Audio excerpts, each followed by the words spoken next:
for them that is, you know, making them want to actually go to school. So therefore, the culture of this lifestyle is what's more important. They find this like the trendy thing to do at the time. And I'm not gonna lie, when I was growing up in Baltimore City, there was also a lifestyle that was kind of like living on the edge. It was fun, but as I got older and once I started getting locked up and things like that, I was like, well, this is not like what I want to do. This is not fun. I don't want to. This is not the life that I want to live. But it's one of them hot topics where you're like, how can you break this barrier of trying to get like an entire high population of people to like understand that how can we make it so this is not what you guys want to do? And it's kind of almost impossible when the parents are young and they came from that same lifestyle and they're also living that way.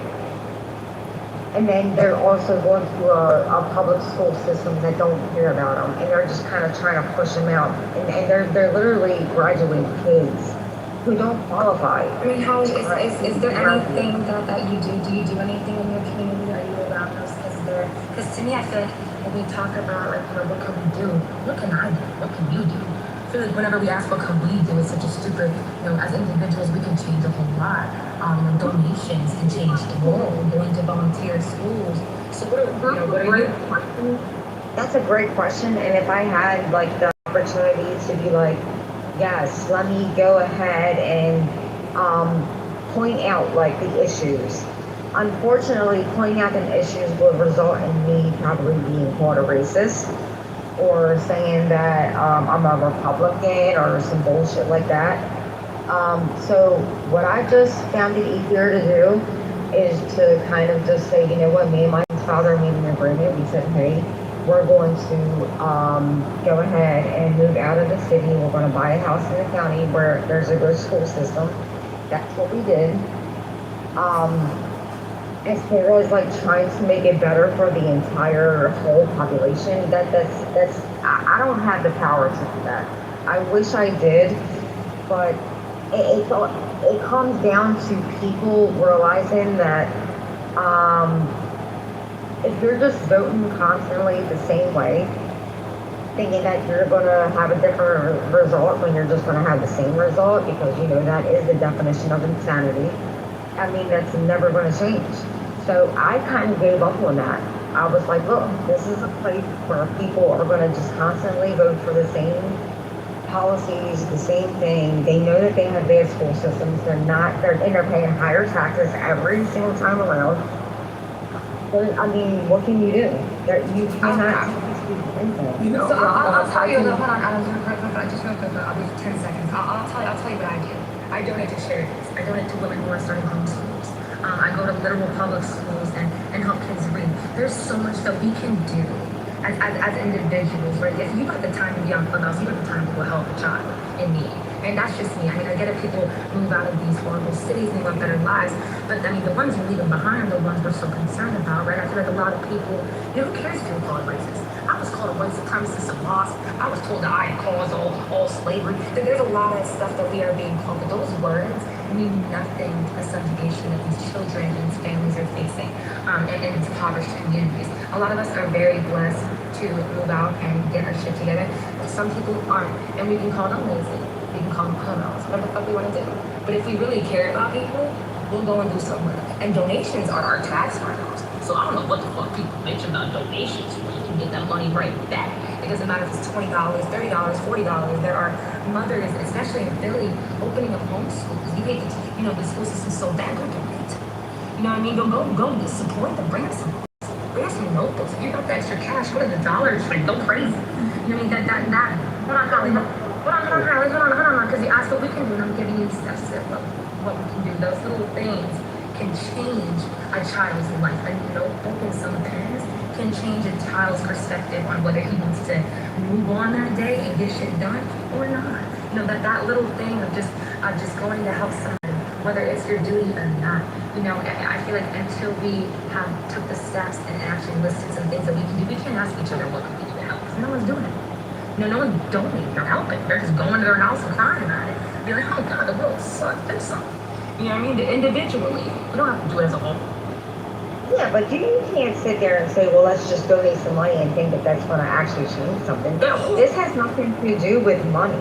This has more to do with like a readjustment of the way people are raised. This has nothing. It has nothing to do with money. You this whole country runs around money.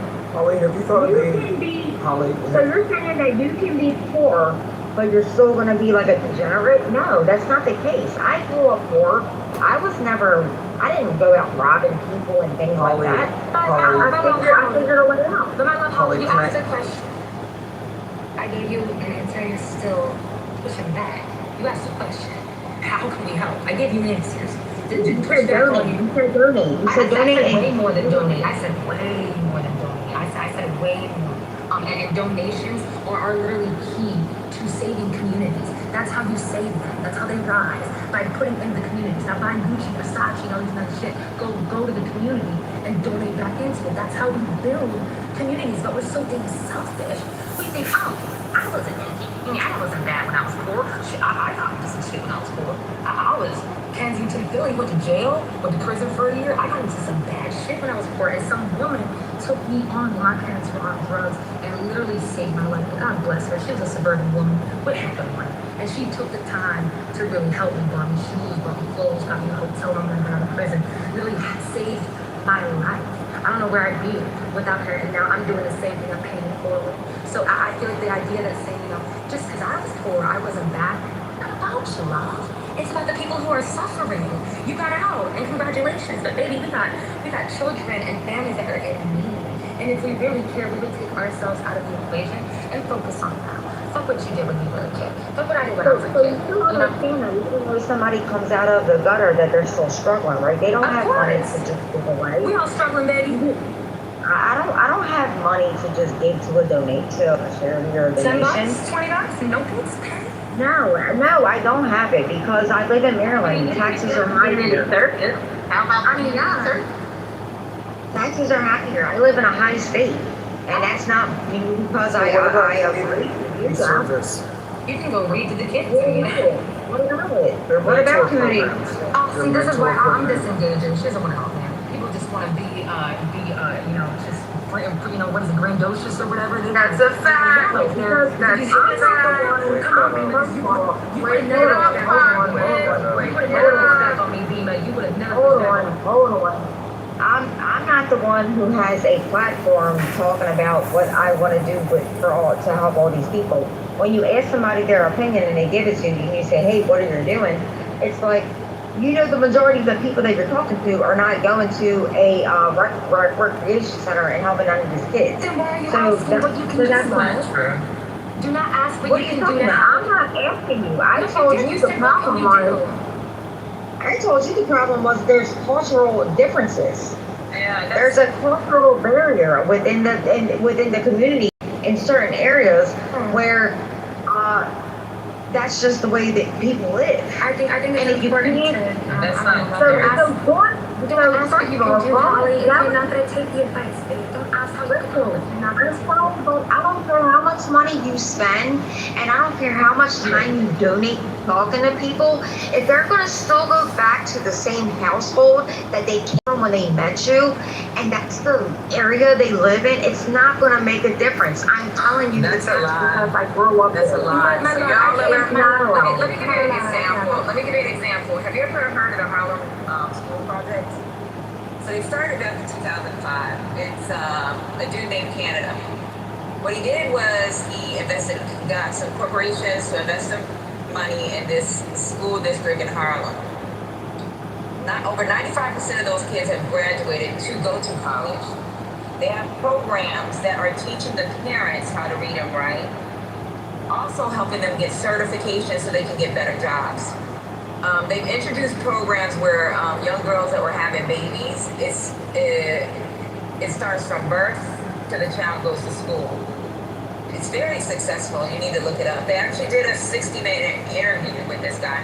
me tell you what another bonus is that they do for these kids. These kids do perfect attendance 30 days. Every month, they get a paycheck. You need to look it up. They're teaching them. I don't know why you don't understand. You need to look it up. How training programs, how building the infrastructure in certain neighborhoods to make them feel like their neighborhood looks beautiful and all that does not make changes.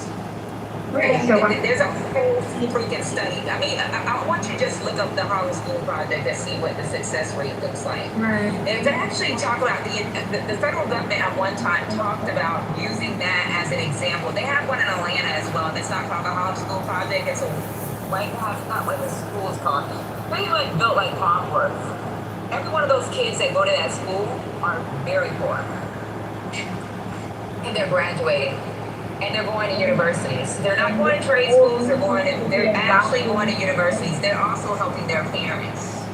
So when you think that you can't change a community from within, then that's just you. You just don't want no change for your community. You don't give a fuck about Americans. You have so much power. You have so much power. I see every day in my life what the fuck's going on, so I kind of give up.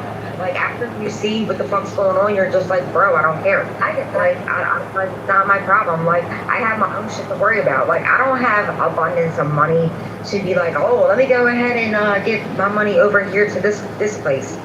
We don't. You don't have to get money. You can volunteer 1 hour. And guess what? We don't have the time either. Some of us go to school after work. Some of us are busy working all day. And then we gotta come home and we gotta take care of home and house. Right. Like, I don't understand why people don't understand. Like, this is not like, yeah, if you're like single and you have no kids, then more power to you. Like, do that. That's great. But a lot of us have children. A lot of us have no house. A lot of us have families. I hear. Community service, that's the shelter. Like, it's not my fucking job to make sure your fucking pathetic ass Don't say things that you don't mean. Hold on, Holly. Don't say things you don't mean. Let's not do that. Because we're not. I understand where you're coming from, being desensitized. I get it, though. I walked over dead bodies going to school every day, and I almost gave up on it. I get it. You are so powerful. As a mother alone, I know you got babies. Just as a mother alone, you know, a mother's word, a mother's conversation, a mother's helping hand, you know, could literally change a random child's life. That's all I'm saying. You don't have to donate money. You don't have to go and buy these things. But, you know, to realize the power that you do have in change is what you need to recognize. And I think the desensitizing of seeing all the hurt and the war and the death, I get it. There was a point where I was done too. I didn't care about anybody but myself. And I nearly destroyed myself because of it. But we do have to, you know, realize how powerful we are as people. You are a powerful woman. It does not take $1 to change life. Just your word, babe. Just your, just your knowledge, your education, your wise beyond your years with these, compared to these children who, like you said, are having trouble reading, comprehension skills, wisdom, and their parents don't give a damn sometimes. You are exactly right. You do.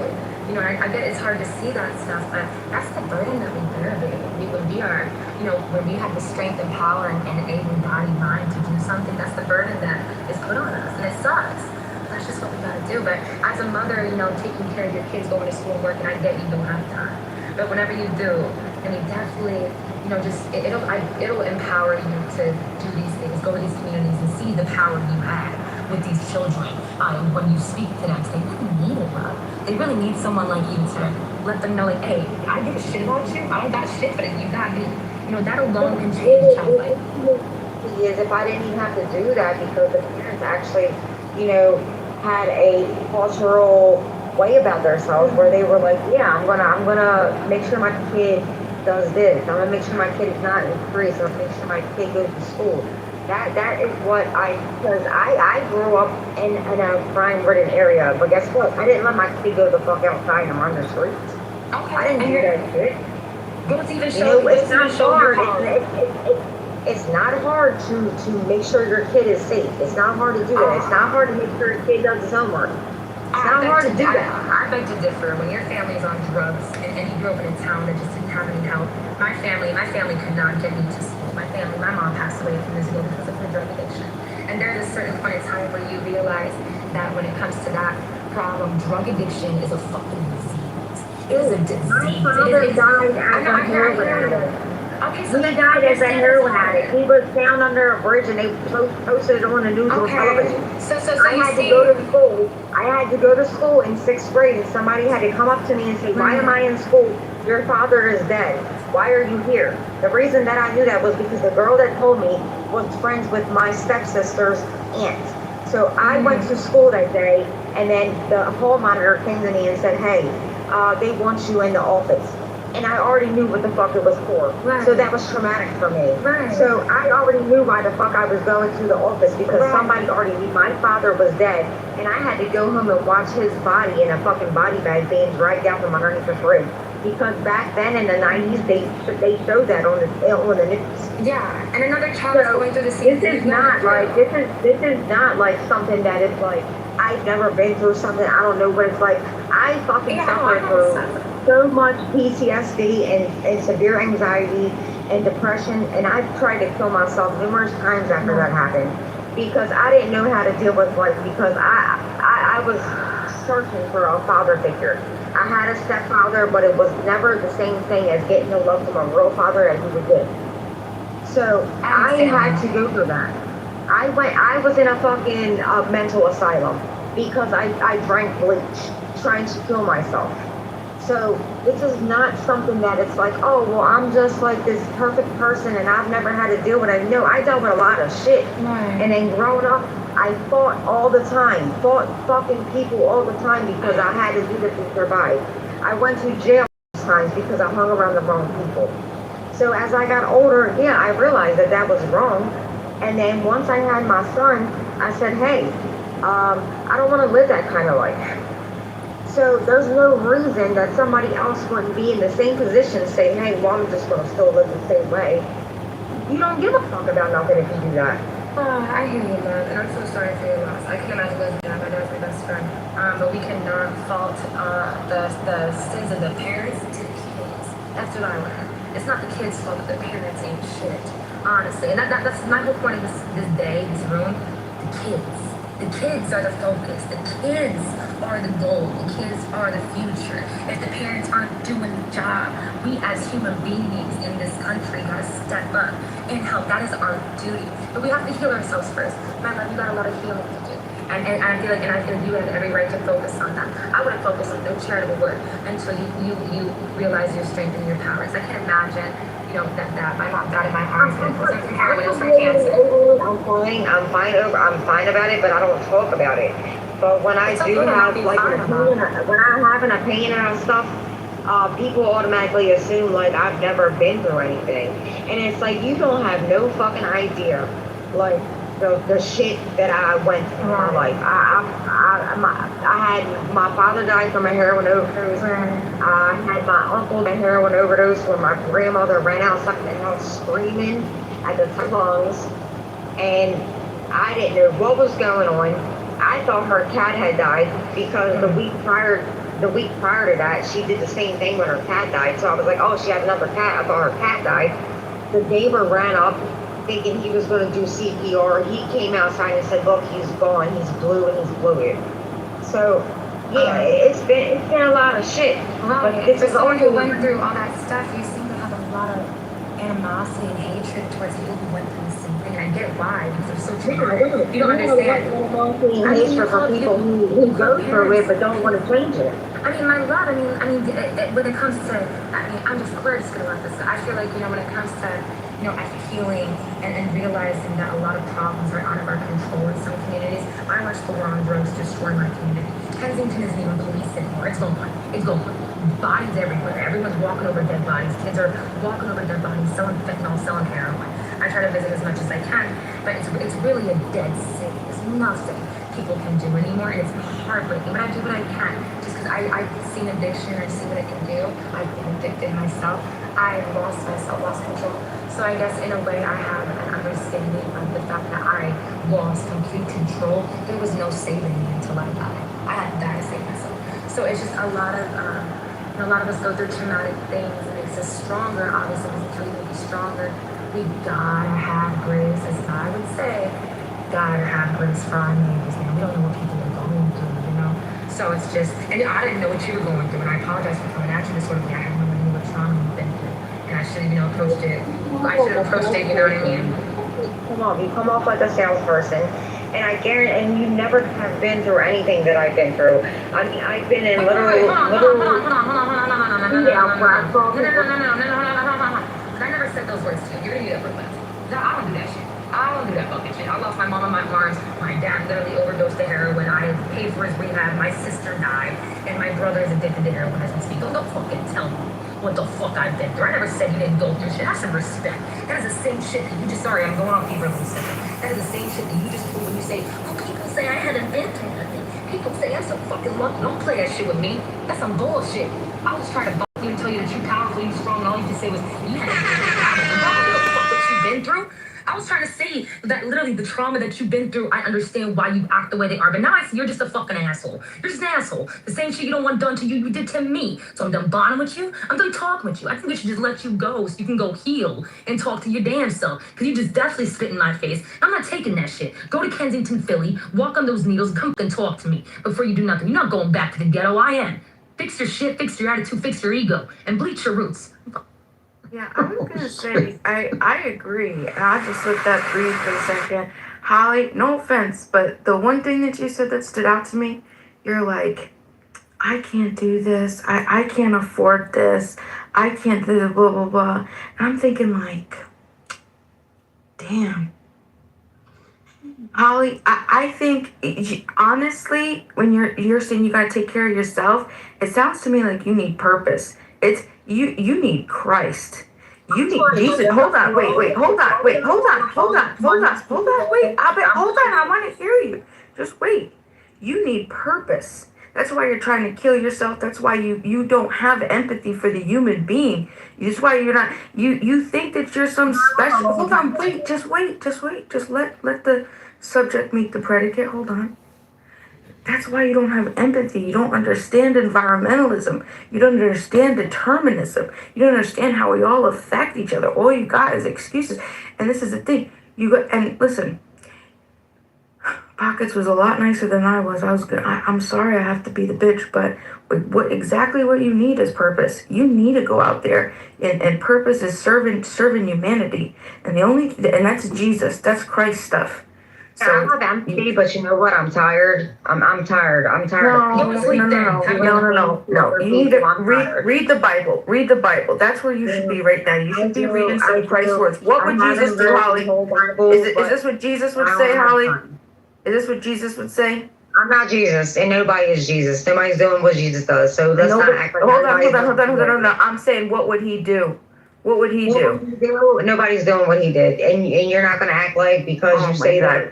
Holly, you need purpose. You need purpose, and you're not going out there. No, wait, It's not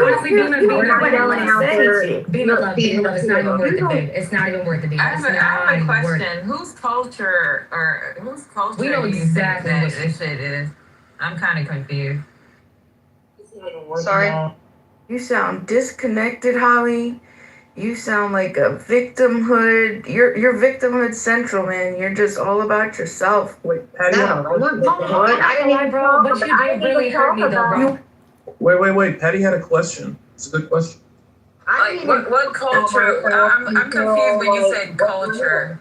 Holly, when you say culture, what did you mean by culture when you're talking about? And you know exactly what I'm talking about. Don't act dumb. The black community, just say it. You got balls, say it. You told me I don't know shit about what's going on, say it. This is how the white supremacist, this is a racist. This is how a white woman comes down and tries, she's actually racist. Holly, why don't you just let us know? Like, we can probably deal with that. She's not racist, y'all. She doesn't like be honest about yourself. It could be like West Virginian culture. It doesn't matter. It's degenerate culture. Like, what are you talking about? Honestly, Holly, I think what you showed here was the most degenerate thing I've experienced in a long time. We bonded. We talked about our trauma. I tried to understand you. I gave you grace. We talked beautifully. And you threw that shit right the fuck in my face. That's more degenerate than anybody selling drugs trying to drive. You literally trying to survive. You literally threw my trauma in my fucking face. Because you want to focus on what she wanted to focus on, Pockets. No, hold on. Yeah, I just want to say like that. Talk some race. She wants to be on her racist shit. Bima, the West Virginia, she's right about that culture. West Virginia, have you ever been there? Yes. Yes, I have It's been. hard, Yes, I have been through West Virginia. I have, yes, and I don't know what the fuck But you're she's from talking about. Baltimore County. So West Virginia is beautiful. That we knew what she meant. She meant the black community. We knew what she So let me tell you something, Holly. When you're talking so down on the community, right? The community I come from, I have a picture of my grandmother on here. She's educated. My great grandmother is educated. My grandmother, she works with a lot of the HBCU presidents. Oh But my my grandpa- God, who gives a fuck? No, because guess what? I didn't come from a culture of abuse or fucking robbing people. My uncle is Michael Glenn, who's worked closely with freaking. Like, I don't know where this culture. So if thing you comes don't from. come from that culture, why are you trying to prove something to someone? When you said black people, when you said Because black of the people, culture of degeneracy. If you want to label that as the majority of that is black people, well, no, that's y'all saying it, not me. So I never said culture, that. sis. What's the Okay. Well, culture? dude, sorry, once you said it, so maybe y'all need to reevaluate what your fucking opinion is. No, you're right. You're I right. don't know. I asked you. I never said that. I ain't never said that. Y'all said it. Okay, My mom was a shredder since she Y'all said was. it. Y'all said it. But you're still My y'all young. need to father reevaluate fucking that. retired from the state She know department. that I don't know why you giving her Not a attention. broke She nut. knows she damn well she a cousin fucking motherfucker. Like, come on now. Pierre, drink Yo, some water. she took her cousin to prom. I'm not gonna say that. Water and bread. She's from Baltimore County. I don't think. Yo, baby. I'm gonna just be honest. I'm real. Yo, baby. Yo, baby. Yo. I just want to say I'm really hurt by that situation. I'll get over it, but I'm never doing that again. That's for sure. I'm never doing no shit with an adult like that again. Well, I'm guess never what? opening up to an Guess adult what? like that again. I'm going to Pocket. According to her, both of y'all are part of black culture. She done went to prison. None of y'all are part of black culture. We did the worst kind. We literally is. And you know what's crazy? You know, nigga, y'all are embarrassing us in front of the white people on this stage. Y'all are embarrassing us. Hey, she the one that said black culture right and still like Nobody said Kevin about to get off his mic and cook y'all ass. What the fuck? Y'all are embarrassing us. Why are you guys Hold on, man. Himothy got something to say, Holly, stop man. yelling. You had your time. You stop yelling, Holly. Himothy got something to say, man. Just gotta get this submission out Holly, real I'm not quick. Holly, speaking man. If you don't mind, man, I ain't gonna be too long, man. I just gotta say my little submission, man. Kappa! Alpha Psi! Fuck you, nigga. Fuck you, nigga. Get the fuck on. Get the fuck out of here, nigga. Fuck you, nigga. That's what I gotta say. Fuck you.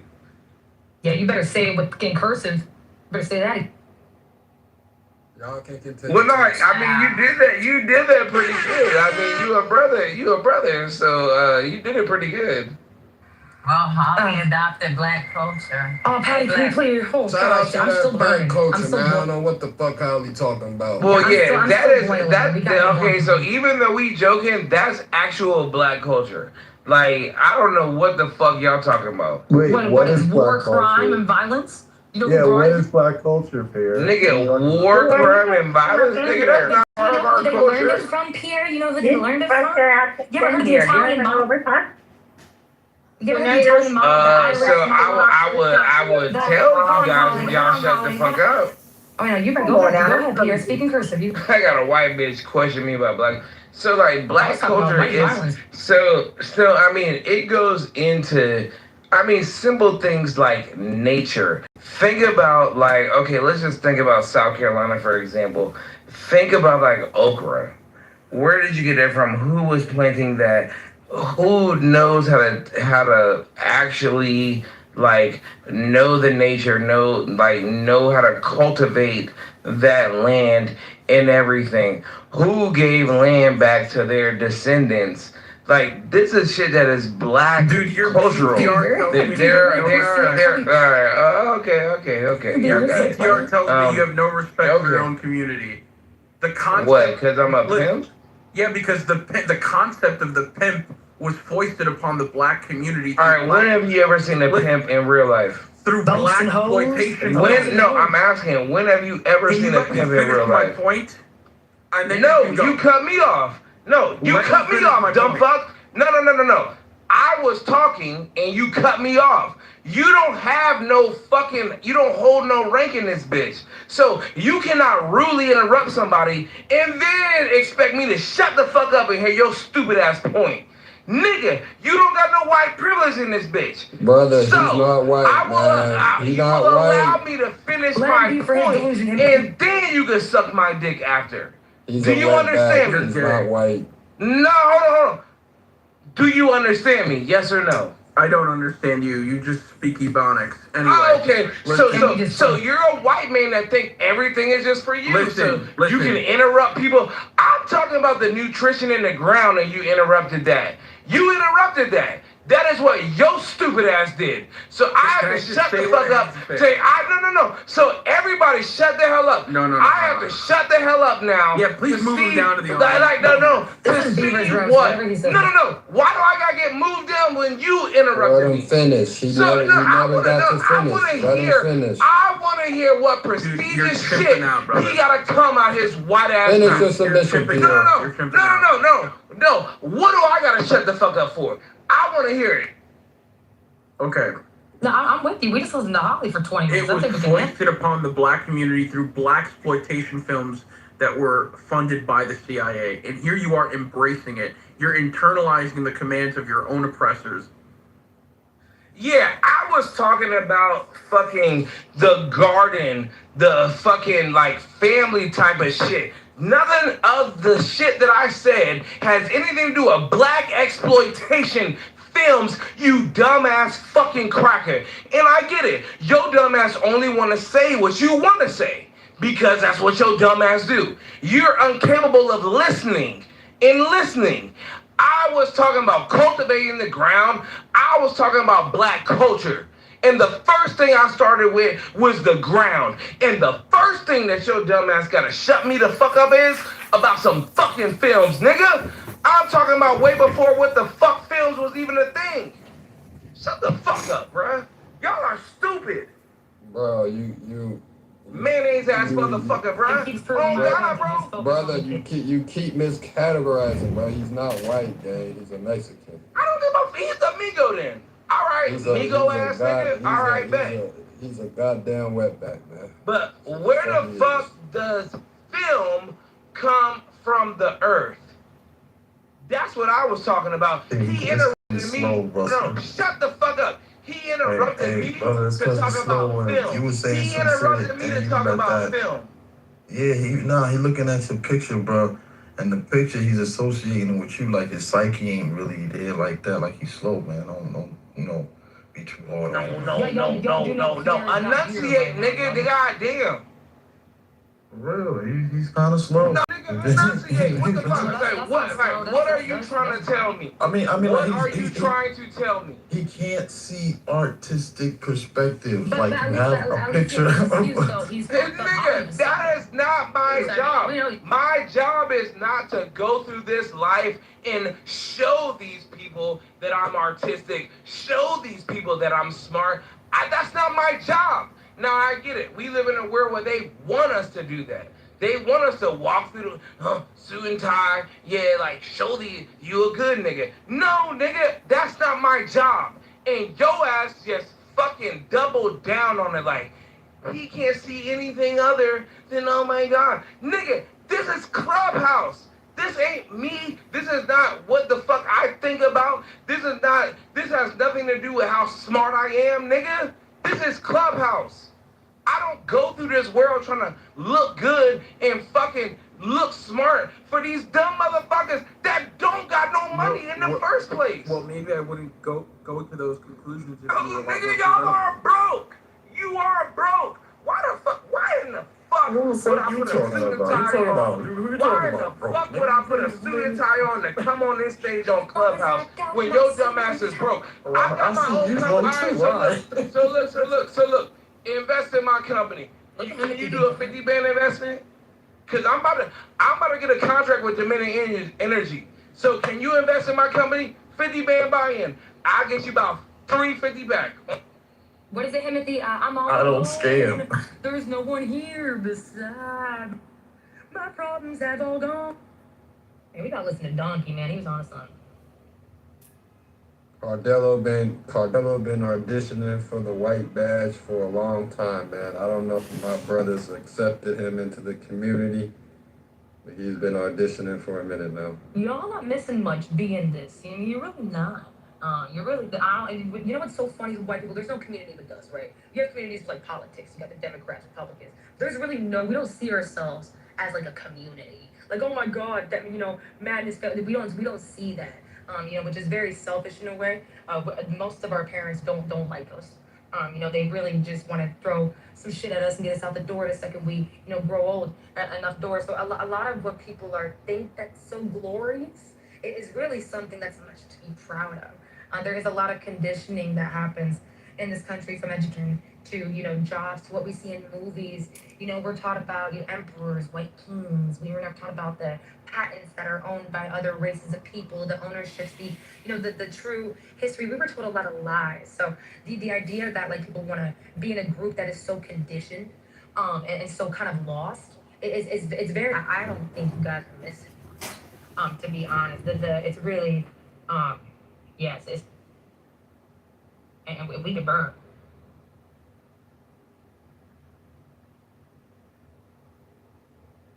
What the?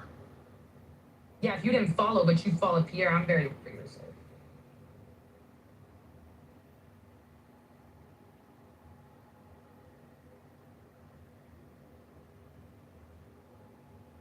Is that all that had to be done to shut you guys up? Oh my God.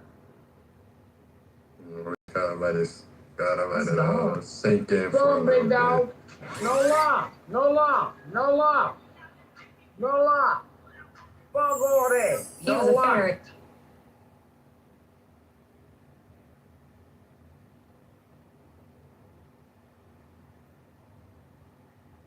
Hey, yo, Shy, I fucking hate you on the stage. I hate you. Big dog. So what have we learned from the Holly segment, man? Can somebody tell me? Focus on the kids. Focus on the kids. No, you guys keep proving my points. I'm not focusing on none of y'all anymore. I'm not educating nobody, helping the kids. Because they need it. People who are so willfully ignorant do not deserve help. They deserve to stay willfully ignorant and suffer in it. If you want to be willfully ignorant, that's cool. Ignorance I can deal with. People that don't know, that's cool. But when you willfully just want to keep not knowing, you can sit there and suffer for all I give a fuck. Honestly, I'm helping the kids. That's what I learned. Timothy, would you smash? Be honest. Would I smash? I would have to see her. I would have to see her body, but just off of the pro picture, I would definitely get some neck. 100%. Period. But you can't look down. You gotta look up. Ask for forgiveness now rather than later. Oh, look up. You want to blow bubble. Beaver, would you do a glory hole? You do a glory hole for sure. Beaver.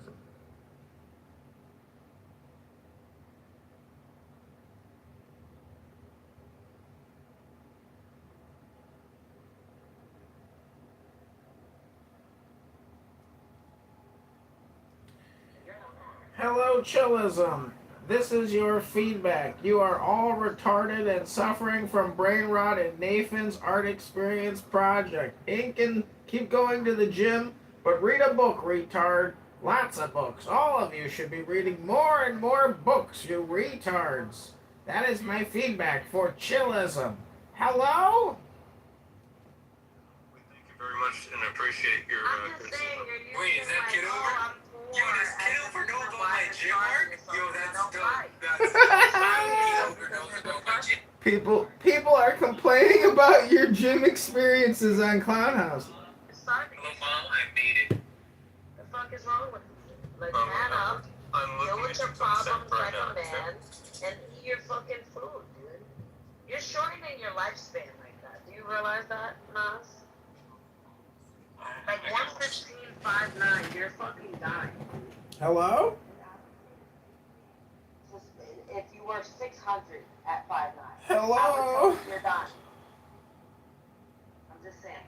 Like, go fucking eat. You should be eating right now at Yeah, 4 go have a.m. a burrito or a You Wendy's should eat cheeseburger. every hour. Get some French fries. Yeah, you should. Go get some French fries. Get some ketchup. Go get a tombstone cheese pizza. Go have a hot cocoa. That's perfect. Go have a banana muffin. No, banana muffin is no. Yummy. He needs Go have some pineapple. Some fresh cherries. Ooh. No, you can't have that, dude. It's 1:15. Go have some halal. Assalamu alaikum. John, he's 1:15, 5'9". Yeah, he's light. He's dying. Well, he's got to eat. He's got to go to the gym. He's got to delete Clubhouse, probably like He you. needs protein. I just got that. What are you talking about? That's what everybody says. It's not about Clubhouse, okay? I just need to gain that motivation again. I don't have that motivation right now. So let me slowly get that motivation. Eat your proteins. Yeah, chicken is good. Chicken is good for you. Rotisserie chicken. Look, I already know that.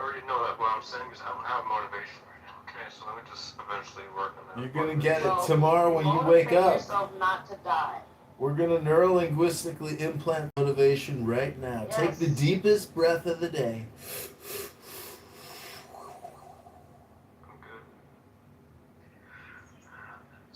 Hold it for 10 seconds. You gotta hold it for 10 seconds. See, tomorrow I'm gonna have 10 pounds of chicken. And the next day I'm gonna shit out 6 pounds of chicken.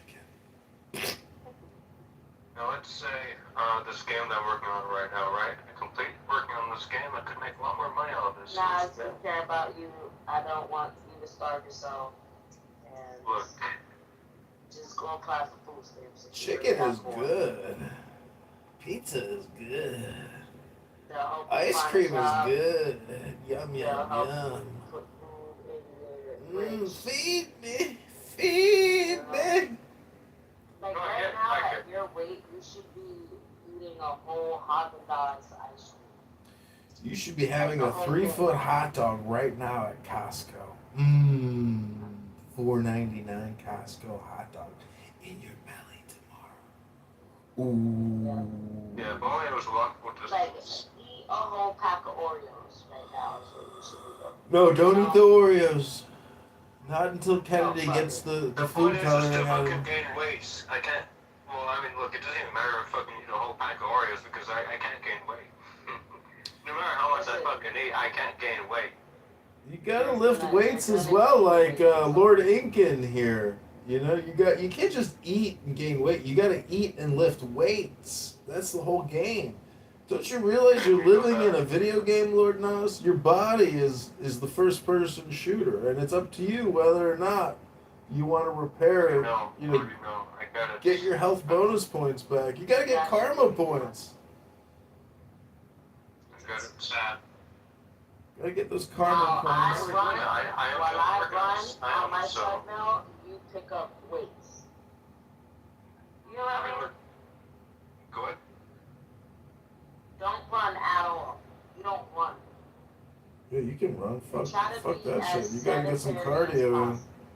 You gotta get cardio. No, I can run fine. I can run fine and all that. I can jog and do all that fine. What I'm saying is, right now I'm currently working on my push-ups. That's the main thing I'm working on. Oh, good. Do squats too. Squats, they say boost. I could do it all. Anything that involves my legs, I can do all. Do some squats. Go squat. Make it a goal to squat your body weight like 8 to 9 times. Do 3 sets of that. Eat like a shitload of protein. Can you do a pull-up? Yeah. Load up on carbs. You can't do a pull-up at 115. Lord knows. No, bro. Listen. At 115, you can't. Can you quote Conan the Barbarian? You to have muscle?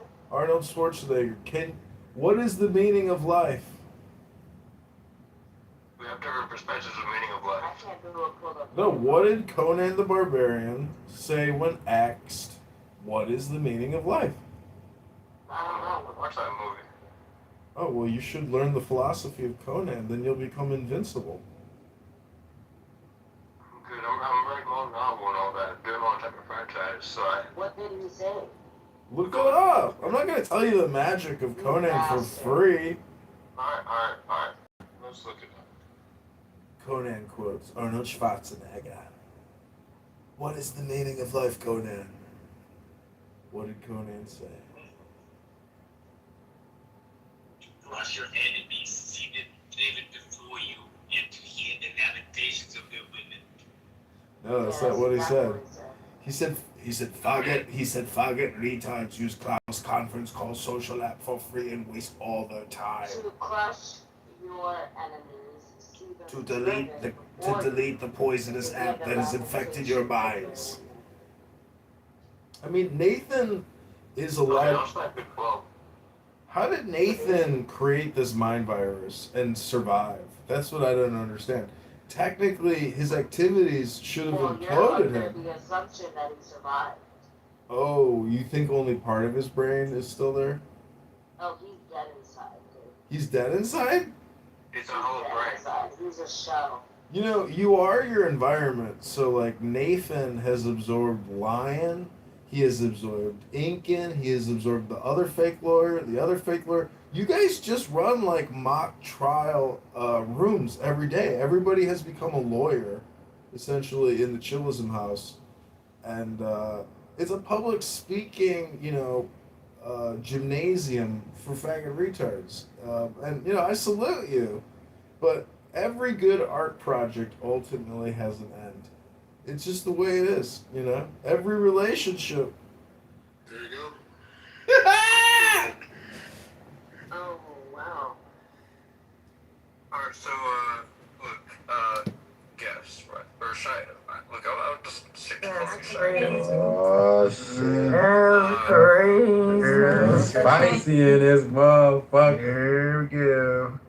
What you want me to do? I mean, seriously, what you want me to do about somebody saying something? I don't have no affiliation with her. What the fuck I care about that for? Just your hair color. It was your response about it.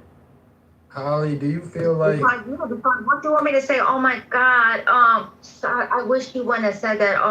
Fuck her, fuck that white bitch. Like, that's what y'all want me to say. Holly. No, we want you to say, oh wow, what an ignorant white woman. I do. I tend to say that. I really do. That's my actual thoughts about it. But guess what? But that's not good. You immediately jumped to what about it? I knew people call white people crackers. That's where your psyche went to. Talk that shit, being a beautiful female. Because I know exactly what y'all were going for. So why? I've never heard one time a motherfucker come out and say, when somebody else says something about a white person, anybody from that race saying, damn, that was fucked up, they shouldn't have said that. Nah, y'all fucking championing behind that Not shit. y'all, they actually don't. We have a few people on stage that don't tolerate. Either that or they're quiet. They don't say nothing. But we're the ones who are expected to be like, calling it out, saying it's wrong. But yet they all sit back and be quiet because, they actually agree with that shit. They don't want to say it out loud, but they do. They're like, yeah, fucking right. Fucking say that shit, cracker. Holly, my love, you gotta stop showing yourself there because it's not all people that do that, and that's the kind of generalization we tend to do. There are a lot of people in here that Timothy for one, I believe Black for two as well, Patty for two as well. They don't tolerate that shit. You're on Clubhouse. Do you know how many fucking times I've heard white bitch man, make me pull out my blue flag on y'all, man. You know how many times I've heard white bitch on this motherfucker? Get the clip walking on y'all niggas, And I don't even respond. I don't be saying shit. I don't even get out of character. I don't say nothing. It doesn't matter. It doesn't matter. You still gotta call it out. But you're still supposed to call it out because it was good for a goose is good for a gander. Am I right? I mean, you didn't call it out when you was coming at me. I mean, you can't regardless of demonic shit. It's all right. It's all right. But I didn't call you out of your name. I didn't call you out of your name. Oh, I swear you said that. I don't know. I've never been through any trauma. Oh, okay. You're right. Okay. Wait, who agrees with calling But I didn't call you out your name, is what I'm saying. There's people on here who say a lot of fucking crazy shit, and don't nobody fucking put them in their place. Nobody says, hey, hold up, you shouldn't say that. Nah, they're fucking laughing. I put you in your place. Be proud of me. I put you in your place. Be proud of me.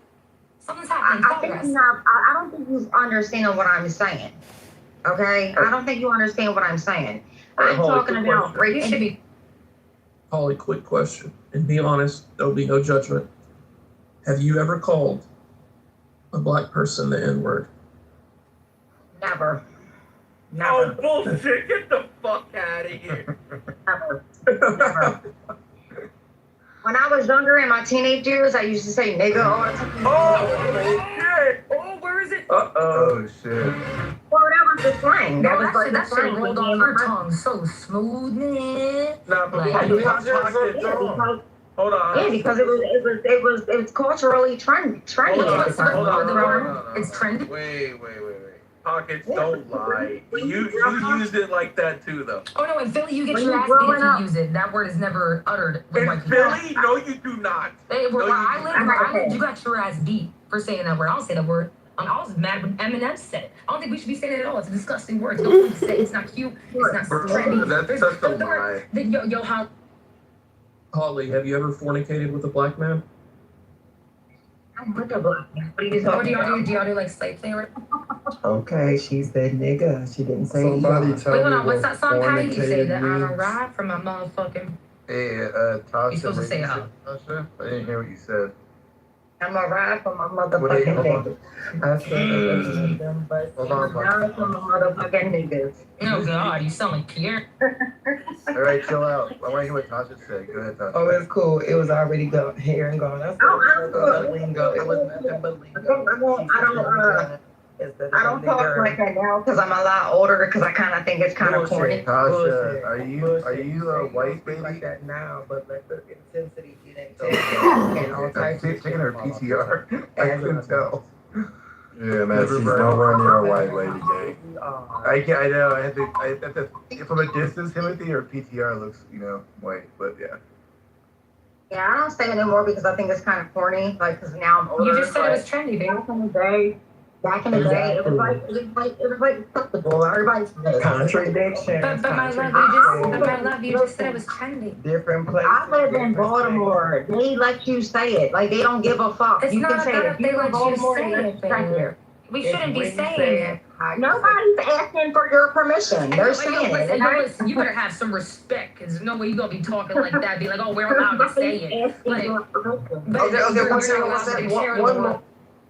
All right, Pockets, every 5 minutes, you can speak about 30 seconds. Let's just try to, so I don't want anybody to move you. I'm trying to keep you. It was you. Beaver, please. Beaver. No, definitely not you, H-O-D-O. Holly, you're safe. You're lucky it's the bleach. I'm gonna be respectful. I'm gonna be on mute. Good boy. Should I go blonde, Beaver? I'll go blonde. Did Tasha speak or did she leave? I didn't even see her anymore. Talk now or what? I don't know. I keep getting muted. Shy, are you there? Shy, are you there or no? Yeah, I'm here. Okay, here's the thing. So no one's really saying anything. Do you have any thoughts on things or no? All of my thoughts are in the chat. Oh, that's lovely. You're on stage, but you're talking in the chat. Okay. I can read his comments if you like. Yeah, please do. Read mine. Last comment in specific. Okay, well, Yeah, at least one of them. let's scroll up. Shy said something like, it's a white trash war between Pockets and Holly. Absolutely.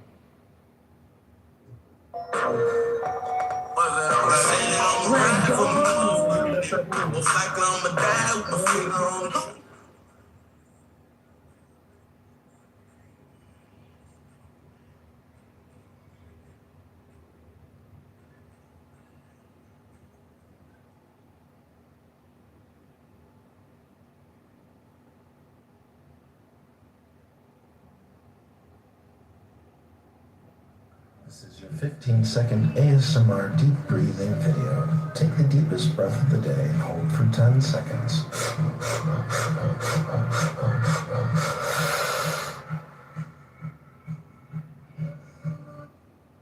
This is your 15-second ASMR deep breathing video. Take the deepest breath of the day and hold for 10 seconds.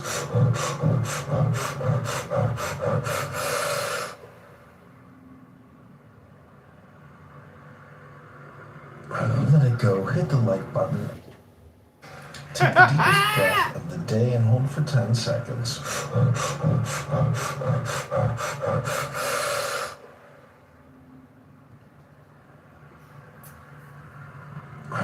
it go. Hit the like button. Take the deepest breath of the day and hold for 10 seconds.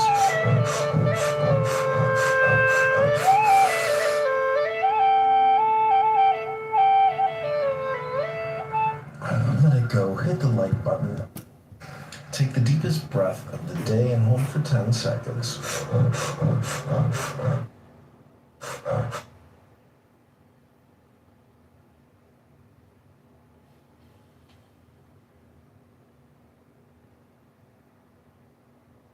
The free speech, but he did it in a way that was kind of like, I'm trying to get somebody to do something to me, that way I can use physical harm.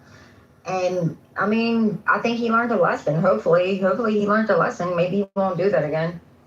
All right, and my last question for you is, where do you stand on the Nolan Wells situation? Ooh, that's one of them ones that are like conspiracy theory type things. I'm a little bit on the fence on that one. That's we don't have a lot of information about that, so I don't know. Like, I'm kind of like confused about that one. It's one of them cases where it's like, what happened? You want to it kind of reminds me of like Kanika Jenkins.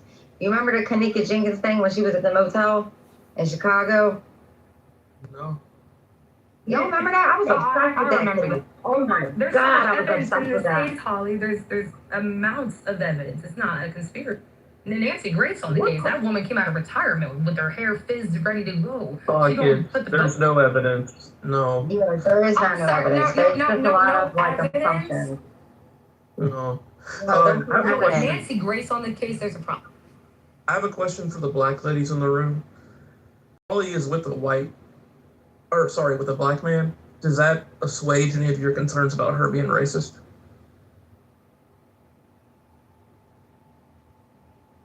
No. I think we're saying. They're still gonna say the same thing. They don't understand that. Honestly, it just scares me for the type of dude that he is. Like, if he allows this type, like, let me tell you something, Holly. I'm a biracial kid. My mom is never in her life gonna talk down on my race, right? Because I'm her daughter.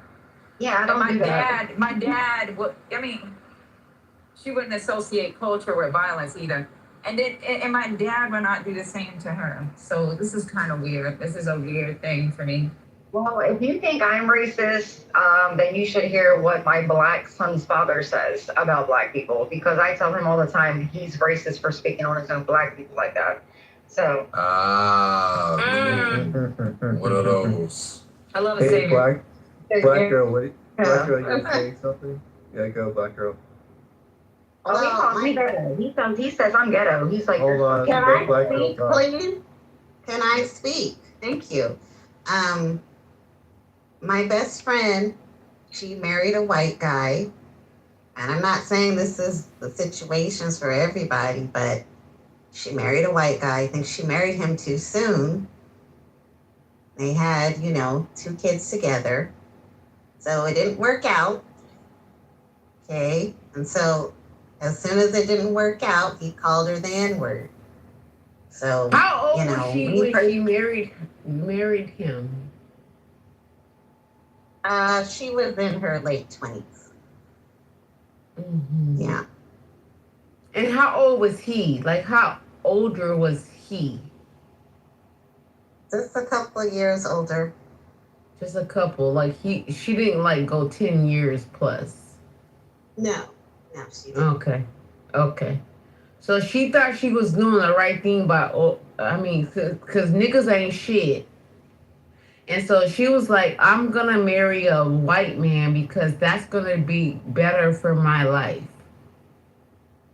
Well, she thought, because, she had, bad relations with, the black guy. But and so now you saying what? Now go ahead, finish your story. I'm sorry for cutting you off. Oh, no. I was finished. As soon as it didn't work out, he basically called her the N-word. He calls her a nigger? Yeah, and they have to. Did he use the hard ER? Like a nigger? She should have shot him. I would have shot him in the head. I would have shot somebody for I would have calling shot me that a motherfucker in the head. You was crying about being called a bitch earlier, Holly. Sit down. Wait a minute, I shooting would somebody. have shot that white man in the clear head. I mean, yeah, if you want to go to jail for the rest of your life, go ahead. I wouldn't. Nobody would have known. We're not Who shooting then you anybody. want to shot in the leg, then make him apologize? Bring her back up. Let's let her go. Yeah, like, like somebody's really gonna make him apologize. Come on. Hey, you know the crazy thing too? My son's father is a diehard Democrat. Because well, how else is he gonna have reconciliation for the atrocities that he's doing? How else is he gonna have reconciliation for what he put you through? Who are you talking to? I'm going to shoot him. So go to jail for. No, I mean you're right. I'm not gonna actually shoot him. I'm not gonna actually go to jail because I appreciate my life more than to put that man under the grave. But I'm going to make that man suffer. Yeah, just Like in some way or another, I'm gonna make that man suffer. Yeah, just get some voodoo dolls. Girl, one way or another, I'm gonna make that man suffer. Oh, I'm gonna get Mama Odie. Of course, do demonic rituals, yeah. Peter, Sit down, Holly. One way or another, that man is gonna suffer. Peter's talking. Hold on, Peter. What's that? I can't. And you could suffer too if you back him up. I'm gonna Yeah. the man. Pinch the man. Suffer, bitch. Pinch the He's man. going to I suffer. like suffering. Oh, that's fucking I know that's right, man. I know you like that shit. Spaghetti. You're gonna make a woman suffer. You're going to suffer. Man, we Behind my clean hands. Peter, can you You're see gonna. We Yes. just had a legend come off the mic, man. My boy Peter, man. I'm sorry, Peter. Go ahead, Peter. Go ahead, Peter. My bad. It was a simple suggestion. I think that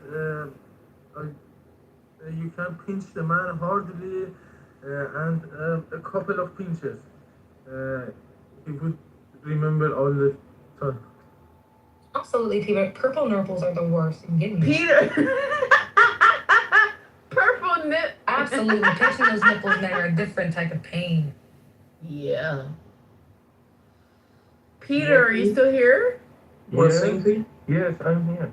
Peter, I can make you suffer in a way that you won't even know you're suffering. Oh shit. As you die slowly. No. As you die slowly, you won't even know. That's why you should not do women wrong. Get the paddle boards, y'all. Get the flotters. Matt, you ever read 50 Shades of Grey? Do not do women, because as the woman takes care of you, as they take care of you as you get old, and you did her wrong, you might suffer. I still don't need a pinch. You just need to tell me. I will pinch salt in your life. It might be glass. What the fuck? Yeah, I might grind up glass. And you might die hard. There's a lot of ways to do men wrong. And y'all don't want to know it. You better do women right. Not wrong. Do women right. Fuck around and give you some estrogen pills. You ain't gonna like. You ain't gonna like your medicine the way women could do you. Hello? Y'all remember that movie John Tucker Must Die? Y'all won't like it. I don't need a pinch. You might need a pinch of. Peter, do you want to sing a couple of verses from Imagine? Yes, a couple of verses.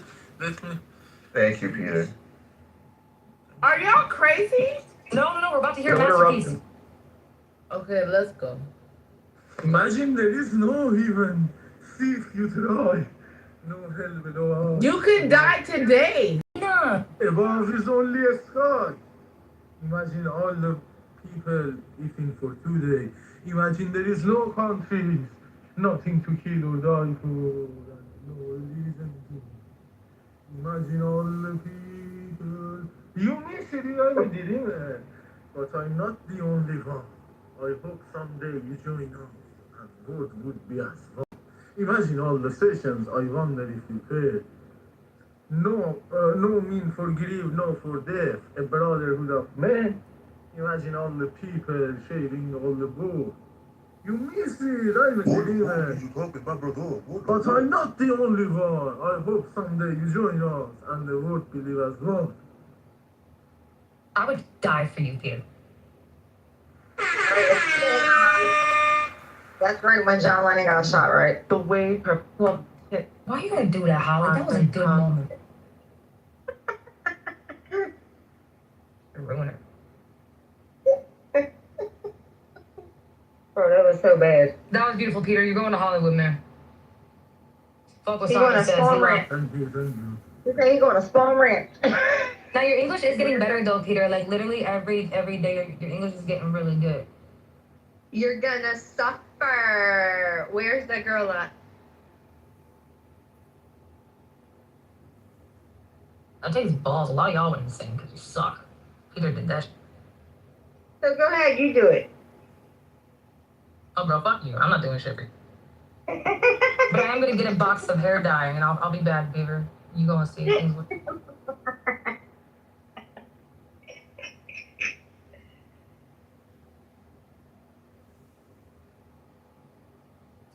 Hey, what's up, everybody?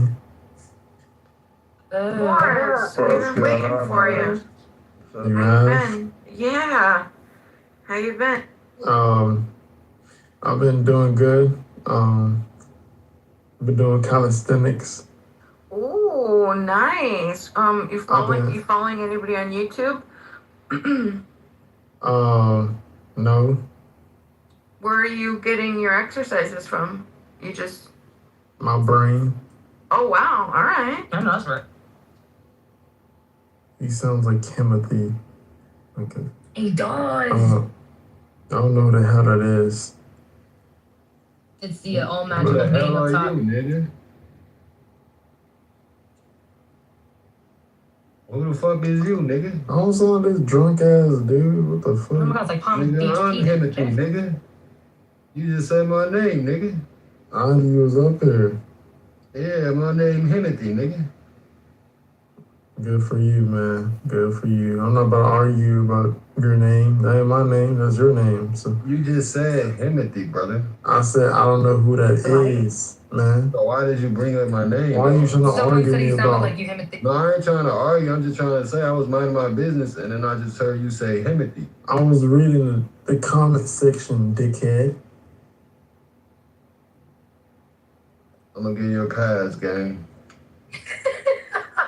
Is this how one apocalypse starts? That's what it looks like. Like miscommunication or misunderstanding? Every day. Every day. Some of these guys up there, they got off the fucking high horse. I always think like horses aren't that high. Are you fucking serious right now? The majority of horses, they're not really scary. Like the average horse only goes, I think. Ugh, we need Dippity. Dippity, are you awake? Dippity needs to come up because I was thinking horses are so. When I was little, but the back of a horse is really not that far unless you're talking like one of those crazy shires. You know what I'm talking like that? There's like 19 hands. Well, then yeah, that's a little scary. You know what I'm saying? But the average horse, like the back, because they're just not. They're not high. They got big ass. There's no way in hell you're saying all this right now. Average horse is 15, 16 hands. You know.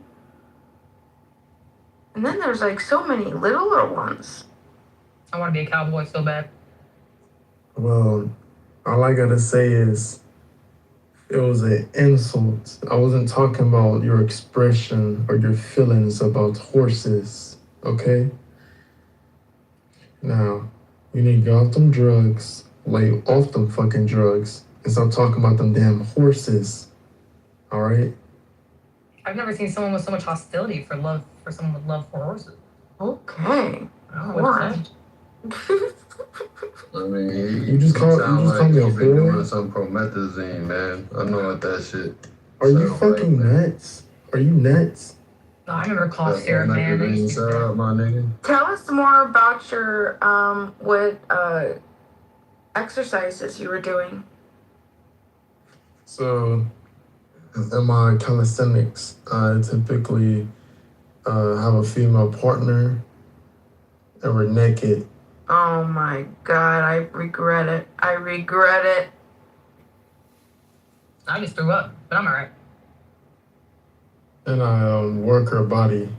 I take it all back. Worker. This is my field of studies. I didn't go to college.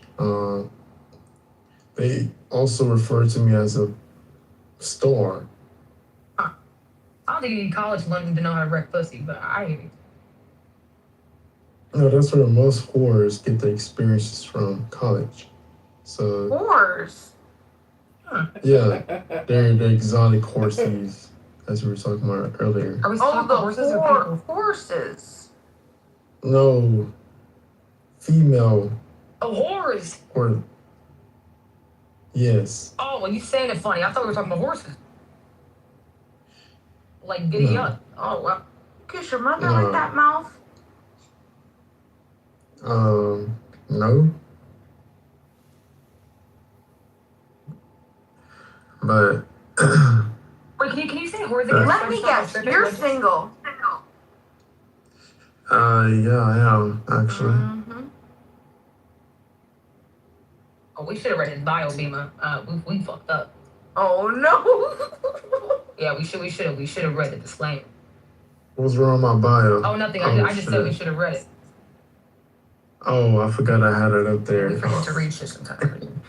A very intelligent philosopher once said, show me a man's sexual preferences and activity, and I'll tell you his life philosophy.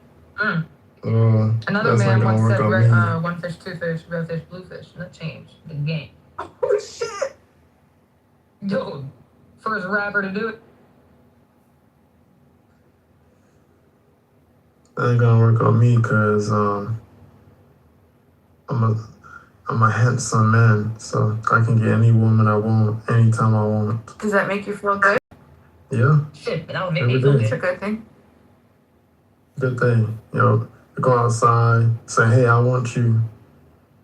She listens to me, and go around. You should read 50 Shades of Grey. I think that will awaken your spirit. It's good. Phone died. I think somebody removed him. Oh, damn, that was the most confidence we've had all day. Besides Peter. Peter Thompson. Man, we got a sniper that's not playing right now. It was not me.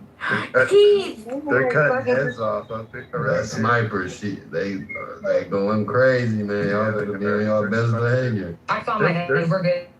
They're spraying tonight. They're not sniping. They're spraying. Right, you're right, man. Yep. Keith, what's going on, man? Good evening.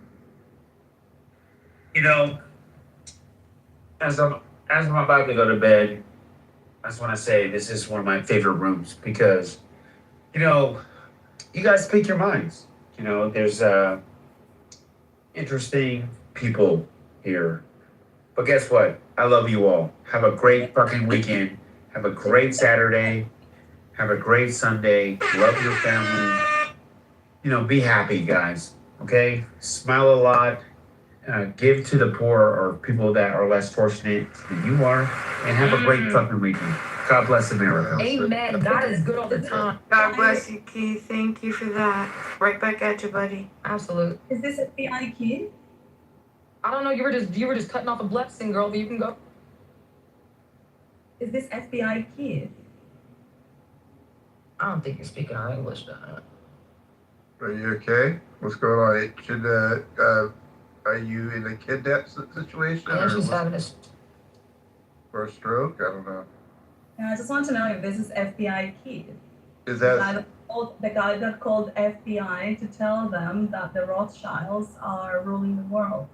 Oh wow. You think we got connections like that? Uncle? Please keep her on stage, guys. Don't move her. Go She's ahead. aging. Jurgen. Yeah, this is what kids did like 2-3 years ago. It was amazing. I have a feeling you're the one who called, but I'm here for it. Have you ever been to the Preservation of the Human Race room by any chance, or? No, kid was. But I know the preservation, yeah. You might fit in over there. I don't know. I don't know what this FBI thing you're talking about, or. That's what you should ask Keith. Like, he tells the story. Oh, Keith has a story. Yeah. Oh. Keith was the one calling the FBI to tell them that the Rothschilds rule the world. Let's give him the key to the city. Shout out to you, bro. Keith, do you have a story that you're holding back on us? You never told us this story. Wow. Definitely want to hear this. First of all, I didn't call the FBI to say that Rothschilds were ruling the world. I called the FBI, number one, and it wasn't 2 to 3 years ago. It was actually over a decade. Clubhouse, it was. Yeah, it's actually my life. So it's actually like 10 years ago. But I called them and I said 9/11 was an inside job, which we all know that it doesn't add up. And then I also told them. Then I called the Rockefeller Foundation, and then I told them that they're likely a nefarious group that's not giving information to the public that the public deserves to know. So that's what I said. Issa quoted the story wrong. But Yo, 50 points for Gryffindor. Okay, hold on. And then what happened, Keith? They rated you, right? I love how you think it's funny because Wait, you got raided? Hold on, don't go anywhere. My phone's about to die. I thought it was a funny story, but actually I thought it was like super. I don't know. I really enjoyed it when I learned it the first time. Oh, you're such a demon. I love it. We must protect. Yeah, you enjoy people's pain. Yeah, it's weird. No, what I think is that it was very amusing that you thought that it was a good idea to call the FBI to give them some information only you thought you knew or had about 9/11, and then they kept an eye on you, and then they went for you. Yeah, only I thought I knew or had that. That's incorrect. I mean, first and foremost, I learned the information from people that I guess thought they knew or had. So if I'm the arbiter of this information, that'd be one thing, but it's not. Again, I think there's like fucking majority of Americans knew that this shit was like an inside job. Issa's not from America though. She's an outsider that thinks that she knows the country more than we do. But okay. Fuck you That's all. I'm weird. calling the FBI tonight, Keith. We got it, bro. I'm calling. I'll remind them in case they forget.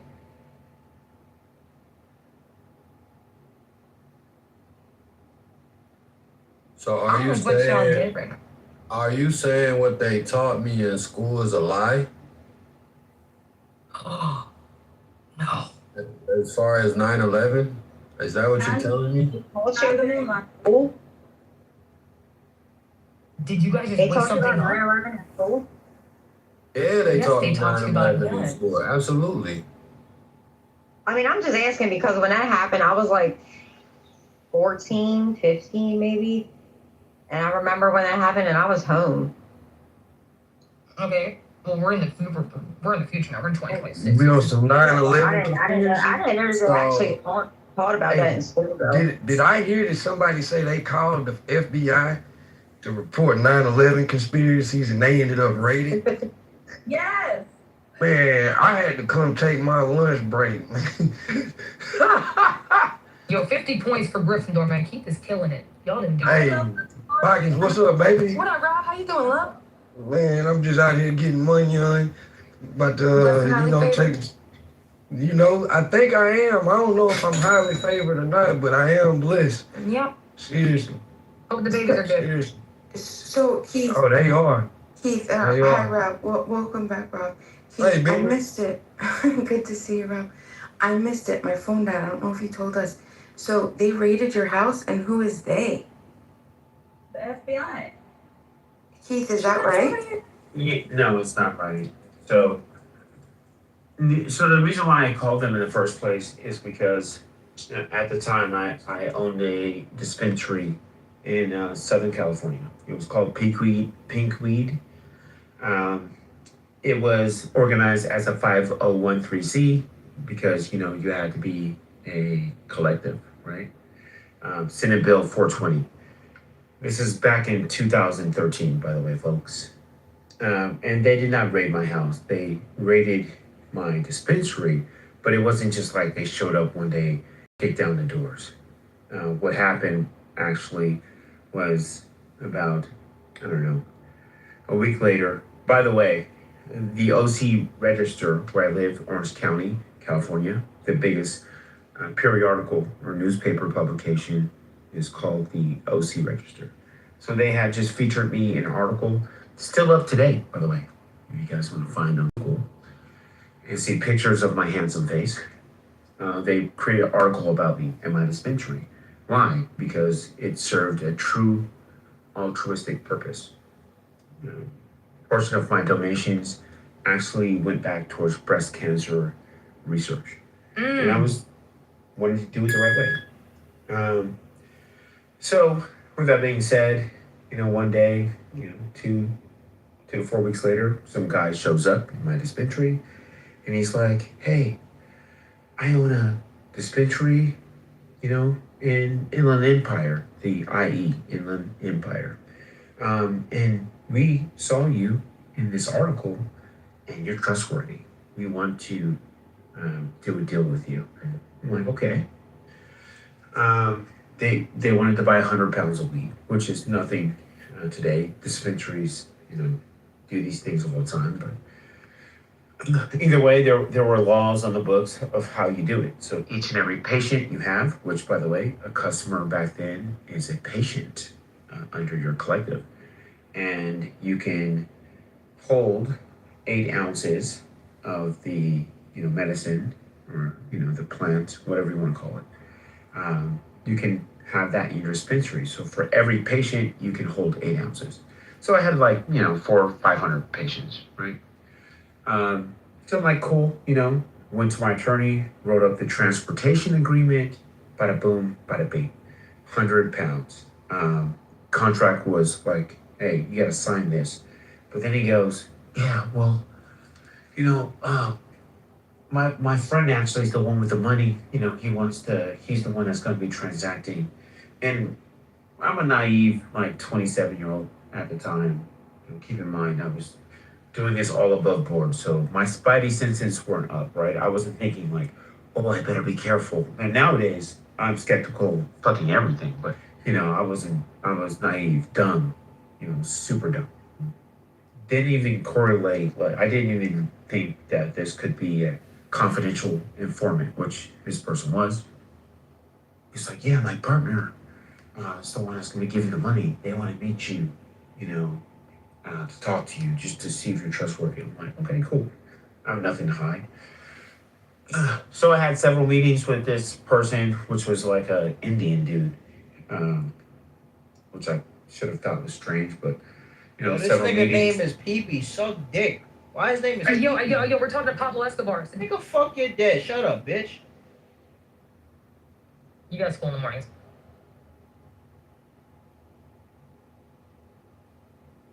Sorry about the interruption, Keith. Please continue.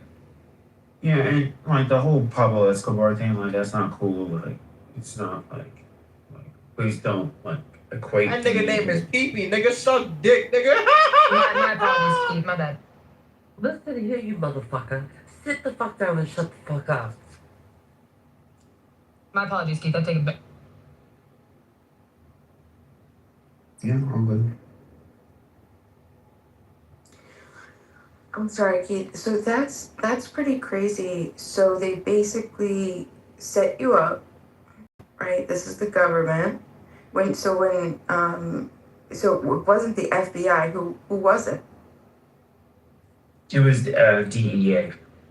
Hey, this sounds like the same type of shit So that's they- been happening to the block for years to keep it a buck. So they created a crime. Wait, and I just want to be clear. This was a week or two after you made that call. Those calls. Yeah, like 2 to 4 weeks after they Wow. showed up. But you know, at first he came in and he was talking like, I got these guns, you know, I got these guns, I can sell you these guns. And I'm like, bro, I have no fucking enemies, like guns, like the fuck? I should have thought that was weird again. You know, shifted the conversation towards I can get you 100 pounds of weed, you know. It was essentially swag. It was, you know, the price was $1,000 per pound, and I was only gonna make a clip of like $100. So it was like $10,000, like peanuts. Right. But back then, that was meaningful to me, because I just had like my now wife just had given birth to our son, and Jesus. So Keith. So what came with it? Sorry. I'm just so excited. I'm so excited in the wrong way. Keith, please continue. And also, what came? yeah. So I'll tell you. Thank you, Issa, for fucking centering me. I didn't care for that, but I will speak the truth. You like it a little bit. Plus, your story is amazing. That's the reason why I always bring up whenever I see you on stage. Oh, hi, Issa. I haven't seen you for a while. This is Agent. Oh, Agent. Okay, wait. Keith is gonna finish. Go ahead, Keith. Okay, so please just tell this to Bima because Bima was not He's here. still telling that story? Yeah, Keith is hold on, Keith. Sorry. Go ahead, Keith. You know, I certainly don't have to tell a story. I don't want to hijack Please, the no, conversation. I'm asking. Did you spend any time in jail? Either way, the guy comes, you know, so fast forward, he asks me for guns, I say no. He introduces me to his partner. And then at this point, like, this guy's saying all kind of crazy shit, like, about how they, like, are gonna transport. Like, shit that was kind of unbelievable when I checked with some sources. They're like, it sounds weird. And my ego at the time was like, you know, I have good karma, nothing's gonna happen to me then. I'm not breaking any rules. Like, my attorney says it checks out. Like, you know, like, trust me, like, we're good. So either way, they make the offer and they wanna set up the deal. It was like right before Thanksgiving, Christmas. And then I held off. I said, no, I don't feel like this is like, I don't wanna put my family at risk. So I remember like around the holiday season, they laid off, right? And so I left it alone. Right after the new year though, the calls happened again. And then they did something which is called like a controlled delivery, which I would later learn through the court proceedings when I was fighting. So where, you know, they're like, hey, we know that you're, you know, scared and skeptical, but we want to show you that we really, you know, we have the money. Hey, guys, take me back in when this guy stops talking. Okay? No. You can leave. Go ahead, Keith. Again, I don't want to, like... No, you good, man. We just got some trolls, man. I'm about to start... Who's a fucking asshole? Man. He's Next getting person blocked. come up, He's not I'm coming back removing in. you out the fucking room. You're getting fucking removed.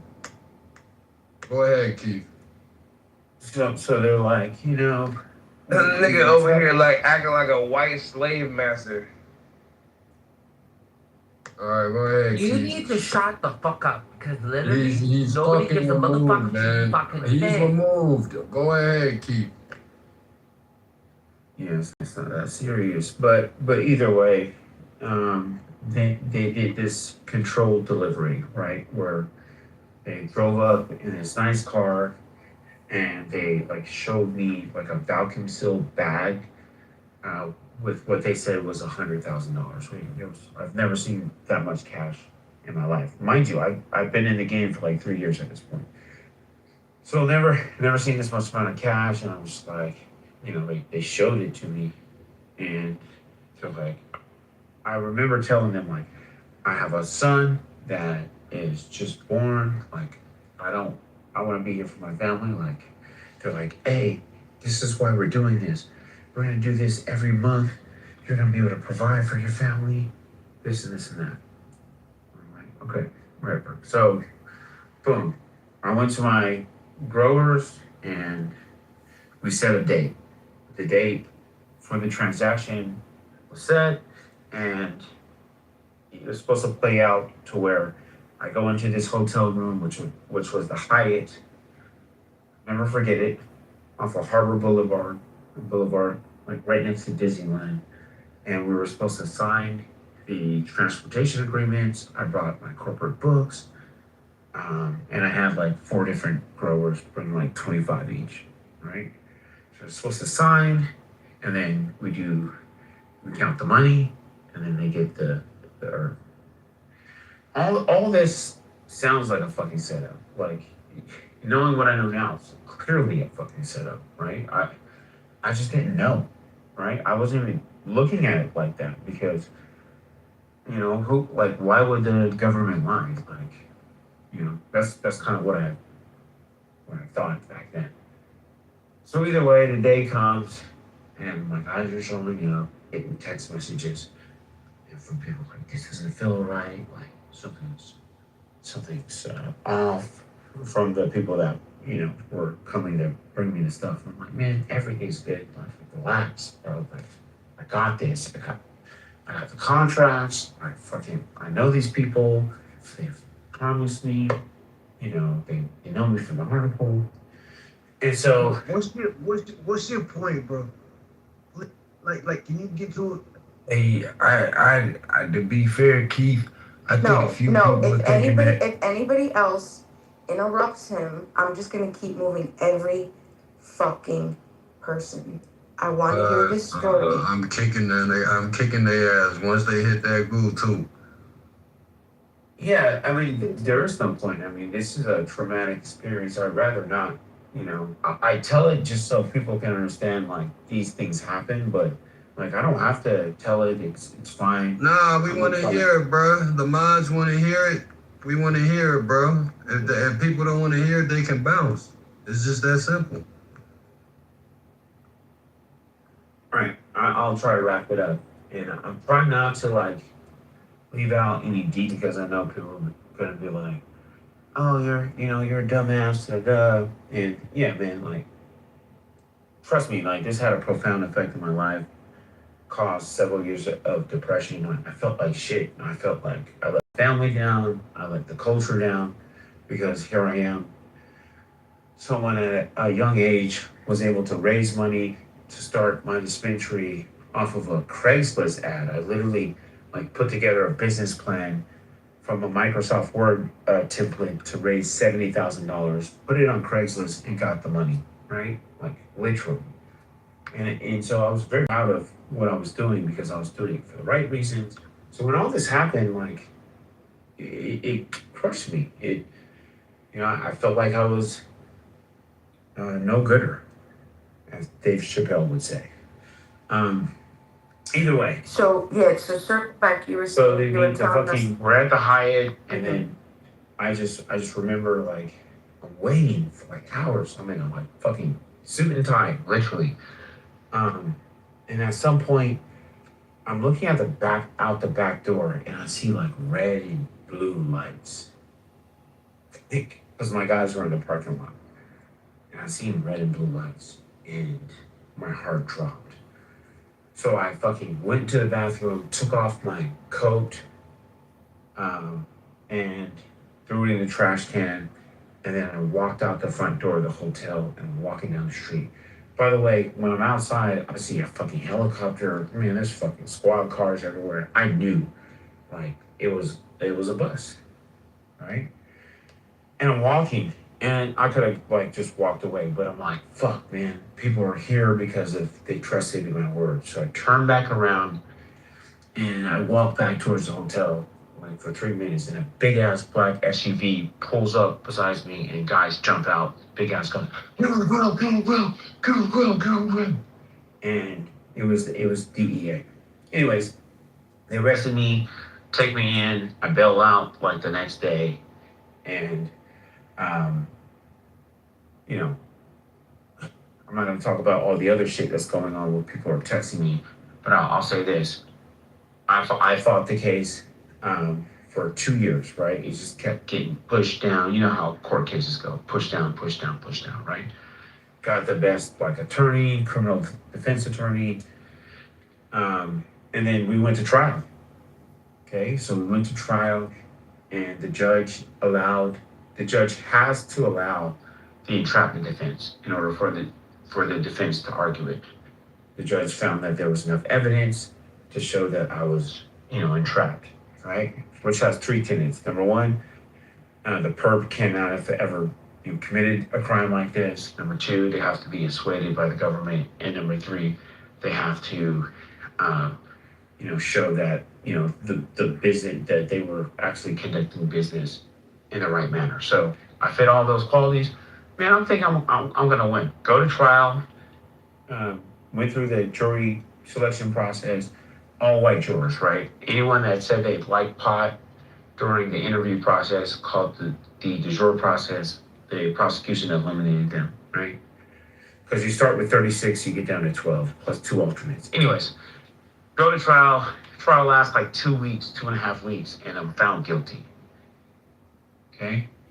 And in the trial, sitting there was ATF, fucking FBI, and DEA, like officials, like literally. And I remember going to the bathroom while we did recess, and I saw one of the guys that jumped out of the car to arrest me. And I looked at him and I said, why did y'all do this to me, man? And he had nothing to say. So found guilty. I was sitting in jail for 45 days, and I'm scheduled for sentencing. So a week before sentencing, the probation office comes in to interview me, and they ask me, are you remorseful for what you did?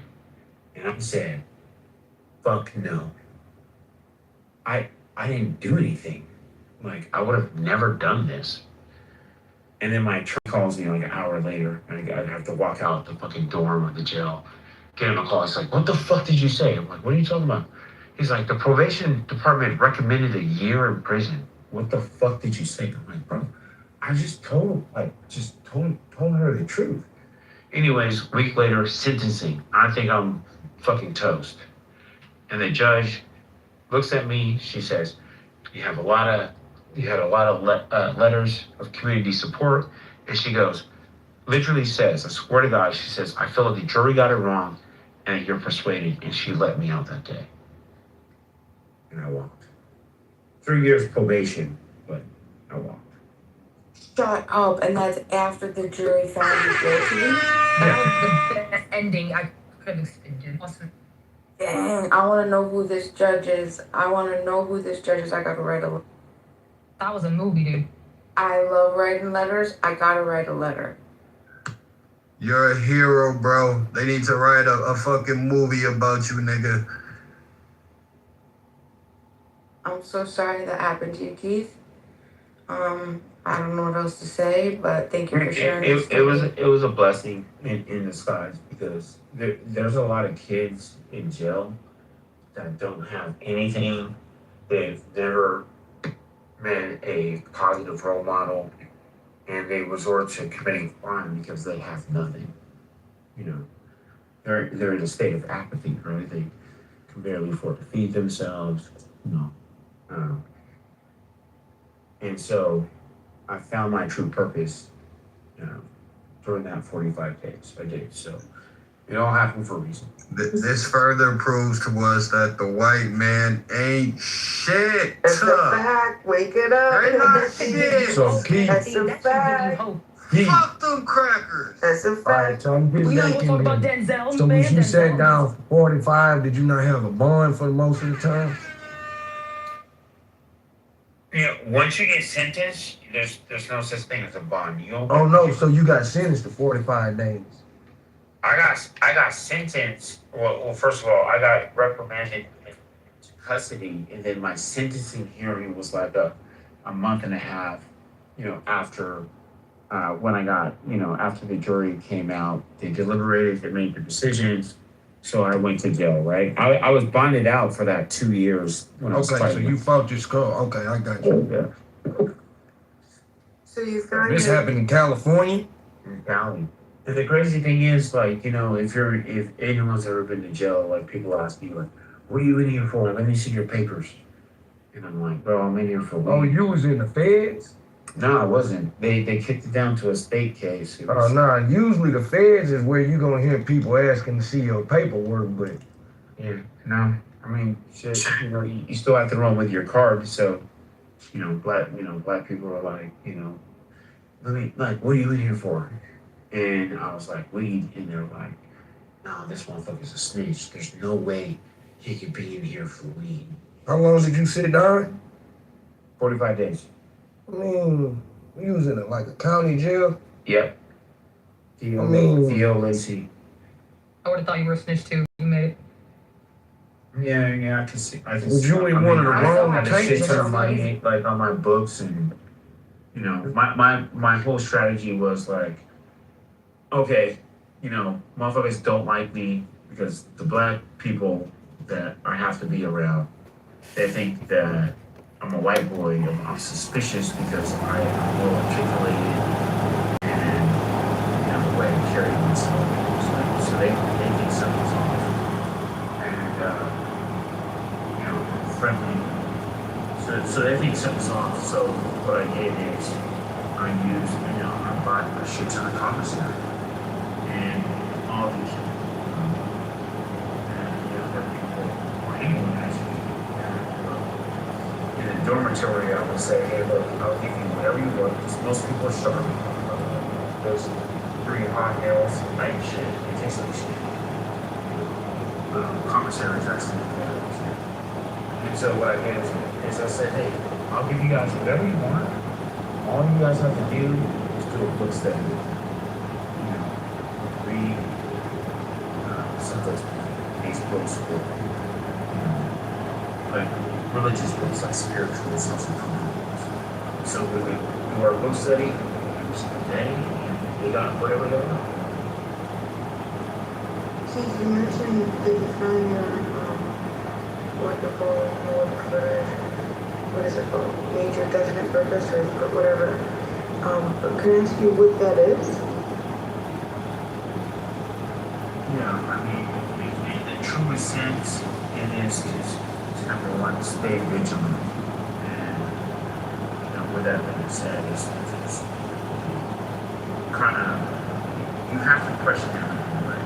You can't go through life being like, even if you're a good person, everyone is. And number two is, like, people that you inspire. You can change someone's life from a simple conversation, from telling them something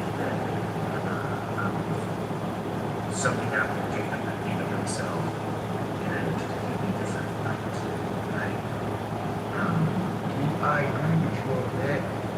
I would tell young niggas that you might not get an opportunity per se, but the perspective change is just as important as an opportunity. Because an opportunity given to the wrong mindset, it don't matter. You feel me? So I agree with you totally on that. Can't agree totally because he had just said, like, I'm a white boy, then he said I'm a black boy. It's... I never said that. No, he said they treat him like he's a black boy, be a white guy. They said I'm like a white guy. I mean, which I can, unfortunately, that is something that a lot of niggas that speak like that that's a story that a lot of them tell, you feel me? And I ain't saying that it's right, but it's like, just the... It just has like a funny trigger, when and I don't know if Iman heard that this is how it all started. Iman, that I said, when I saw Keith, I said, oh, is this FBI Keith? Because the story started because he told the FBI to say that 9/11 wasn't an inside job, and I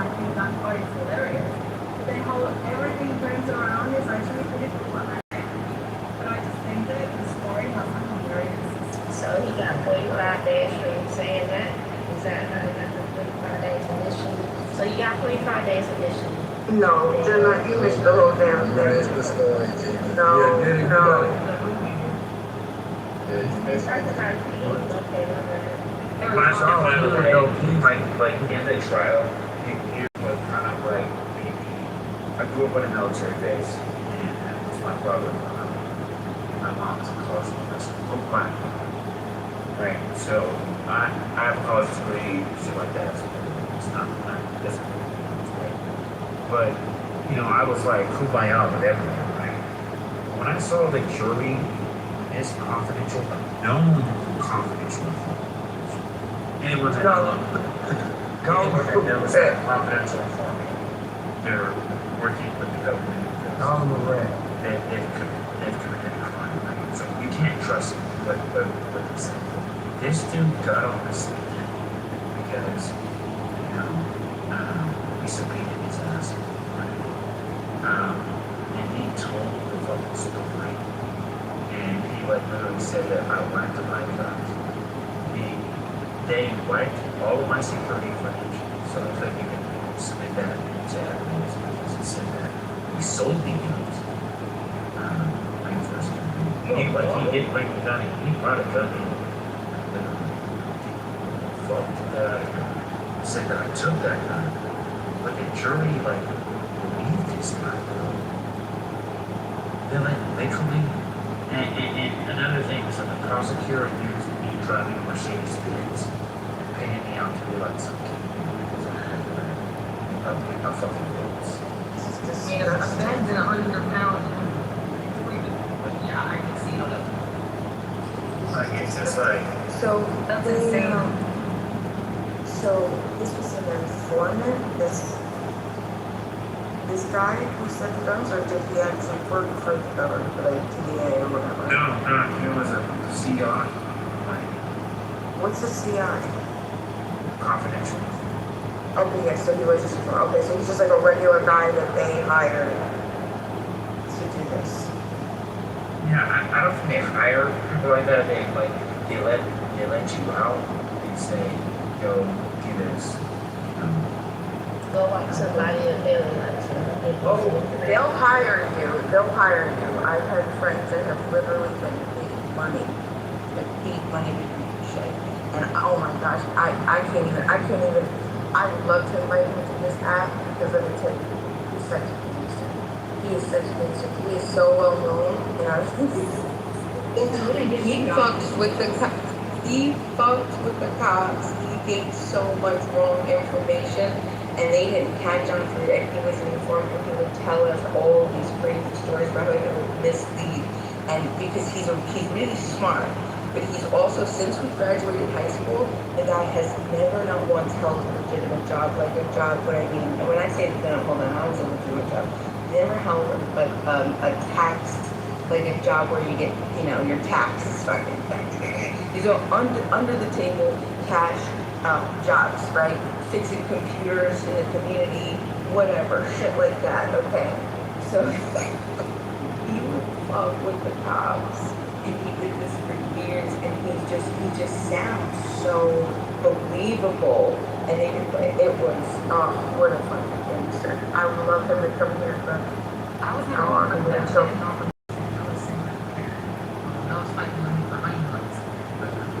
I'm guilty as fuck. Did you really? I would have snitched. They never gave me the option. When I was involved with this, that was a lawyer. So, I was in that conference here. Did you like Lady Gaga Beyonce's song? I don't know Lady Gaga Beyonce. Well, when they talk about honey buns. They got a song about when she's just like, something's wrong, honey. And then she has like the honey bun. No way they incorporate honey buns. I got a question. I don't see the guy who was speaking before. I was going to ask him. I don't see him anymore. Oh, Keith, that was him. You said that you had a degree, but there's no value in it. Why'd you say that? Yeah, I say it doesn't matter because what I do to make a living today, my degree has not. There's no value in your degree. no value. Yeah. College is a scam. No, but there's still value. Yeah, I'm saying there's no value. That's the ask. I don't suggest that anybody. I said that. You spend a lot of time. You spend a lot of time getting it. You say there's no value in it. No, I said it doesn't. It's a scam. So when I said I have a degree, I said that is. I don't want people to think. When you say that doesn't have any value, that's what you said. No, I You're saying no value. That's I very. didn't say that have any value. You did. I wouldn't just. Like, I see what you mean. That if you look at the picture, maybe you can hire them that. Right. Yeah. Right. So that's. King, I would say it for you. College is a fucking scam. It is a 40 grand. Don't waste your money on that shit. Well, I had a full ride scholarship, so I took it today.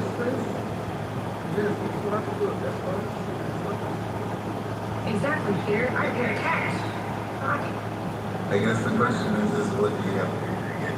What did you decide to do? What are you doing now?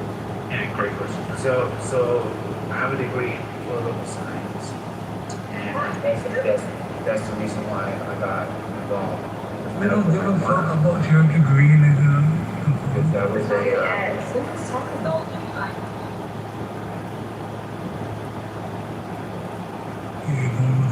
Man, you better go do an audible with that because it's not a beer. Listen, I pause because I know you're not talking. Please, pipe down a little bit. Pipe down.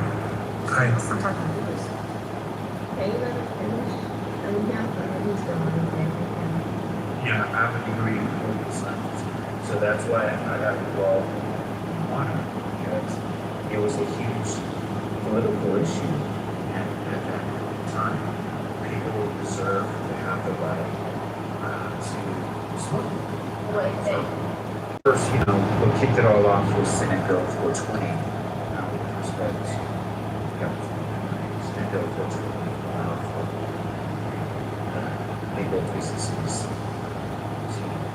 conform by plans to people. Was you talking about the recreational law?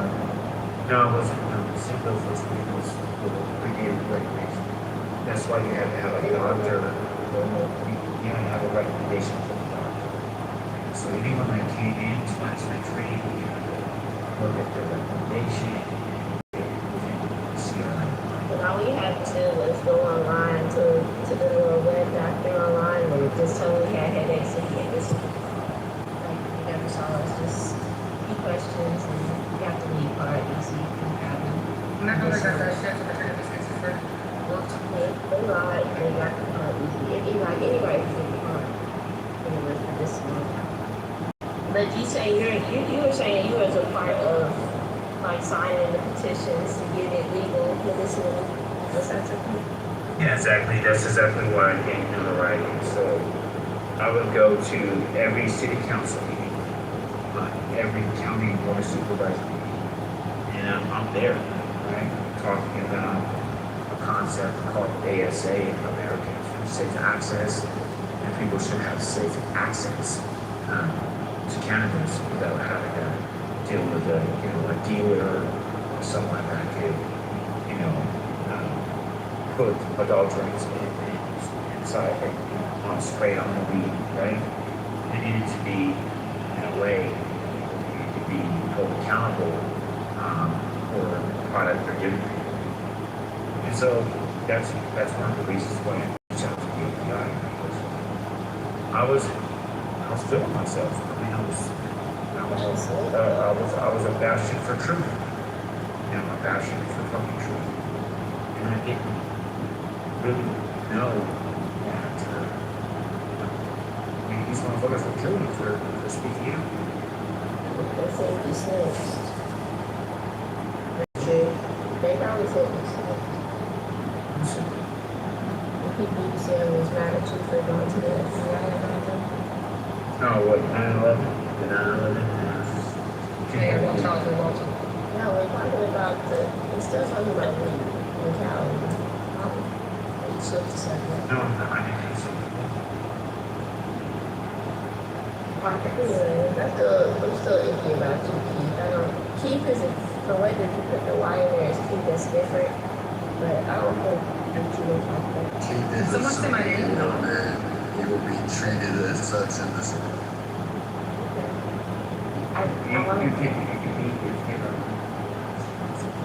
Yeah, I'll say this. Whoever moves me, remember your mom. I didn't do it. I didn't do it, guys. I looked, okay, so this is how I remember. I always saw those fucking honey buns at the gas station growing up. Never tried one, never thought about it. But then, yeah, I never even thought about it. Like, it just didn't look appetizing to me. But then, and when Lady Gaga did that song with Beyonce, halfway throughout it's called Telephone. I never turn the phone, yeah. She's sitting in the pussy wagon, what they call the pussy wagon, and Beyonce's picking up Gaga from prison. She comes out, she gets in the car, and Beyonce's like, "You've been a bad, bad girl, Gaga, a very bad girl." And then she has this honey bun, and she takes a bite out of it with the plastic, and then she gives it to Gaga, and then Gaga takes a bite out of it, and then I was just like, I gotta fucking try this shit. Yeah, that's not how it happened in prison, but that sounds nice. Then I had my first honey bun. That's Dude, how you should have had it 20 years ago when it was 53 cents. And they were bigger. And they were real honey buns. I used to get those every day after school. Honey buns were the shit. And then when I went to prison, I saw them. I was like, yo, bro, I felt saved. All I had was honey buns, and they literally saved me from getting my ass beat. The honey buns. So shout out to that. My girlfriend, when she went to prison, she fucking called me, and she was so upset. It's not funny. It's not funny at all. But she was just like, "Can you put blah blah blah on my card and send me basically like the little care packs and stuff." She's like, "These hookers and these prostitutes in here are getting treated better than me. Their pimps come every day and give them food, and they got all this stuff." And she's like, I'm just like, "Girl, I'm out here taking care of your kids, and you're." Man, she is enjoying her life. I would stop doing favors because she never gonna look. But that's crazy that they had a honey bun in a music video, man. Did Beyonce eat it? She had a bite? Yeah, Beyonce. Her rich ass better swallow that shit. And then I think she better than honey bun. And then she like squeezes it in her hand, and it's such a great ASMR. Like if you like ASMR, you would love it. If you watch the music video, I'm gonna put the music I like video in the lesbian shit, chat. so I'll probably watch it. It's at minute 5. Yeah, I'm gonna go watch a Telephone. I used to love that song. I thought it was so cool. Yo, Lady Gaga scares me now, but it's alright. She's Amy Winehouse reincarnated, so it's cool.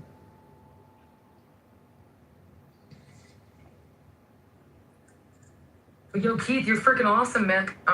That was one heck of a story, dude. I was with you. You're welcome. Appreciate you. Yeah, thank you, Ethan. I'll tell you know. I just want to know whose mom is dirty. Whose mom is dirty. So don't you mom be is dare exactly touch. your buns, bitch. The fuck you can do about pussy? Listen, I'm not doing this with you, Pepe. I'm not. Who the fuck keep bringing that nigga up, man? I'll move your bitch ass, nigga. Sit your ass down there. I just woke up, and so I saw he wanted some smoke, so I just. Damn, he woke you up, man. That's fucked up. No, I said I just woke up, and then I brought him up. I was just trolling. I don't know. What's up, Pepe? Dude, you missed a lot of fun. What fun? You missed a really cool horror. Have fun in here. Her name Holly. She's all. She's horror. Yeah, like the best one, the best kinds.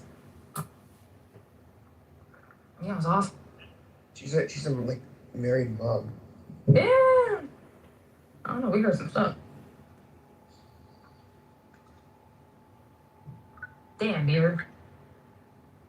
Pepe, you will not call me a dirty beaner today? Who's this? Are you next? Who do you think it is? Is this Issa? Yeah. Oh yeah. Hey, how have you been? Good. I've been a couple of times online, and I haven't really seen you. I've been trying to find you and was asking around about you. Right. Yeah, I'm sorry to hear that you were sleeping yesterday. Where have you been? Just off, busy in real life, doing a lot of projects at the moment, and I left Clubhouse in February. I have connected probably like 10 times since then in this new account. But yeah, I still miss you guys sometimes. Honestly, your voice is very distinct. I don't think there's anyone that has your kind of voice. We heard it instantly. It was Yeah, I was wondering what happened. And then, I haven't seen, so you, fuck. Shout out Were to you- the hosts. Were you around when, you heard what happened? Were you, God damn, why am I drawing a blank on his name? I don't know why I'm drawing a blank on his name. Gotta get the juices moving, Pepe. Drink water first. I just woke up. No, stop. No, he passed away. In the meantime. Oh, Lou? Yeah, Lou. Yeah, no, but that was early January when we found out about Oh, Lou. okay. Yeah, so that was right after New Year's. Last time I spoke to him was like the 3rd of January, and he died, I think, on the 5th or something like that. That's when we stopped hearing about him, and then they found him. so sad, man. Hello, shit. Yeah. He was legendary. Yeah, so basically, That's- I haven't seen Diego or Rob, whatever the fuck his name was. Like all of those people, like they don't even come on here anymore. Yeah, when I left, I stopped doing, of course, I was not doing the rooms anymore. Then Daniel also stopped coming, and then Jeff. And then when I connected again and people came to the room, everybody was like, oh, good, I haven't seen you in a long time, telling themselves that. And I was like, you guys have been on Clubhouse. And they're like, no, but we don't hang anymore in the same rooms. I was like, oh, okay, well, it's interesting. Yeah, Jeff doesn't come on here. like a big bang. Jeff doesn't come on here much How's it anymore. going with your music, Pockets? That's going good. Damn, Pepe. Which one? Sorry, I forgot what I was saying. I said Jeff doesn't. Yeah, he stopped coming on here. He comes on here occasionally, and then yeah, a lot of them. Randy. So they also kind of like just stopped. I mean, like I wasn't really hanging out with them anymore. You know, the whole Nora stuff because she's just crazy. And then I blocked Diego because of that. Like I didn't want any spillers, you know. But then Randy also left after the whole Lou thing. It was like a little bit devastating, you know, because he was our friend.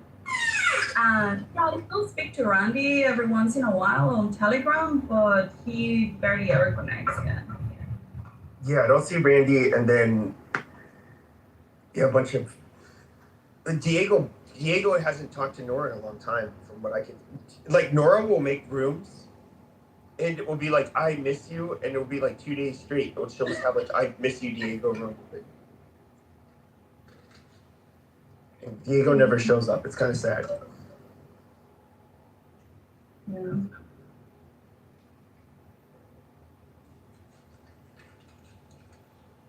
But I'm glad that you guys still hang around. There's still always a place to come and listen to you guys. Yeah. You, Bima, Matt, Beaver. Yeah. I think Timothy has said something pretty interesting. Bringing my name up. What did I say? You thought a college degree was the road to happiness, or whatever you said. What? We all did. Yeah, man.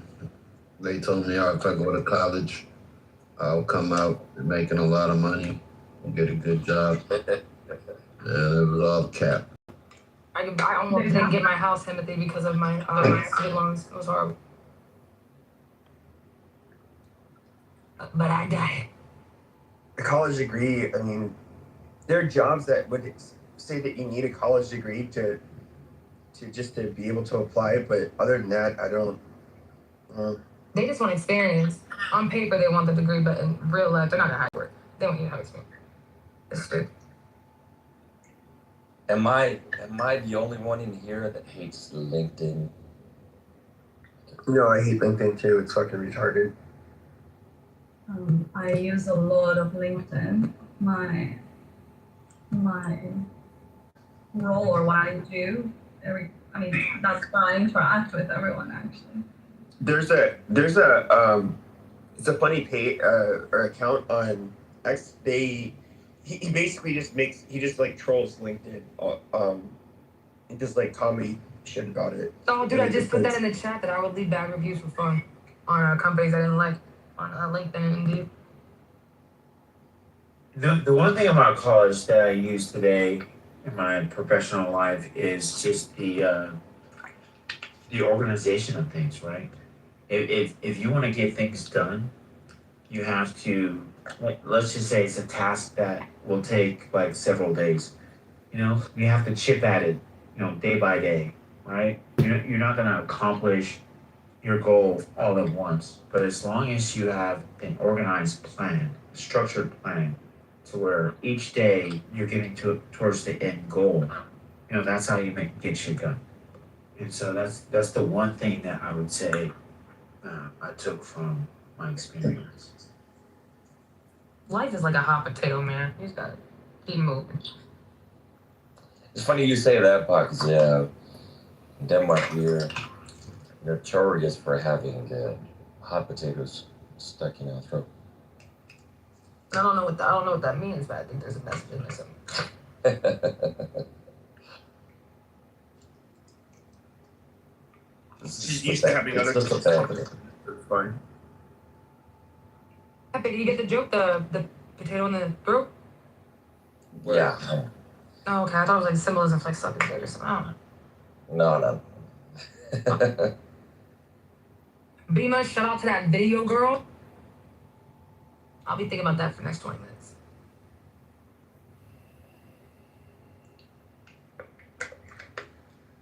You said you still live in Austria? Or not Austria, Switzerland.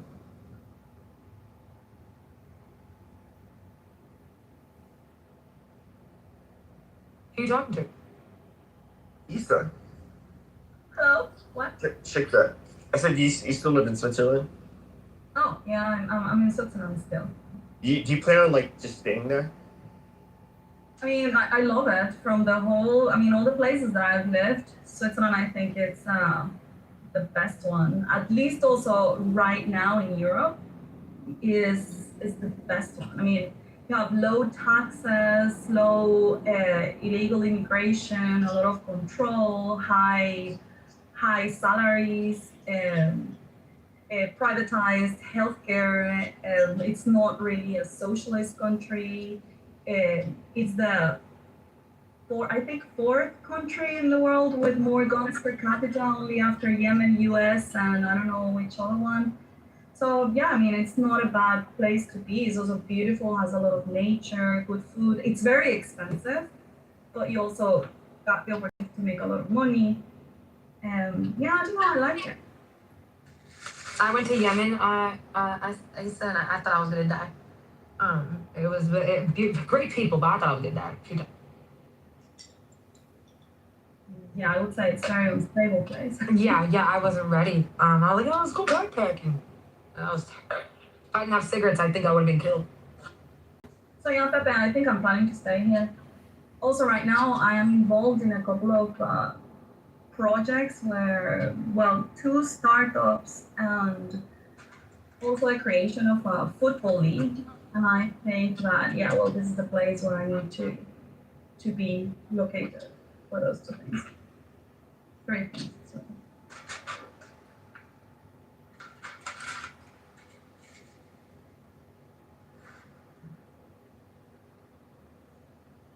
Yeah, it's got like Clubhouse has gotten smaller, so like everybody on the app I feel like kind of knows each other. Yeah, this is like a family, a very a very dysfunctional family, but in the end, I mean, like we have built, uh, how to say, attachments here. Not too healthy attachments, you know, but yeah, we are all in a way uh, familiar with each other. And this is what X doesn't have, right? With X space, it's like I have tried it a couple of times. No, don't feel the same vibe.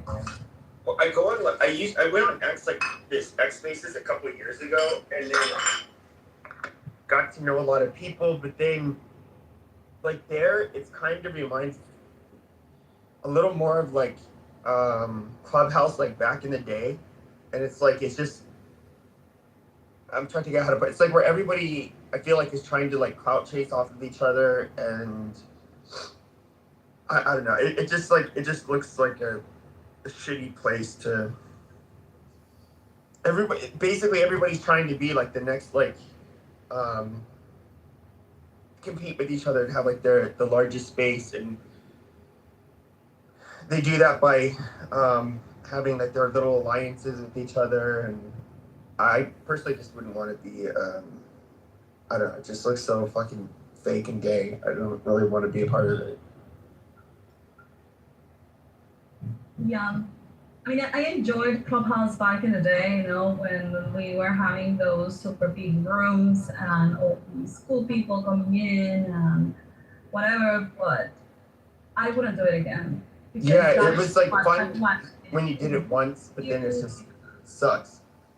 And also, like, I was taking it too seriously, you know, like, I would have, like, these rooms that were open for a few days in a row, and we would have, like, 1,500 people, and it's like, oh, yeah, well, let's moderate the room, and let's plan the topics, and it was like another job, and then we were the first ones creating like a Discord server with all the topics that we would speak, and we're like, yeah, well, we're putting all of this information in the Discord server, all from public sources, and it was crazy, and I was maintaining that server, and I cannot think of a worse decision in my life back in the day, you know, to like just waste my time like that.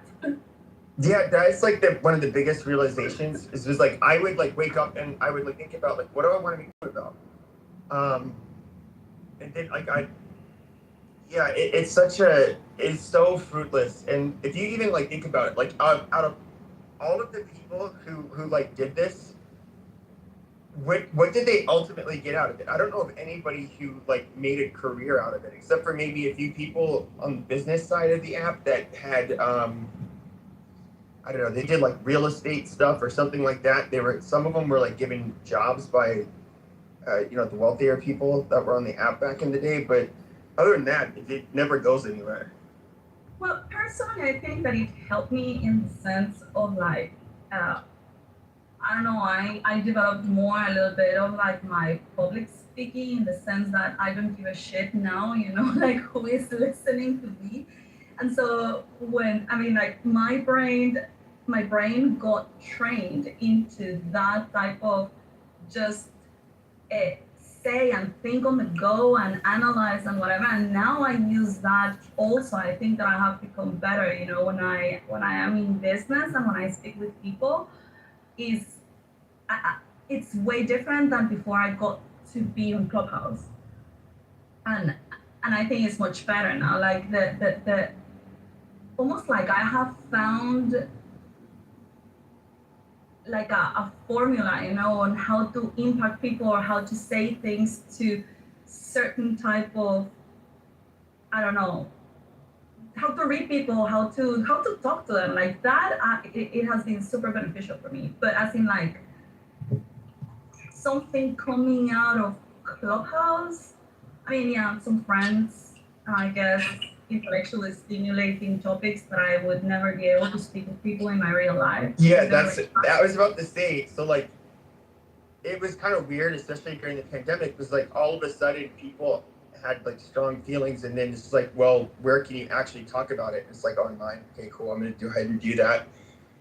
I basically maybe learned how to debate people and better, and I don't know. I guess you kind of get just like a feeling for what actually. The one thing that I would say that is really useful about like Clubhouse is you get everybody will come on here and talk about things that are like controversial that they don't really debate in real life. Even though I know a lot of people say, oh, in real life I say the same shit. Okay, sure. But Yeah. you get to basically hear what people actually think. You learn kind of like why they think the way they do, what their motivations likely are, and I don't know. I mean, you get to understand people on a level that you would not really learn about in real life. Because you're not like the mainstream media doesn't necessarily cover a lot of these controversial views, and you just don't talk about the shit with strangers, especially coworkers, because you get fired. But yeah, it's interesting. Yeah, I also think I grew a thicker skin. Like I don't get offended, you know, like there. And after all the shit you put up with here on Clubhouse, you know, and people trying to create drama and people like coming after you a lot of times, and I don't know, I think that I learned a little bit also how to control a little bit more my emotional reactions, and even if it's difficult, kind of like just choose not to engage, and that also has made a little bit of a difference, because there's always people around you trying to piss you off or pissing you off without even trying, right? So like just letting those little things go and picking your battles. I think that it has happened the opposite for other people, because a lot of people here love to fight and to engage in drama. But yeah, a lot of people love the drama for sure. yeah, so all of that is what actually creates relationships, right? And so other people that have not been on Clubhouse, if I try to explain this to them, they will think that I am crazy, that how is it that I can connect with people online, people that I have never seen in my life.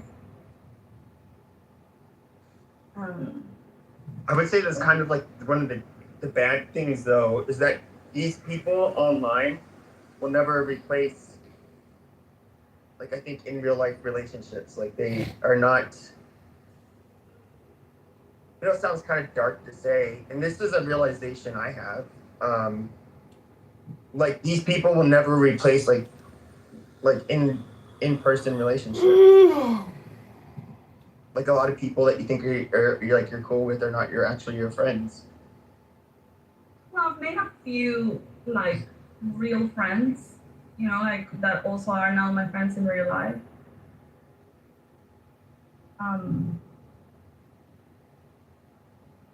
Two of them I'm actually doing even business with.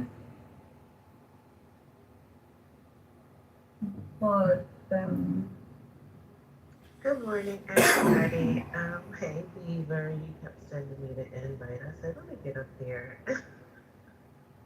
I just happened to wake up early listening to you guys. Funny. Well, good morning. Good morning. How you doing, baby? Yeah, Clubhouse. You know, I got an invite the first time. I think it was like 5 years ago. I was invited by a colleague, and it was basically a networking thing. She was she outside of what she did 9 to 5, she liked to do public speaking. So this was great for her. That's what made me think of it. The young lady was just speaking. She said that she came. I guess I was more confident. That's what I got from what she said. And if you are a person who has to public speak, this is perfect for you. Some folks have, I think folks are characters on here. I think we have a lot of voice actors, and if they're not, they should be voice actors because they are funny as hell. And I think that they should use their talent in that way, because some of these folks are good. These storylines are out of control. and some of them may be true, some may not, some may be loosely on the truth, but Pepe, you're right. You should go outside and touch grass. That's the first bad on here, but you should go out. You know, you need human interaction, the word, but this is definitely an energy hack because folks are actually feeling feelings. When people be crashing out, that's an emotion, that's a feeling, and they're doing that shit for real. So, just, so just keep that in mind too.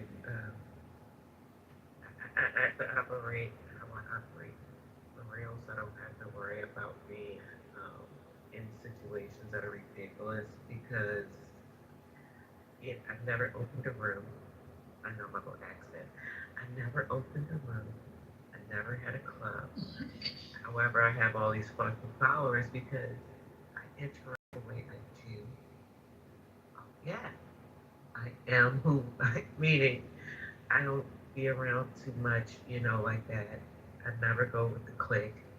Unless it's Alpha. We're not a clique anyway, but yeah, so yeah, I just operate the way I do in person. So it didn't really get to me, Clubhouse. But if it gets to, if it gets to be, too much yelling and things like that, I'll just log off or turn off the phone. You don't have to stay on it. All right, I talked enough. Is that good, Beaver? Am I finished? Hey, Jimmy. Hey. Okay, I see all of you. Uh-huh. Lord, my goodness, this sweet Patty.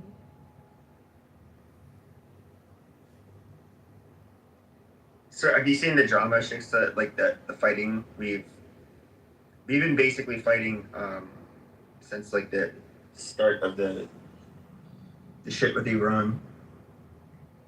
With whom?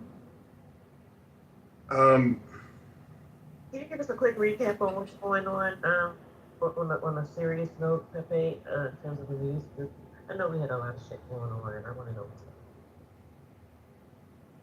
a lot of stuff happened. one second. So what drama are you talking about? In the house or like in real life? Oh no, just like who are you? Her? What? No, you. Pepe. Oh no, just like. Have you seen the drama or the fighting or something? Oh no, like we've been kind of fighting. So I don't. Were you on here when the Persians all started coming into like the conservative rooms and the Jewish rooms? Well, when the whole Iran thing started, like right before because that was at the beginning of the year, right? In January. Yeah, so I was still doing rooms and we were talking about these things and stuff. And then as it was getting closer to the moment where everybody was praying, for Reza Pahlavi, to come to Iran and all that, the tension started going off. Then, yeah, the Iranians started doing rooms. I kind of like. They want me instead of I stopped doing my rooms in order not to take people from them, like Roya and Samsung, so because they're two Iranians, I'm like, yeah, well, they need to have their own space and they are excited, to talk about this. And then I left. But yeah, I stayed for maybe a month for that at the beginning. Mm-hmm. Okay.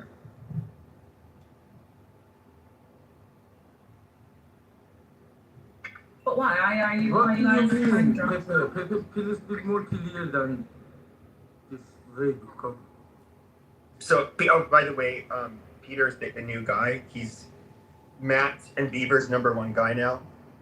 He's ascended from the Persian side, but no, it's just like there's a lot of us who are kind of like against this war, not because we like love the IRGC or anything like that, but because we thought it was just stupid.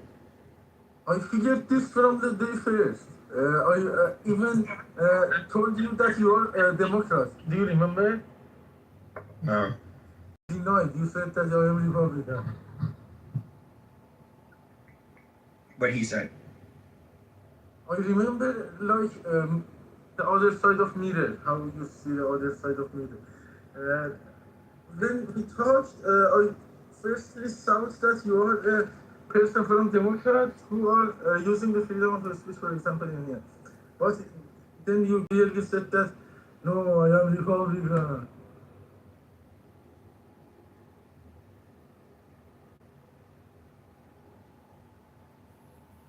Because Mullah is done. Mullah, we will never leave them alone, with whatever cost. If they find ground, right now, there are two breaking news you can check. It was widely published in the Mullah's media outlets. First thing, the new leader of IRGC, Ahmad Wahidi, said that I promised you, he says to the soldiers, I promise that we can lead the world with Islam. We will continue. This is the latest Ahmad Wahidi's statement. And another one is that in the Islamic Republic of Iran's broadcasting, IRIB, somebody uh, interviewing one of the main cemetery centers of Iran, named Beshtara, he said that we prepared 5,000 graves for American soldiers who we will want to kill them. They literally that they publish a video, and at the same time think that if you leave them alone and if it is not your problem, they won't come after you. If they find the ground, if you let them breathe, I won't be their last victim. They would come after you, they would make the world as destabilized as possible. I promise you. I am here in Berlin. I will live my life like a normal people until being old and then dead. I would remember you this. Like I remember right now, you to you that you were firstly a Democrat in my sight, but you denied. I will remember this to you later when they make more mess.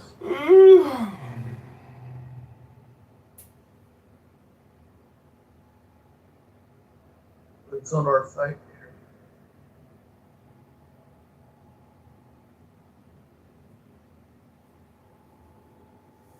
Yeah, Peter. I know like the Persians and the Jews want us to like really fight this fight, and you know I get it. You guys are biased, but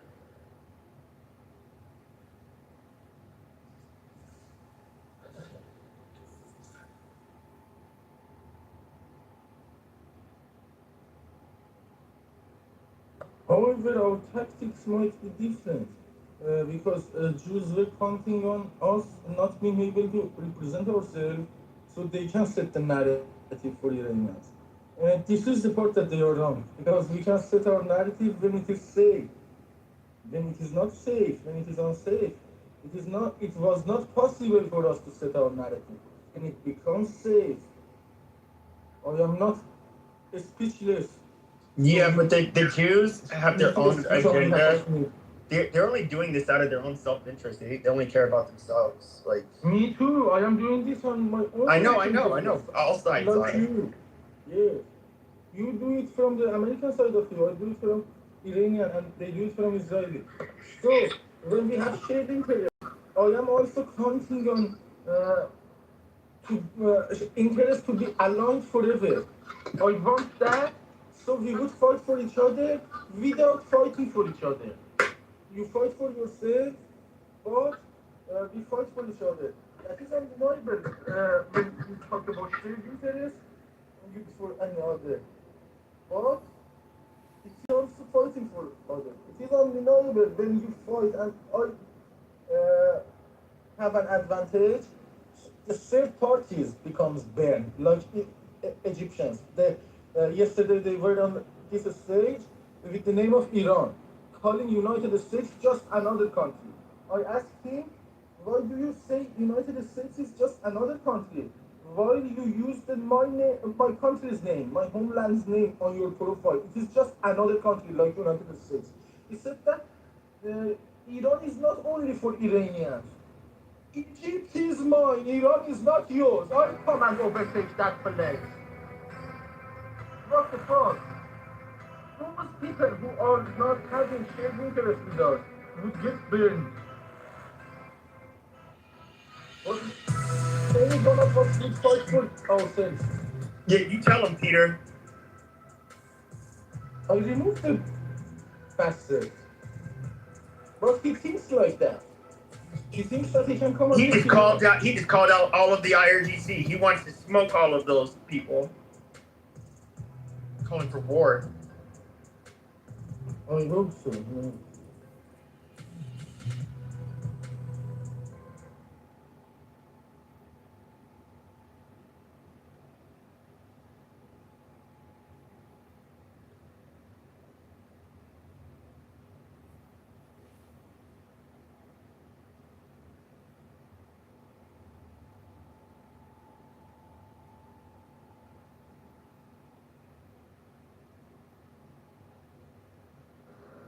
When do y'all shut this room down, Pepe?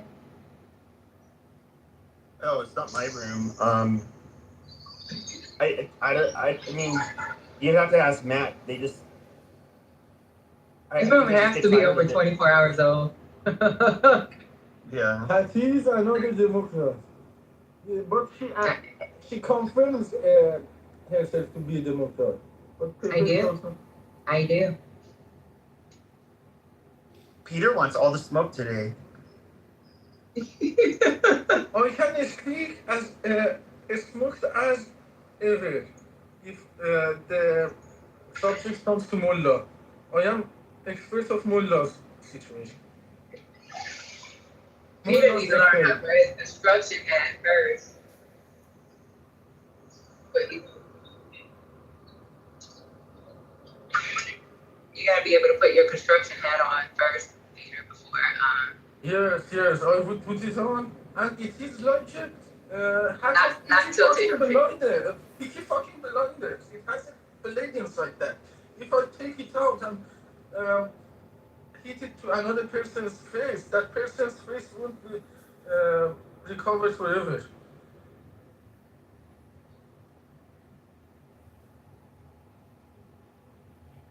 You know picky fucking blinders, huh?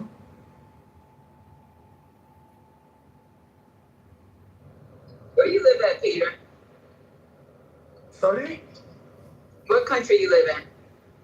You know that better than me. He lives in Germany. He lives in Berlin. Oh, you live in Berlin. My dad used to be in Berlin. Yes, at the first time you said that, I remember. Was your dad in the military too? Yeah, so he used to work for the State Department. So he's worked in Africa and Europe. So he was on the financial path. My mom was a teacher. So, where did your parents meet? In college. Oh, okay. I'm just asking. My parents both worked for the federal government. They met in D.C., so. My parents my mom was a teacher and my father was a bank manager.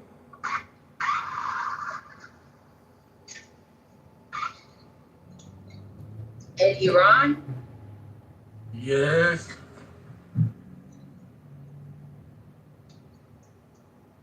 So your daddy's mullah. My daddy got his position from my uncle. My uncle had the Master of Accounting during the kingdom of Muhammad Reza Pahlavi. He got Masters of Accounting 55 years ago, around 60 years ago, my uncle. In that time, he could have spoken English better than my current speaking. In that time, 60 years ago, he could have spoken English better than my current English. He is still there in Iran. We can speak English with him. You speak English so well. That's surprising. Yes, he is 80 years old. He can speak English for 6 years. That's part of the He never immigrated. They were some dumb people. I think that they were dumb. We want to die here. We want to get British. Oh, they didn't want Pahlavi either? No, they didn't want parliament, they don't want more law. Because you're from Azerbaijan, we have our own roots. We don't rely on them for their credits based on us. We have our own credit. They want to use us, they want to play the king, so I use my credit on behalf of them. I won't use my credit on behalf of others anymore. My credit is mine. So your parents are still in Iran? Yes. Are they happy? No, they are extremely sad. All of us want the regime change. Hmm.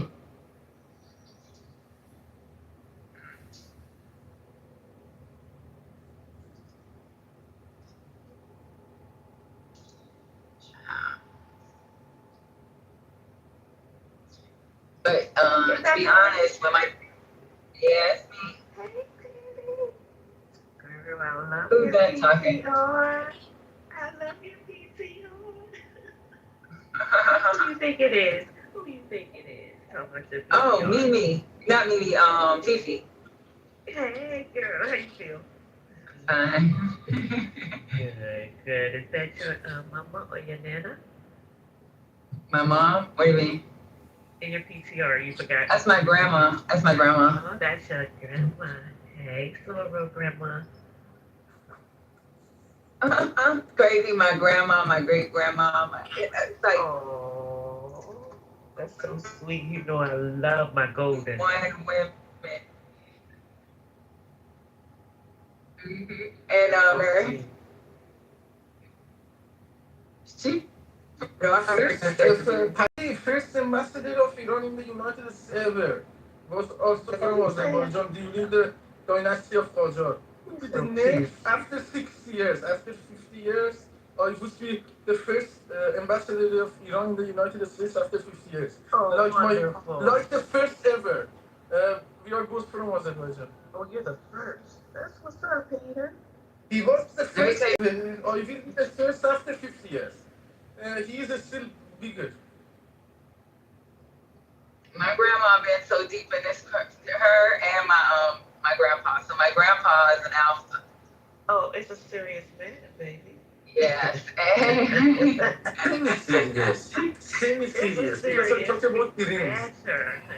My grandpa. But it is what it is. There is nobody else better than me to represent both interests. You name one, you point me out one person with my features who can play this role better than me. Can you go through my pictures? I can't change my PTR. Okay. My grandpa he got the gold jacket. He used to, girl, he suspended a couple of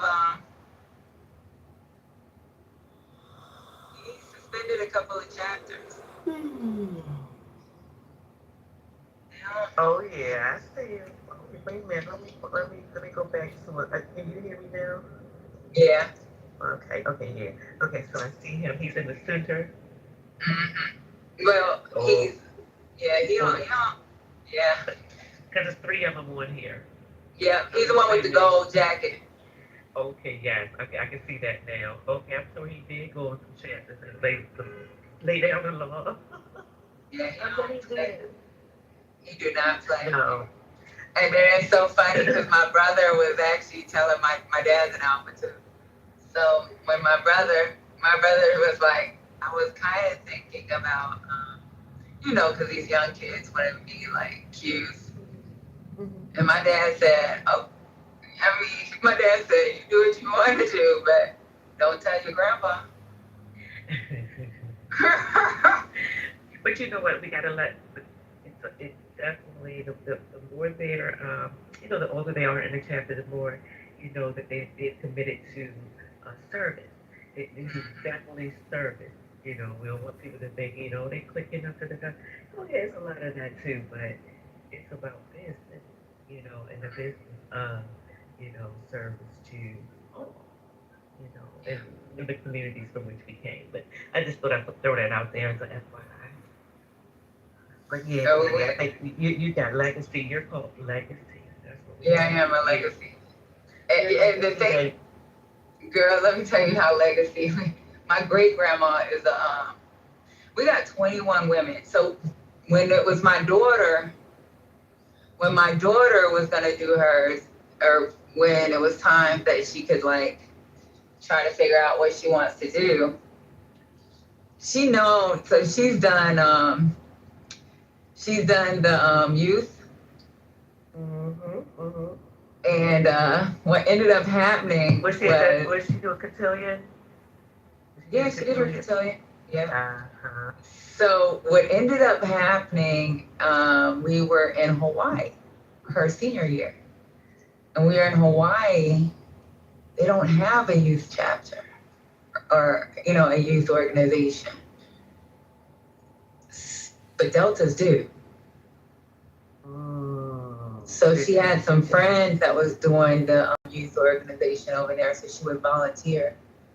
And while she was volunteering, that's when she kind of said, I'm thinking about, and I was like, hey, it's up to you, baby. So when my grandma was talking to her, when she's going to college, you still gonna have to pledge, you gotta figure out what this, and this, you're gonna have to keep your GPA strong and all this other stuff, right? So I was like, I had to tell my grandma, and my dad, please, let her make a decision. I want her to research and learn and then decide this is what she wanted to do. Child. A year later, she told my grandma, I'm gonna be an AKA. My grandma was like, yeah, we're all family. This. She said that as soon as when we first were talking about, I'm gonna let her do what she needs to do. We can't be pressuring people. So my grandma was like, yeah, it's fine. We're all family. I just want you to be a part of something. You have to. You know how they be talking. So as soon as she found out, she said, girl, see, that's what you're supposed to do. I was like, huh? I had her on speaker in my car. She was like, and you know what? You know what your cousin did? Your cousin, her mama let her do that, and she went off Delta and went and tricked her sister into it. And I was like, oh Lord. The legacy is deep, and we were talking earlier about how why some folks thought that it was a waste, or they spent too much money, what have you. Like with anything, put it this way, college to me, it gives you, it makes you more competitive. You know what I mean? Not necessarily saying that you know any more than anybody else, but it does show that you can complete a set of things of that nature.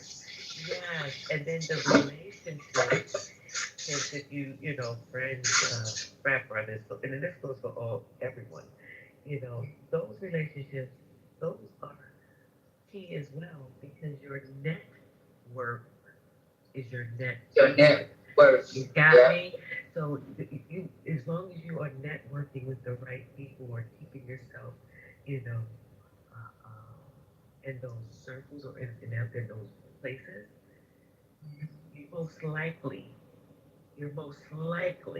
to do what you want to do because you're around the folks that's doing what you want to do. I mean, that's all I'm saying. And even with tech school, it works the same freaking way. Just because you get just because you get all this tech school, guess what? Doesn't mean you're gonna get a job. So anyway, just gotta be careful, And I thought I'd just bring that back to what we were talking about earlier, because they were acting crazy earlier. So. Oh, I heard to say anything. With the education thing. I said, hold up, y'all really don't. I was proud. I was super proud more than anything. Getting the degree. I was proud. Shit. People that fought for that shit died. Well, I graduated from college. I have a sociology degree, not nothing. Okay. Well, I mean, no, I'm not being hard on myself or anything. But what I'm saying is I do think that people kind of had an idea that before they graduated college, they had an idea that their degree was like, I don't know, could help them get something more than what it actually was. Pepe, believe me, it gets you more than than most. Because the first thing the Just application says is you have, how much education do you have, Hey, I don't hear nobody say I'm a living example of what not having a degree, like how it does hinder you. Like, yeah, you can get out here and you can make some money on the work blast. Most people who really get like on the entrepreneurial side, a few years of my life, but if I had a degree, it's a guaranteed job or nothing like that. But I think that was Miss Fifi that said, man, that you can complete something. So that makes you a little more attractive to employers if you end up having to go that route. I just hate that. I ain't saying nobody said this. I just hate to hear people say stuff like, man, college don't matter. It's a waste of time. I And I'm said like, it. nah. College is a scam. Himothy said it. Hey, look, and you heard what I said the other day about that too. Like, whether you go to a trade school or whether you at a university college, man, more than likely you're gonna have to pay for it, and you have to prove that you can earn that certificate. You have to prove that you could complete that task to get that trade certificate. The same way you got to prove that you could complete the task to get your bachelor's or master's or doctorate or whatever you're doing. A lot of people that go to trade schools come out in debt too. A lot of people that go to trade schools don't end up working in the fields that they want to work in. But bottom line is all education. Let me tell y'all something. My daughter started working at Walmart in Hawaii, and she was working the cash register. She's in college right now, and she got offered, and it's 3 days a week. It's 12 hours, and it's on a Friday, Saturday, and Sunday. But there's people that work around her, and because she just finished her bachelor's degree, there's people around her that work at Walmart that's been there for years.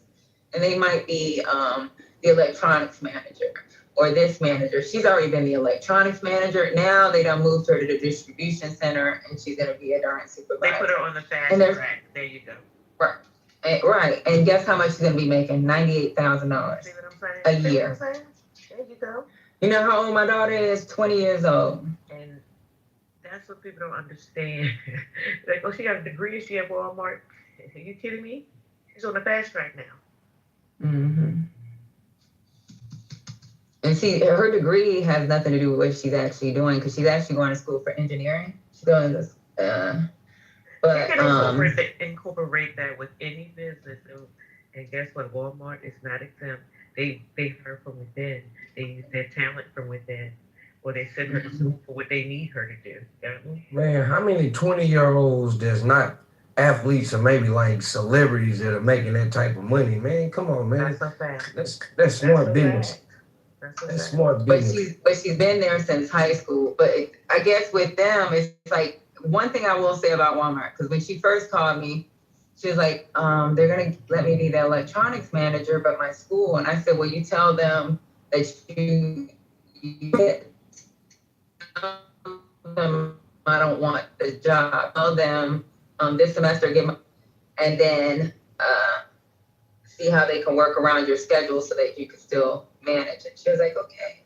So they went on ahead and did it for her.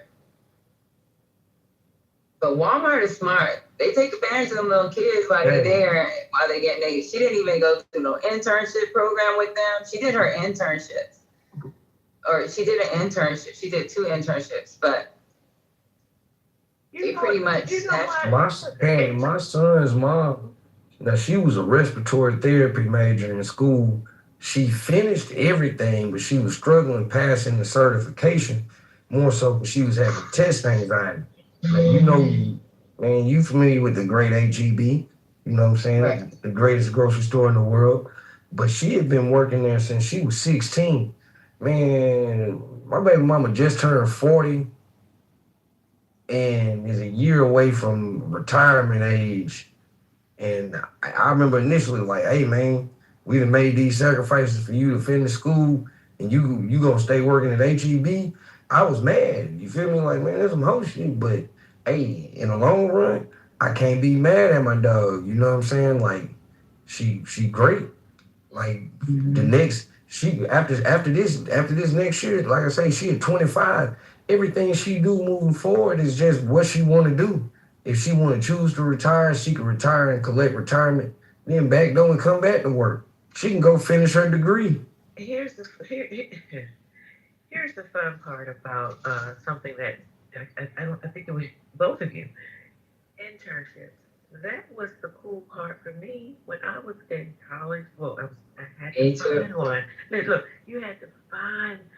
You had your practical, then you had to go out in the field, like in the business. So it's funny, y'all. I was working part time while I was in school, and I worked at a hotel, and I worked the evening shift. I remember this one time, and it was in I worked in front desk at a hotel, but I was working reservations at night. I was just a little hustler, and, just still working. I mean, working and doing all that kind of stuff. But it was a contest, and I called the radio station, and I won the contest. So I went down to get the check. Okay, I won like $95.90. It was 95.9. That was the radio station. Mhm. So I went down there to pick up the check, and the college students, and I'm like, y'all have internships, and the rest is history. I interned with them, let's see, maybe 2 years before I actually got a job after I graduated. And I worked with them for like 17 years, Radio 1 in Boston. And I tell people all the time, like Kevin Loud, he interned as well, and he's an old boy, and he made sure I got the Def Jam money when he was president of Def Jam. So it could be fun and interesting too. That was my dream job. It got hectic, but it goes to show if you intern or just keep coming back and never giving up, eventually you'll get in that goddamn door. You know what I mean? And I always call for people too. That's another thing. You look out for people. I never, I always left that for somebody else. You know what I mean? And a lot of folks that I can say right now are doing the damn thing. And they came through the doors of being an intern under me or volunteer under me. So, it'd be interesting. I hope that this has inspired someone. You know what I mean? We talk a lot of shit on this goddamn on app. But let's talk about some good things sometimes in between the bad because I love a good fan. I love a crash out shit, okay? Me But too. to say Cracked out the other day. okay, I do it too. I give pleasure, but at the end of the day, I just want to make sure that I leave gems too. Girl, it's crazy. But yeah, I I'm proud of her because I was like, damn, like y'all really, they be like really hooking y'all up because when I was going through college, I was a broke dusty even with my internship. When I graduated, you are at the bottom because you don't have no real experience. Okay, I graduated, had a little gig at Blockbuster, y'all. And I mean, I was not too proud. But then he rewarded me later. You know what I mean? And I said, I have this degree and I'm working for but I had an apartment and I had a car. So I had to, look, I had to do what I had to Girl, that shit was a mess. You know what? I was so poor. Where y'all at? Where y'all at? I hear somebody at a gas station. What's going on? Is that you, Finn? I'm getting your Red Bull. Oh, okay. Somebody said, can I? Oh, he's right on I your. get my Red Bull. No, you good. You get ready. You have to go to work. No, I go to work out in the morning. Oh, good. No, I didn't know if you had to, all this military talk. I worry about you and my great, my bonus nephew. He's over in where is that? Germany. Will he get called to do something, Patty? Where is he? He's in Germany. He won't get Probably home, so. will he? Shit, he's a captain too. That doesn't matter. No. That's the one I told you about. What's his actual job? I gotta ask Darius. Because I know he graduated from Marysville College, and then he went in as an officer. I'll find out, but I want to tell you anyway. So because I definitely want you to find out who they connect somehow when he comes here or whatever. I don't know, but I'll find out. Oh, he gonna be like, I'm a rebel. And he's a rebel anyway. I love my little bonus. Girl, they be calling me. And you know what? You know. I'm like, I got to talk to you on the back like channel on the wife. I'll talk to you on the back channel. You know what it is. You know what it is, right?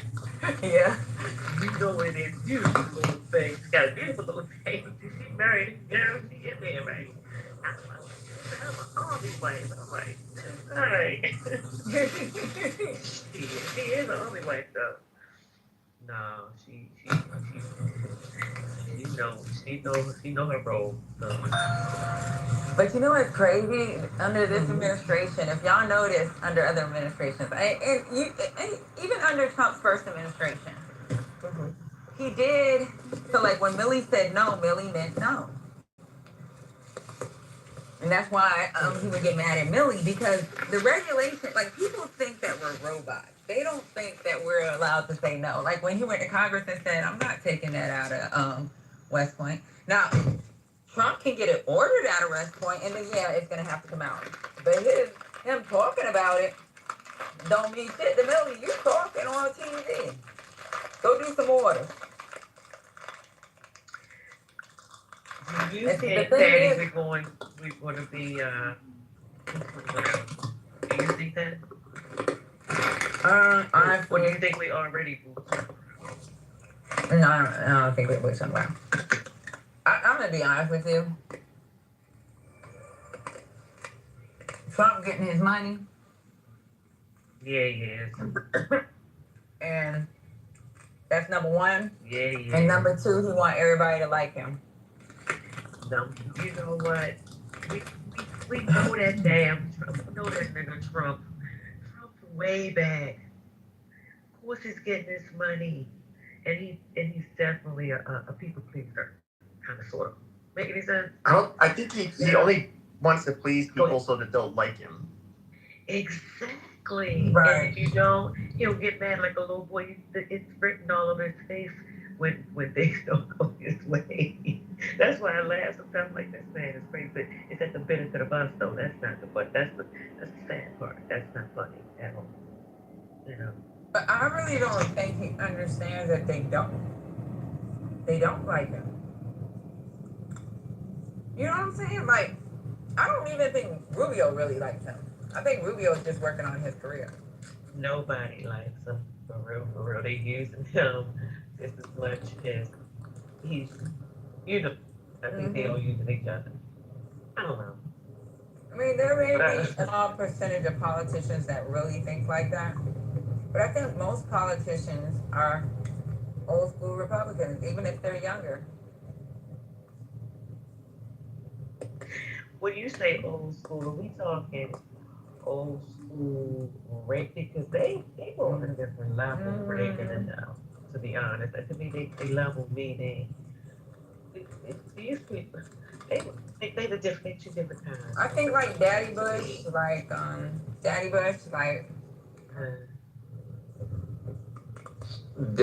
Bush. Hey, that I remember. I mean, Daddy Bush lost. Daddy Bush. But yeah, they were getting rich too, because they was Texas, right? That's that bull.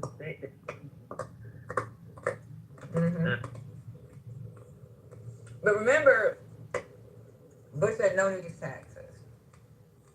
And he raised any new taxes, and they used to get. He said no new taxes because he really wasn't trying to raise taxes, but he You breaking up? Is she black? What does it mean? Oh yeah, big breakup. Hey, Florida.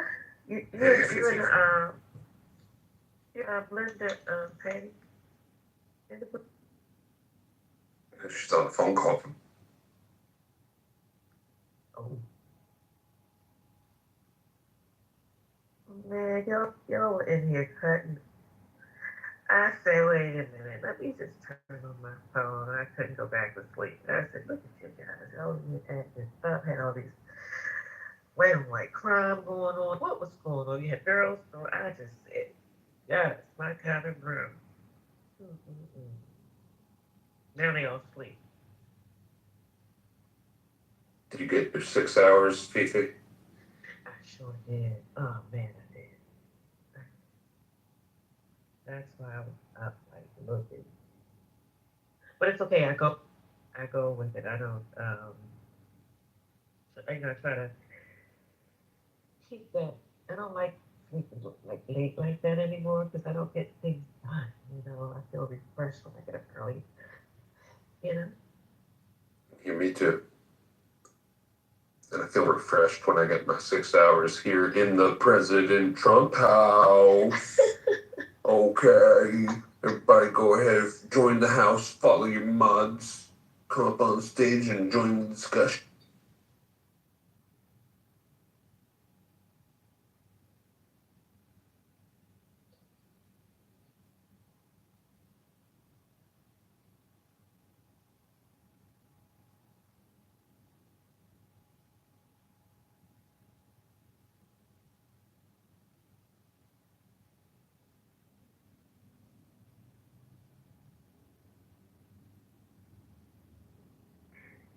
Peter.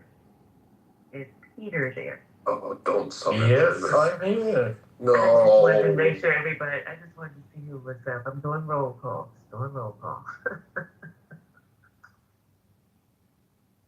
Okay, I hi, was Peter. thinking you all having a question. No question, dear. I just wanted to see if top left or what. That's all. Because you are top left right now. In my sleep left is Beaver. I had to refresh. It's just me, Beaver's top left, yeah. My bad. Sorry, Peter. Well, you're next in charge, Peter. Don't sell yourself. So you right next to him. I don't want to be in charge of United States. I am not eligible for that. I want to be in charge of life events, for example, the period of Iran and things. And also sharing with the United States, I'd love to hang out with these guys. And I practice my side, they practice their side, and I love this momentum, like this. Peter, how much are they putting in you? Oh, I'm sorry. I'm sorry, Fifi. No, I just was basically, we're probably saying the same thing. Like, how awesome is it that you can talk with us where you are and where we are? We're just sitting here on the stage together. You know? Oh, no, I asked him how much are they paying him. I started to make this permanent. If I was a ambassador of Iran, United States, or a specialist of that, to be a permanent thing. If you love that, you're in favor of making this permanent. Just a minute. You've forgotten your phone. You've forgotten your phone. Where's my car? Oh, God. Who told you you forgot your phone? I'm old enough to remember Night Rider. They just gave me Night Rider real quick. You know them cars be talking now? Of course. What the hell car's talking to you like that? I guess you don't remember Night Rider. You know? Ain't no Hasselhoff. What's the name of the kid? There it is. You remember? Oh, you like the rerun. But yeah, with the kid. Because I told her, clean the dishes. And she was like, Mom. I was like, clean the dishes. Because I had cooked real quick when I ran. And I got in the house and she cleaned the dishes. Because I'm tired. And clean the dishes.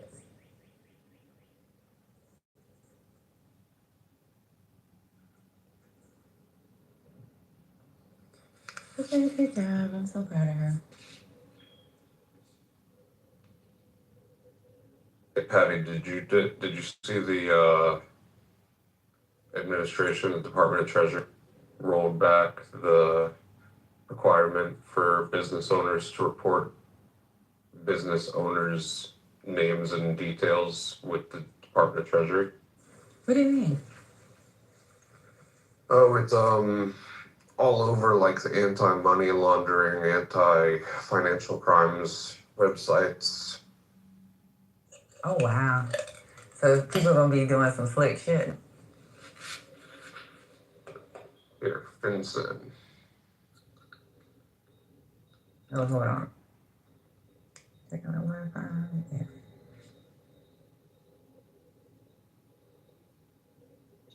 This is crazy. FinCEN currently ends beneficial ownership hoarding requirements for millions of business owners.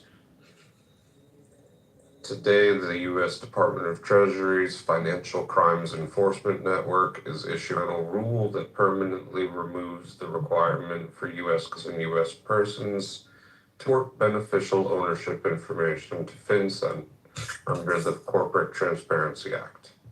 The final rule became effective on August 4th. FinCEN today also announced that it will delete previously reported information by U.S. persons now exempt from the requirements from the beneficial ownership information database.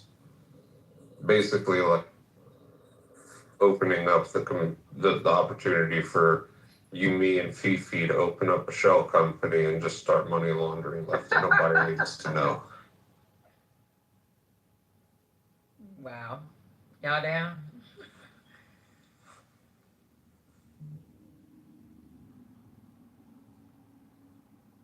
So has Trump done worse than you guys expected? Yeah. Yeah. I wouldn't have voted for him had I knew he was gonna do all this shit. So I think the thing that kind of saved him before what other people that I think these Republicans do, right? Because they helped him choose. Who would help with advising outside of some of these other people, but I mean, I wasn't a big Rex Tillerson fan or anything, but Rex knew when to say no, you know?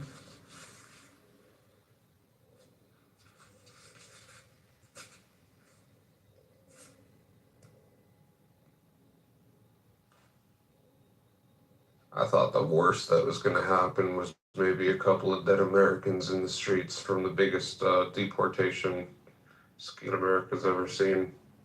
Which is bad, but like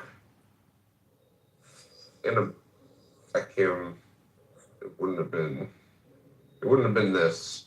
Mm-hmm. Bro, what I'm witnessing, Beaver, opinion, is probably the largest organized crime syndicate that the world's ever seen. Oh, yes.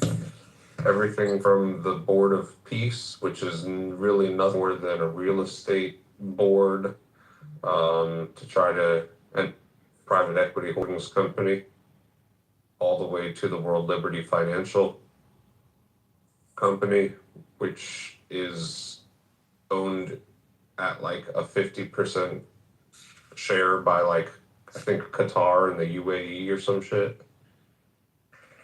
It's just the amount of like the billions that hit fucking him and his, you know, Jared Kushner and all of them are making, it's just like grotesque to talk. But he'll pardon himself just like Biden did, so nothing's gonna happen. I think it depends.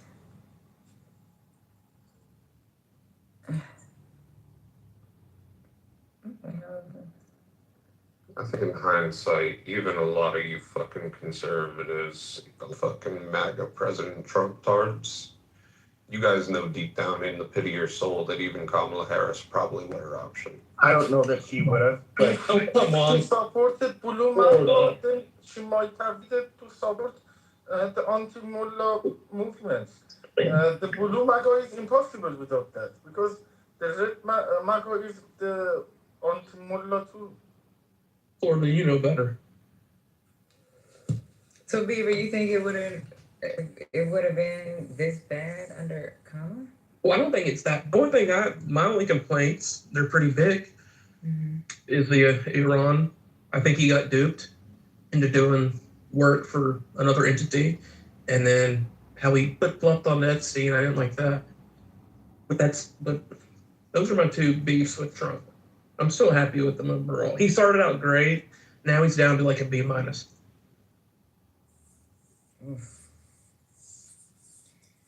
How about our relationship with our allies? You know, a lot of senior leaders in the military are kind of upset about that. That's the biggest thing for me, Patty. When I think about the president, I don't give a fuck about the domestic shit. Never have. It's always about international diplomacy, foreign wars, foreign policy. That's the real role of the commander-in-chief of the military. All this whole, I'm gonna support Senate pass a free care for all bill. I'm gonna support pass a free house for all bill. I'm gonna support a Senate pass a, I don't know, fucking no more anti-money laundering regulations bill. Like, fuck all that shit. It's foreign policy. The commander-in-chief of the United States military is the number one constitutional duty of the president of these United States. Yeah, it is. It's really fucking us as bad. And for whatever you might say about Kamala, oh, she's a woman, oh, she just doesn't have what it's got, she doesn't have the cojones. Brother, if you don't think she would have herself with a bunch of fucking intelligent, qualified white men, you're out of your fucking mind. I don't care that she's a woman. That meant nothing to me. So what was your problem? Yeah, a lot of people think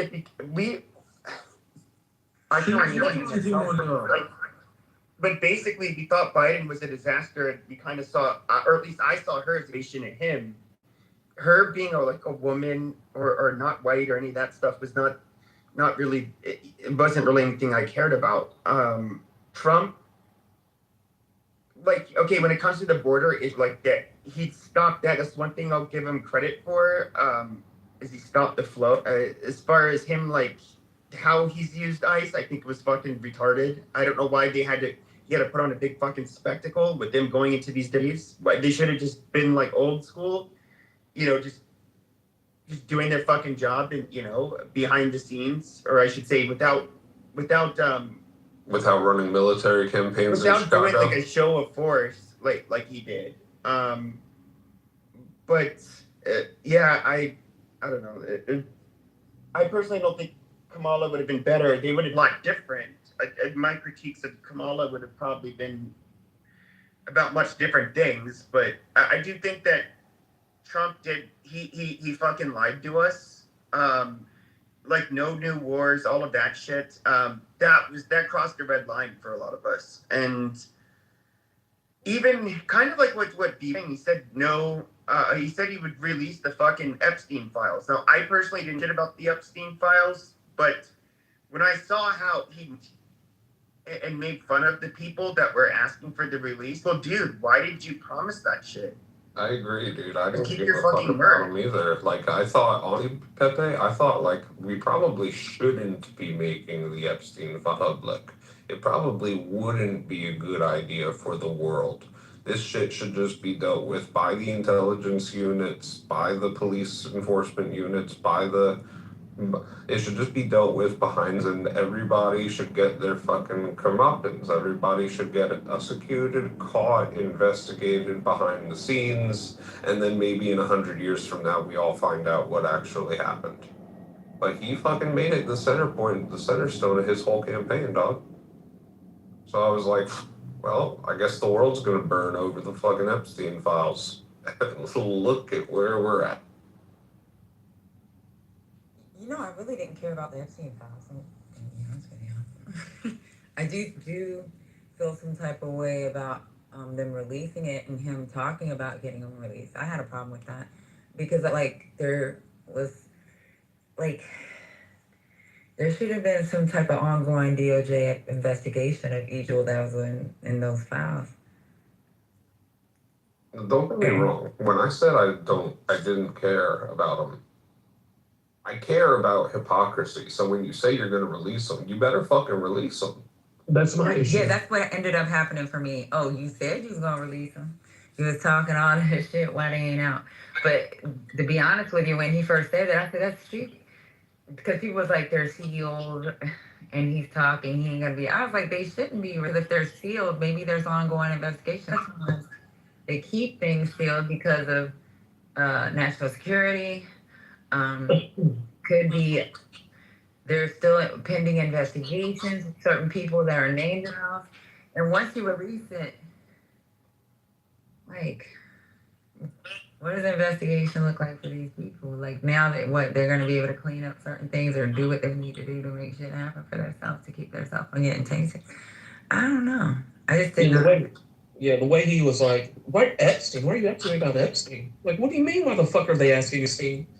You said you would do this." Exactly. He mocked people that were asking why he wasn't releasing them. It's like, dude, so you just said this shit to get elected, and now you're gonna mock the people who fucking voted for you because they want you to do what. But then it also hurts some of these girls too, right? Because the ones that are on TV now, there are a lot of girls who wrote letters to the judge like, please don't release them because their family doesn't even know. When they did the interview on CBS, I think it was CBS, they did an interview with girls. There was a new girl that was sitting on that panel with them, and she just came out because the files were released. She wanted to keep it a secret for a long time, but because they were released, she had to tell her husband, her kids. Like, that was a deep, dark for her. Like, now it's like your victim, the victim is a victim again. She might have healed from it somehow, some way, just kept it deep down in a piece of her brain and just said, I'm going to die with this secret. And then remember when they released them at first, they fucked up and they didn't.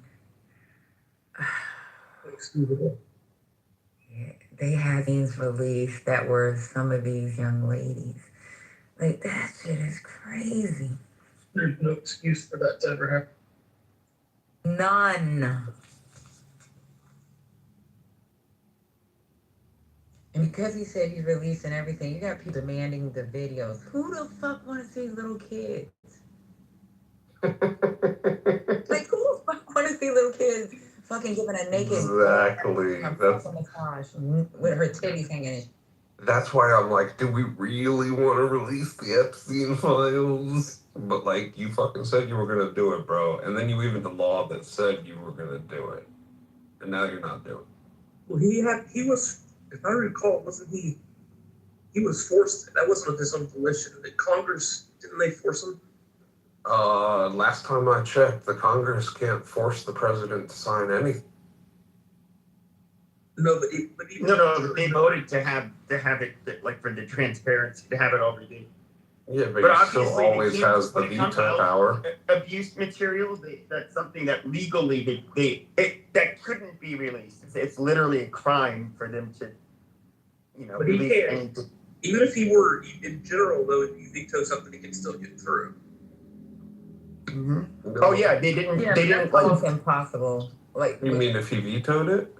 No, Yeah. in other words, like they can't blur out like every air sensor. No, to Beaver, if he had vetoed it, it would have had to go back to the Senate, and they would have had to vote like. Yeah, two-thirds, to higher and they wouldn't have got. I don't know if they would have got 2/3 of a vote. Yeah, they would have. It passed with unanimity. Oh, you're right. They did. Sad, man. I felt bad when they were when they ain't crazy because they had didn't have some of those names.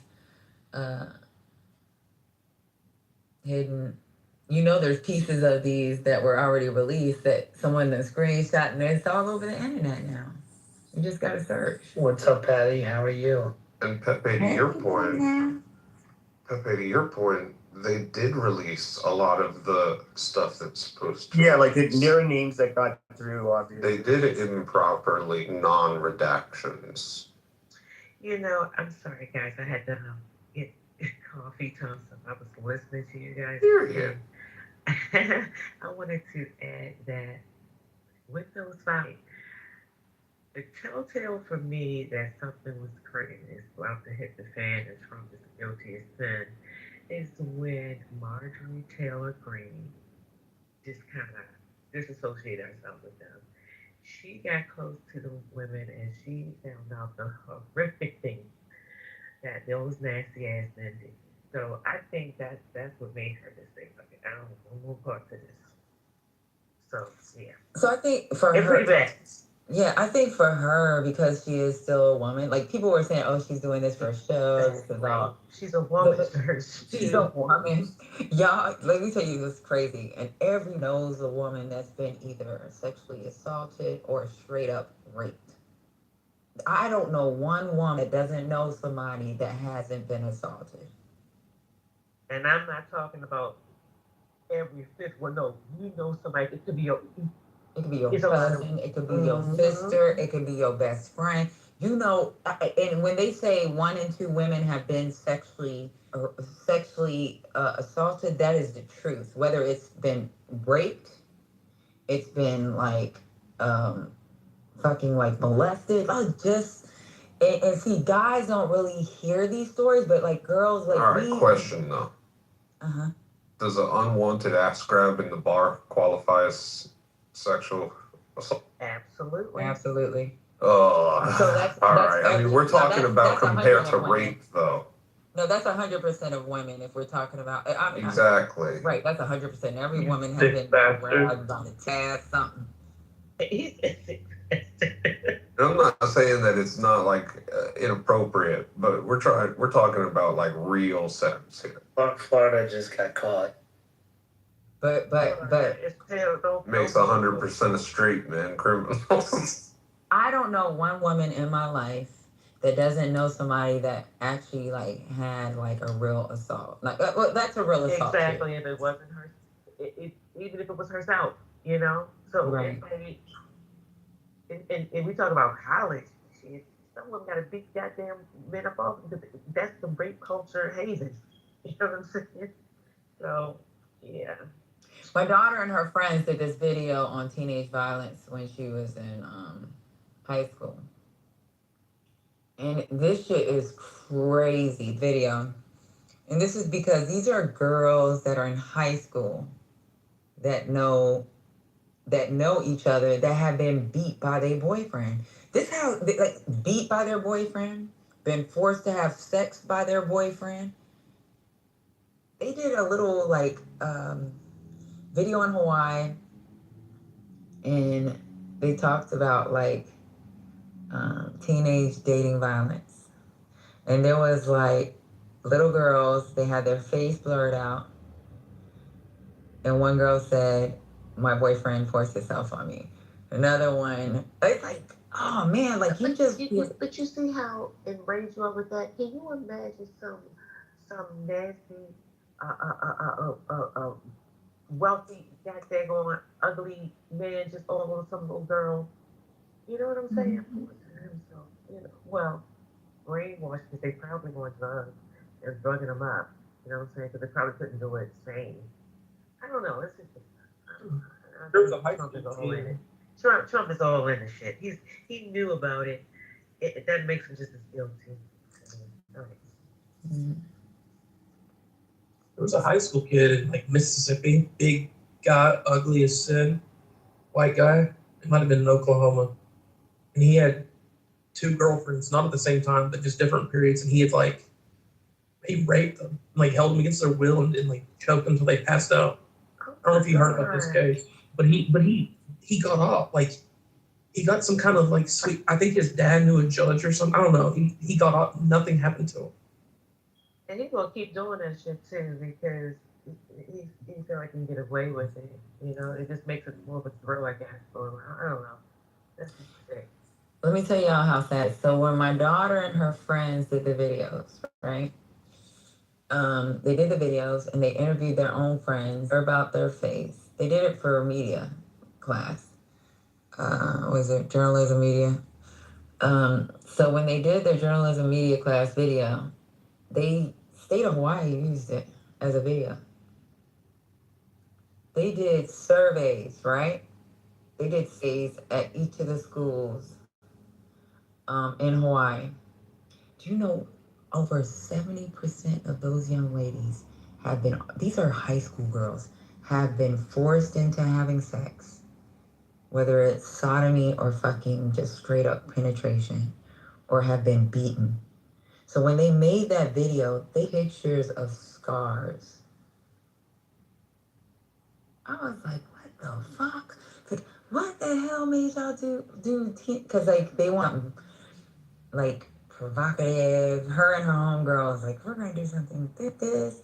They did drone video footage, all kinds of shit of the different schools, and had the blurred out faces of young kids.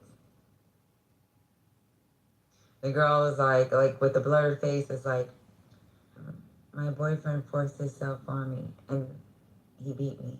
Then it's like a flash of the picture of a fucking cuts on her face.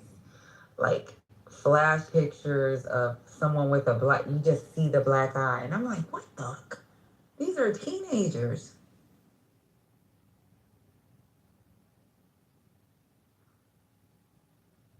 I was trying to get to them, like,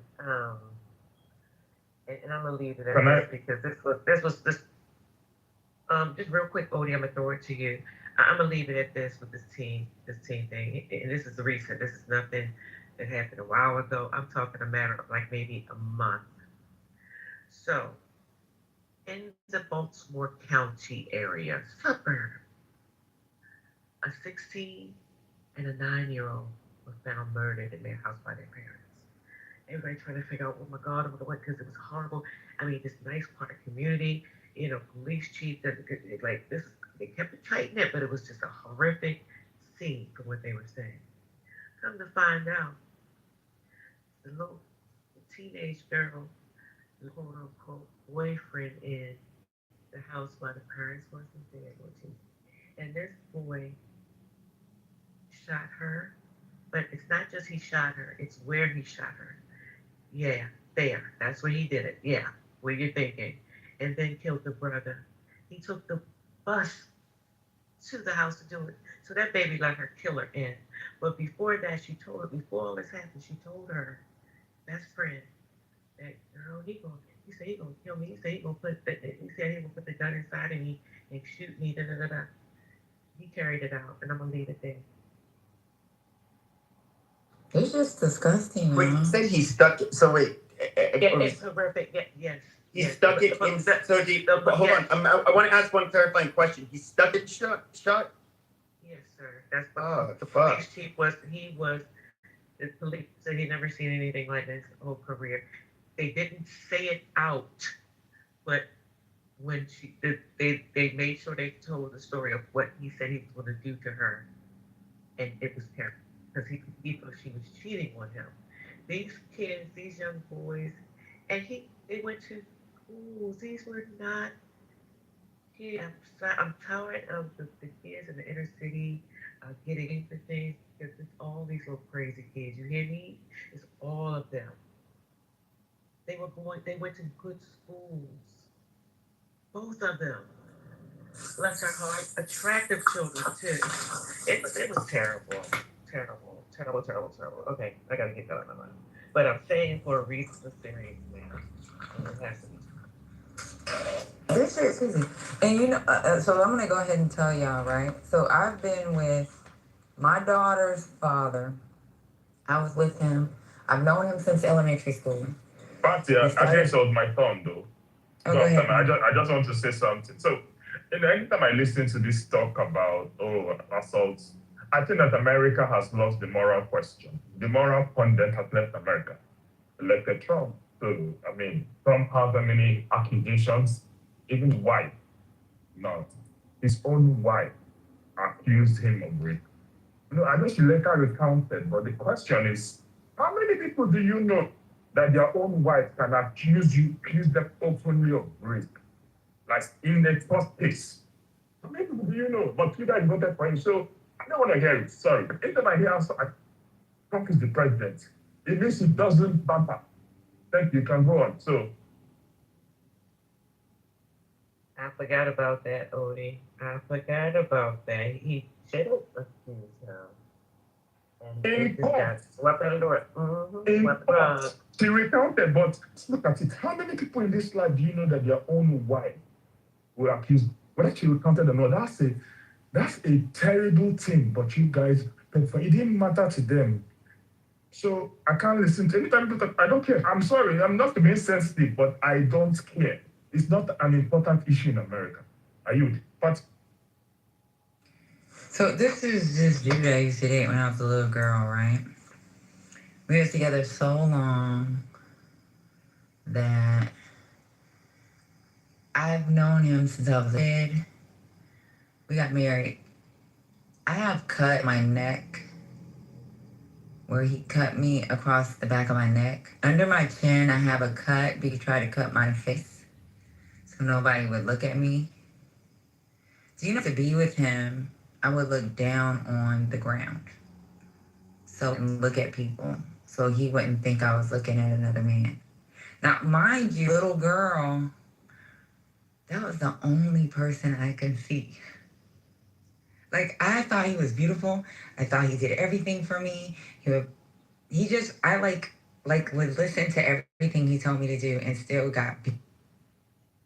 I was beat from fucking 15 years old till I was an adult in the military. And this was all during school. He used to beat the shit out of me. I got a gash in my head that nobody can see, but hair won't grow there because he my fucking scalp and was telling me he will peel that shit back. He took my little brother one day because I was not home. I was at school. I was at school trying to make a better life than him. And I had to stay. And I was worried that if I stayed too late, I was at home, he was going to beat me up. But my professor made me stay at school because he wanted me to apply for a NASA program. He took my little brother and feeding in the car. Lefa's in the audience. He can tell you about this shit. Lefa is actually my little brother. He took him and had him in the car and was threatening to kill him if I didn't get home. Like, this shit was crazy. And I stayed with him so long because I've just seen things would change. And I didn't even know until my daughter did that video on her wall. Kids are really going through that shit. I really hid a lot from my parents. I hid a lot of shit from people. My mom came to my house one day while I was going to school. She was talking to me. I would only let her see the side of my face. And the reason why I only let her see the left side, because he had punched me in my face, stomped on my head, where one side of my face had my eye was fucking like black. I had that cut on my chin where he told me he would cut up to my face where nobody would think pretty. I just like hid so much. And that was like that day, my mom was like, why are you saying like that? I was like, I'm folding my clothes. Do you know I have a burn on my butt where he took my hot curler, had me that motherfucker and pushed my body down and pushed me into it and just made me sit. Like, this shit is crazy. Like, the shit that girls go through, and that's why I said I know a woman, not counting myself, I know a woman.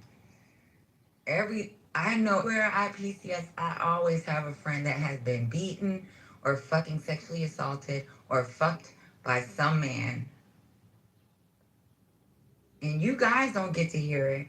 But me and Phoebe, or even Lefa's wife, we have friends. We've been through some shit. Like when they say 1 in 2 women, to be honest with you, I think it's more than 50% of the women in the world that's been hurt. Because I know too many women that's been hurt. And it's not just an ass grab. I guess what it's to me, like I've never even like pushed a girlfriend or anything like that. But I've never even heard of accusations of any of my male friends doing that. I've heard of accusations of other people doing that, but I guess to me it's like, I think for a lot of men, at least ones that are not like, they don't get physically violent with women. Yeah, I don't know. I guess we. You know what, Pepe? Y'all don't know your friends get physically violent. Because I'm with the guy that I was with. No, and that's a fact. We don't know our friends a lot of the times.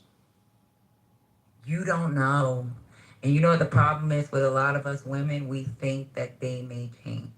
They make promises. They be really nice for about a month or two. But the minute where I learned how to look down, it's so crazy. I was going through school. I'd be scared that he might be in the car somewhere. So I'd be like walking to class, like looking down at the ground. And they'd be like, why are you always looking down? I was like, I'm just looking down. I just look down. Or if a dude be talking to me, I'm trying to like talk out the side of my mouth to be like, hurry up, because I gotta go to class. Like that should be crazy. I'm sorry you went through all that, Patty. I'm not the only girl that's been through that. No, I know. I know. I think it takes like somebody who, there's obviously some kind of insecurity there or something. You'd have like a very insecure attachment style. Like why you know would what's you be crazy? with someone that you didn't trust like that? This is the thing that's crazy about this. Okay, since I've been a little girl, so when I was a little girl, people will say, "Oh, she's so pretty." I've always been told I was pretty. I've always been told I was smart. I was always like, "You're so lucky. Your parents do this." Told me like I was fucked up. Y'all don't understand what love looks like. It's not about the insecurity piece for me, because like people, like I had friends that be like, "You are so pretty. You don't need to deal with this shit," and I'd be like, mentally. You know what? It's about. No, I know what you mean. I mean, like the the other guy would have to be insecure because in other words, he was insecure in terms of how he thought that you would leave him or that you. So No. Pepe, you're wrong. What happens with, well, you're somewhat right, but the problem with most of these guys is there's a sense of domination, right? It's a self-image issue with them because they feel like they treat women like property. Right? Okay, this is my person and I want full control over it. And it's really a self-confidence issue. I guarantee you, if you look at some of these men, the way that they're raised, they're brought up, and the way that society, at least at that time and still now, is cultivating, saying like, you're the dominant one, you're the one in charge, you're the one who should do this, you're the one who should do it, and your wife should do this, you should, or your girl should do this, she should take care of you, she should, food should be ready when you come. All that kind of stuff is what leads to, to that kind of mindset. So I think it's important that we kind of put that in perspective, right? And so, as much as women have made progress, in the world, it's never going to be where it could be because there's always men that are, that are jealous, number one, and number two, that won't accept it. And number three, I think the thing we should also expect is that in today's society, it's actually worse than before because there's a degradation in masculinity that's there, right? There's like men don't actually act like men in many, they're like petulant children in many cases, and so that's that's a major issue that what we're dealing with. Can I ask you this real quick? Hey, tell Lisa to come up because I don't even know what happened that night. I'm gonna tell y'all something. To this day, as an adult, that's what I'm saying. Real quick, Patty. Suddenly, especially we're talking youth right now. Well, yeah, this all the way around. These guys are angry. These these guys, these boys, they're angry, and I don't understand what the hell is going on. Is it something in the video games? Is it something in the phone? Because it's rage. Because Video games and porn, both of them. look, another child to another child. Who what make at that age? What makes you so do that? That's the question, y'all. And I ask the men that. It's look, video But games. keep up. I've never understood what actually happened. Do you know the only reason why I found out that he got hard with him is because I think the police pulled them over. He had my brother in the car and was telling he was gonna kill both of them. How long ago was this? This was like 14 years ago. See, this is a long lasting. It'll never leave you, and that's the thing we're talking about with these girls. The women that think they're molested and the young, they never forget that. I mean, it'll live with them, and that's, you know. And he went to pick my brother up. He went to pick my brother up from elementary school. How old was he, Patty? I mean, he's picking your brother up. So what happened was, so me and my brother, so we're still in the same age range, but he went to pick my brother up. He's like 3 years older than me. So like, he's a senior, I'm a freshman. So with my little brother, sometimes he would pick my little brother up from school. And one day, my little brother was supposed to get on the school bus or something. I don't know what happened. I don't know how my brother ended up in the car with him, but my brother him because he didn't know what was going on. But what happened was he came to pick him up. He thought everything good. He's saying, I'm gonna go buy you McDonald's or some shit, something stupid. In my brother's car. And he started questioning my brother, and my brother's like, I don't know what's going on, I'm scared. Like, he's a kid.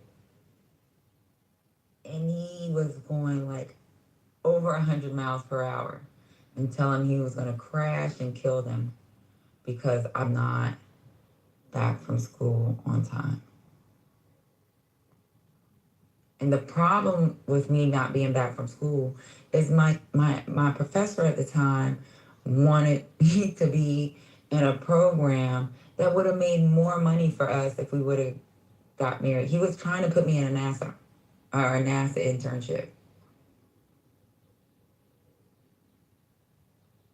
And he was like, you're going to sit here, you're going to do the application. Because at the time, I told him, okay, I'll do it. And I just went on about my business because I was a biology major and then biochemistry. I was dual major in bio. I was actually a pre-med major. So what a lot of y'all don't realize, my first degree was in biology because I was supposed to be pre-med. I did the MS and got it. Right? So originally I wanted to be a doctor.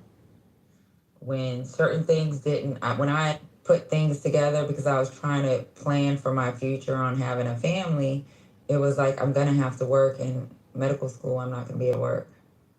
So I went towards biochemistry. At the time, because I had a GPA, I have a very high SAT score as a kid. My professor wanted to put me in this NASA program to do at Howard every summer where I would have got paid and then I get a stipend. And I was procrastinating. And the only reason why I was procrastinating because I was worried about if my boyfriend get mad because he can't live with me because I would be staying in the dorms. And I didn't want to die, but I still wanted to make it work. So I stayed there. He made me stay, and I just know because he's an adult. But I was still scared, and I didn't know what he was going to do to my little brother. He was going to kill him and brother just because I was late. If it wasn't for the fucking police, it probably would have been dead. Did he get arrested? I think so, and that's how my parents ended up getting involved because my little brother had to be picked up. So is that when you broke up with him? No. I'm just curious. So, like, how would he come off to you? Did he come off as like a tough guy? Did he come off as just very normal? He was nice. Okay. So he's like a nice, like, somebody would suspect he's like an abusive person.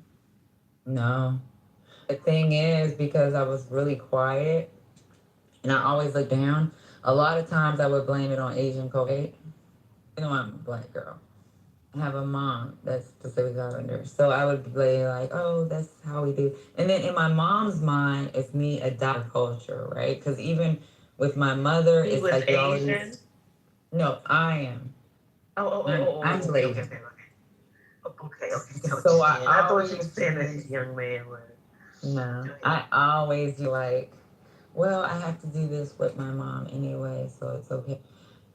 When my dad and his friends are around, if if my mom's cooking for people, like when we serve their plates, you have to like be below men. So I have to like bend a little bit below them to like bring their food.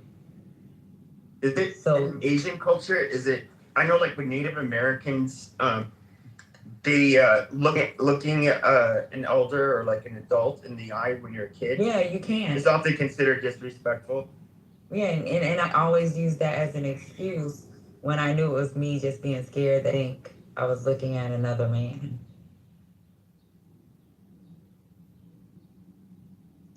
Because something as dumb as me like at a map on New York train.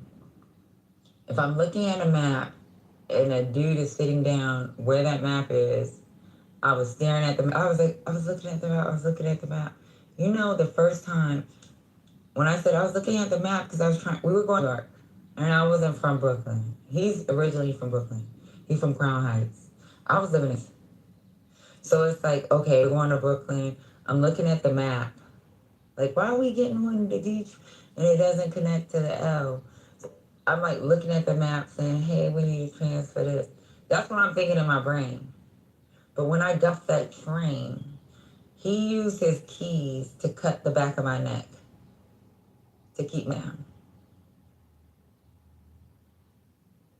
His keys, his house key. And I got a skin neck, like he dug it into my fucking neck. I am fucking now, and that scar is on my neck. I have a cut on my arm that's deep, and I just tell people, oh, it was somebody cutting me from cutting. No, it was my fucking boyfriend cut me with a box cutter. But putting my hands up to keep me from fucking getting kicked in my fucking face. Patty, is this guy still around so they can beat him? Yeah, he's still around. He's beating somebody up. But I like, you know, the day I walked away, he was going to shoot me in my head. And it was so crazy that I was willing to die. Like, if you walk away from me, I'm going to shoot you. And I was like, okay. So I just kept walking. And I was like, please kill me so I don't have to do this anymore. And he didn't shoot me. I just got in the car with my homegirl and left. He said, shoot you in the back of your fucking head. If you fucking keep walking, I'm gonna kill you. And he pulled out a gun.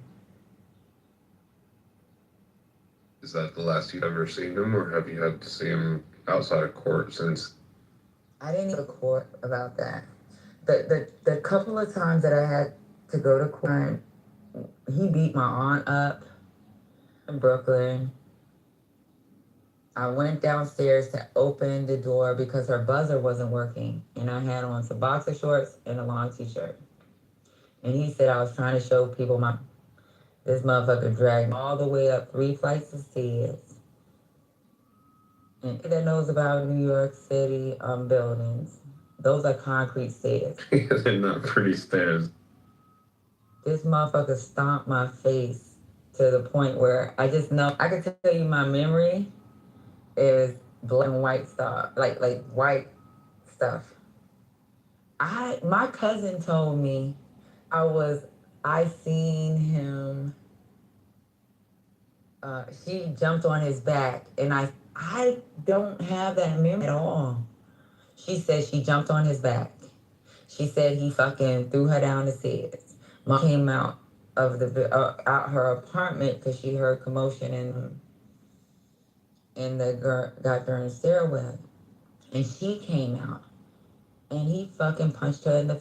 But I didn't see this, but they said I seen it. But because he fucking stomped my head so hard, the concrete, I don't have that memory. I don't like all the shit they told when we was going to court for this shit. Cause my aunt was the one that was like, "Fuck that." He put his hands with me, and with me, I was like testifying. But the state took it, and because at the time when the state took it, they considered it as domestic violence, and they just said we're going to proceed with charges with or without you. Well, that would be a DV case, a domestic violence case. The state doesn't give you the option to say whether or not to prosecute. Right, they don't. And see, DV is only as if you're married or if you may be carrying their child. So was that the final straw where you broke up with them? No, the final straw was going to college, meeting other girls that was fucked up or picked up in high school, and they were like, "You can't do this shit." And it's like the stuff that like we would talk about. This is the thing that's crazy. My parents made me go to school away from him. He actually found a way to be where I was at, and he would like sneak up to the school to see me, up to school to watch me. He would even be near darn quote unquote apartment to make sure I wasn't breathing the wrong way or anything. But actually, one of my roommates had got beat by her boyfriend, and her parents said, like, I guess she finally made a decision once she acknowledged that he ain't worth it. So and she had a baby with him, and he fucking dragged her motorcycle. This is a down south girl. He fucking dragged her on a motorcycle and peeled off her leg. So with her, she was the one that was like, we can't do it no more. And she was so brave. That day that he pulled a gun on her. She was like, I'm going to my car and you better fucking follow me. Like, it's like she wasn't scared to die. And then in my mind, I was like, I'd rather die. Like, I can't live like this for the rest of my life. And the only thing I was doing when I was walking in her car was like, please just kill me. Just kill me and let this shit be over. But when we got in the car, I was like so happy I didn't die. And I was like, oh my God, I did it. I made it. And the shit that's crazy from that day in my brain to learn how to like take care of myself. I know it sounds weird. Like I was already taking care of, but I was like taking care of yourself without the dependency of someone telling you how to live your life. A totally different thing. Like I was like, I can eat what I want to eat. I can talk to girls I want to talk to if you don't like them. Like I had to learn how to be like who I like learn who I am because I didn't know who I was the whole time. Everything that I did was like what he told me. I don't like your friend. She's a whore. Okay, so I won't be her friend no more. I just won't talk to her. It's like I didn't know who would be my friend. I didn't know how to pick friends. I just knew like I'm codependent on what his thoughts were in my like that day. It's like from that day to probably the end of like maybe a year or two. It's like damn, do this without him telling me what I need to do. It's really crazy. And I was a girl, a little girl. I was like 18, 19.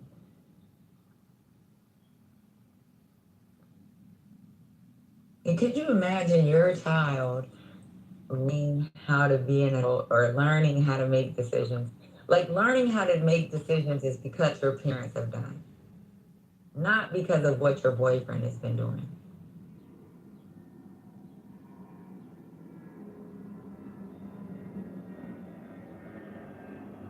Out of respect for you, Patty. You got my number. Anything happens, you let me know.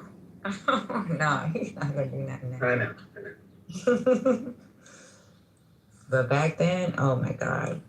And then I learned what obsession means. Because, you know, he actually told someone like he was obsessed. Like it was one of his friends that told me like one of his friends, like years later, he was really obsessed with you. Like you were the only thing mine. If you were like to move a certain, he was worried that you were gonna move to somebody else. And we used to tell him like, leave it alone. Like something's wrong with you. And then the joke was, you must have stop. Like, no, it's not that. I don't know what happened. Because it was like that since I was a little kid. I'm proud of you. You moved past a lot of that. Yeah, totally. But when my daughter did that video, I was like, what the fuck is going on? Because I was like, fuck. Because I was like looking at that video, I see bruises, I see a girl with a black eye. And it's like everything flashed back to when I was a little girl. So then my daughter, when they did their little survey, and I was like, fuck, that's how many little girls are dead right now? And I know what fear felt like for me, or like what it looked like on feeling like you were being the right girlfriend, not doing the wrong thing, and not breathe. Like, if he said don't breathe out of your left nostril, I would have found a way not to breathe out of my left nostril. Just so everything can be smooth. And I just know there are little girls that, like, when my daughter did that video with her. So the girl that she did it with was the one that won Miss Hawaii, Miss Teen Hawaii. And when they did that video, I was like, fuck. Like, when I did it, I was like, are they really doing this? And she's like, yeah, Mom, babe. And then, we went to this school and this school. And I was like, with her, it's like, she was so excited because it's like something to show, like, in the state of Hawaii wanted to use it as one of their, like, announcements, like, teenage violence and what it looks like. And they used it as a little video that they would show in Hawaii. But I was like, fuck. Like, you're excited for this, but you really don't know, like, how bad it was for your mom. And, like, I can feel those little girls when I seen the videos. Like, when I seen, like, a girl had a cut on her neck. I got a cut on mine. I got a cut on the back of my neck. Then I see a girl with a black eye. I remember sitting down on the ground pretending I'm folding clothes and letting my mom see one side of my face because I used for her to see the other side. It was, my mom kept saying, what are you doing? Like, look at me when I'm talking to you. I was like, I can't, I'm busy, Mom, leave me alone. And then she kept walking on me so she can get in front of me. And I was like, turning my face. And she was like, are you doing this on purpose? I'm talking to you, now you're being disrespectful. And then that's when she found out my face was bruised on the other side. Mm-hmm. It'd be real fucked up. Patty, do you know if his dad did shit to his mother? He did. So his mother got beat so bad, and he was, as a little kid, and that's why I was like, damn, you should have been protected. Like, as an adult, I'm like, damn, protecting me, because you seen what your mom went through. His father poured battery acid on his mom's body. That shit's crazy. And he fought his mom as a little kid, and his dad let him down the stairs. So you, like, I was like, damn, like, you just adopted everything your daddy did. Yeah, I'm sorry to hear that you had to go through that. I kind of think it made me stronger. Because now, like, I look for things, and it makes me closer to my daughter, because it's like, I want her to be happy when she becomes an adult, but like, I look for stuff now. Stuff that my mom didn't look for because she didn't have to go through it with my dad. It's crazy. I was raised by a single mom and an older sister, and I just couldn't imagine, like, ever disrespecting. Like, that's just, because of how I was raised by two women, it was like, my obligation is to be a simp first, if anything. You know, like I'm the guy who got into a fight because I saw another guy push his girlfriend at a fucking 4th of July party. And I stepped in to try to tell him to calm down. He swung on me and I had to fucking fight him. It's just like, I don't even, when I hear stories like yours, I understand that there are men that do that shit. I just can't understand why. Yes, it's crazy. And you know, I love my parents because as much as I am, let me tell you how crazy it was. When I was spoiled. I can tell you that I know I was spoiled. Because when I told my parents, like, he's coming to the house, Mom, and she'd be like, he's not. And I was like, yes, he is. Or I'm like, I'd be like, it's not fair. If you're not doing this, you don't love me. I used to tell my dad, you don't care about me. And then be like, okay. So this is what we'll do. Like, everything was like what we'll do to make Patty happy. And even in the end, when they found out I was getting my ass beat, like, my dad wanted to kill him. Like, my dad wanted to murder him. Like, he couldn't eat around me or come around him or he couldn't breathe. You know, like with mom, because she developed a relationship with his mother, my mom would be like, okay, I will tell you, but please just let her finish school and like get some help. And then maybe have the car, you can, maybe she'll talk to you. But my mom actually was still nice to this fool. And maybe it's the relationship she built with their family. But my dad was like, fuck they mama for staying with somebody. Like, my dad said, why the fuck is you talking to her? Like, the mother. And she's like, well, this is what's going on. She's trying to. My dad used to be like, I don't give a fuck. Like, when my dad knew what ended up, when my dad already knew what happened to mom. So my dad said, she raised that piece of shit, son. And he didn't fucking go the other way. Dad hated him. My dad wanted to kill him. But my mom, like, tried to keep the peace between the families. She tried to keep the peace because she wanted me to be happy. One thing I do, but another thing too, is I give her a lot of fucking guilt because I used to be like, you are part of the problem. Like, you could not, like, she always allowed me to let me be around him after she found out I had a black eye.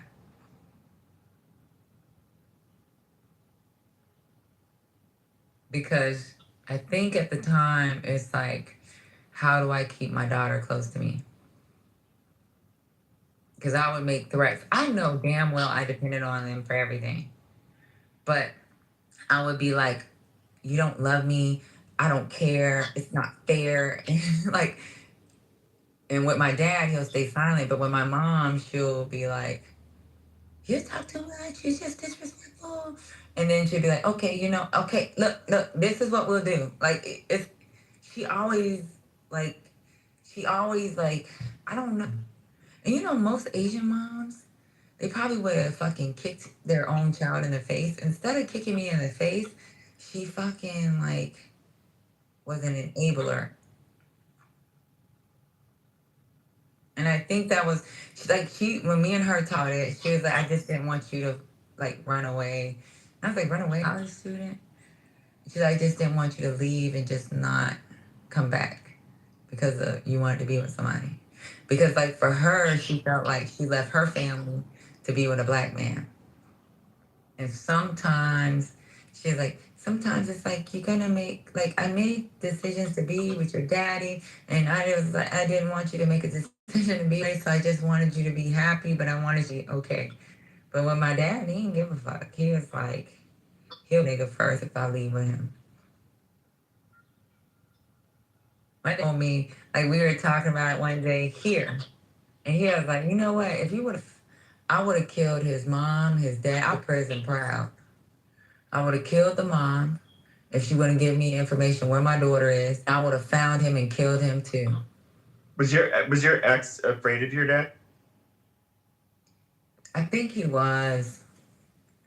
And then he tried to mimic a lot that my dad did. Because he tried to work for he did. He worked for the government. Everything my dad did, he wanted to do. Like my dad played basketball. He played basketball. My dad would help my sister's basketball team. He like, volunteered to help a basketball team at a local high school. It's like it was really weird because he actually told me one time like, I want to be like your dad. But my dad hated him. My dad wanted to kill him. And you know, my mom, she like, that's why I be like, I think she kind of enabled a lot of this shit. It's because the day she seen the bruises on my face, because I was telling her it's nobody's business, she didn't tell my dad. And I do know she loves me. I just think that sometimes you can love your kids so much that you just do dumb shit.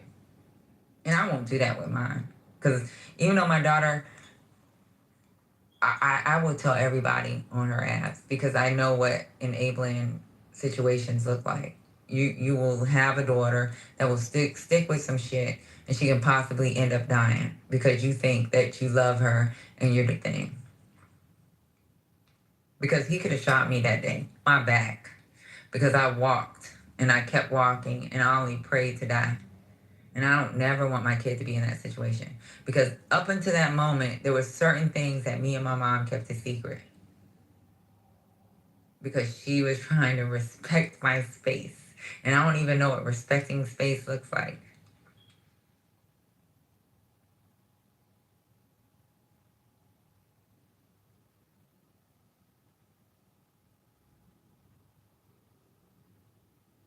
But you know, I'm telling y'all, I actually told girls in the military this. Like when I think it was maybe 8 years into my career, I started being the equal opportunity senior for the division. And then they started this thing called SHARP, which is Sexual Harassment Assault Response Program. So we had to do these classes and all this reading. And then I started using my story so they can understand. Like I would show them my scars that I have forever, that'll never go away.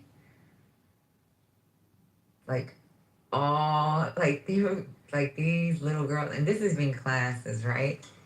Girls, even boys. You know, there's boys that have been abused by girls in the military. Like their own wife is beating them for fucking finance. Like this shit is crazy. You would see these young guys that act like they have all this like humph and when we go out there and we kill an enemy but then when you give your sharp classes and you start showing them like what reality looks like for me, those kids, like they'll talk to you or they'll come to your office. This is when I was in third ID. They would come to my office and they'd talk to me about stuff. And I'm like, you're getting financially abused and physically abused. Like your wife is taking the kid and threatening to take money. Or your wife is like punching you in the face and you can't do shit because she's going to call your commander. These are boys. See, Patty, I'm teaching my son something different, man. All right? Because he a square nigga, I'm teaching him that when he gets into a serious relationship, if she decides to put her hands on you, you know what you do? You put them laws in that whole life, man. Straight up and down. The first time she show you that shit, you get away from her or you put the laws in her life. It's no like you don't give nobody no opportunity. Now obviously, you know I got girls and I'm gonna do my best to train them with the same thought process that if that ever happens, I pray it doesn't. Don't give a motherfucker multiple opportunities to do that. They show you one time that they on that type of time, hey, you need to get rid of them. That simple. Call the police. I tell my Rose, I know a lot of men who are abused by their women. A lot of them. A lot of y'all, let me tell you what's so crazy. Y'all don't realize it. This is just me being being in charge of soldiers. Not only are girls getting abused, right? Now I don't, so when they're like 17 or 18, 19, 20, it's girls. But when it comes to marriages, I have seen a lot of boys that don't. So we have this thing called restricted and unrestricted reporting. Y'all dudes are so embarrassed that your wife is taking all your money and threatening to use your career to fuck it up and have a baby by you and use that baby as leverage that you don't tell nobody. Because y'all have the thing, and I blame the mom and dads for making y'all not be in sync with like what it looks like to be a man. You're allowed to cry. You're allowed to be hurt. Y'all like have this ego thing where nobody has to know your business. Hey, let me say this though. I'm not gonna say all of the men that I knew that had taken abuse, but the majority of them were men that got caught up cheating and shit like that, right? So a lot of them, it was like a leverage thing too. Yeah, you leave, I'ma fuck your money up, I'ma do this type of shit. But they had got caught cheating. So in their mind, that is a big thing. Once so you it's get like, caught cheating or having some type of emotional cheating type relationship, they see a message, they see porn, they see where you're sneaking on some fish, whatever that app is, something fish app. look, Patty, I'm gonna keep it a bean. My son and mom tried a lot of shit with me, you feel me? But I was a dog ass nigga though, Patty. Now I'm not justifying her behavior. I am saying that she was reactionary in a lot of the shit that she did. I don't think if I was handling myself in the right way, I don't think she would have been like that. But nonetheless, it was a moment that happened where I knew if I stayed with this woman, hey, it wasn't gonna be good for neither one of us. It wasn't gonna be good for our child, and it wasn't gonna be good for neither one of us. So I had to get up out that mix because I didn't want to be that type of man. But like that's what I'm saying. Like it's tough, man. Like it's tough because you taught not to put your hands on women. You taught to respect women, all that shit. But if they start coming at you on some fuck shit, I don't even care if you wrong. Yeah, I might have cheated on you. That don't warrant you putting your hands on me. Same difference if you cheated on me, that wouldn't warrant me putting my hands on you and hurting you.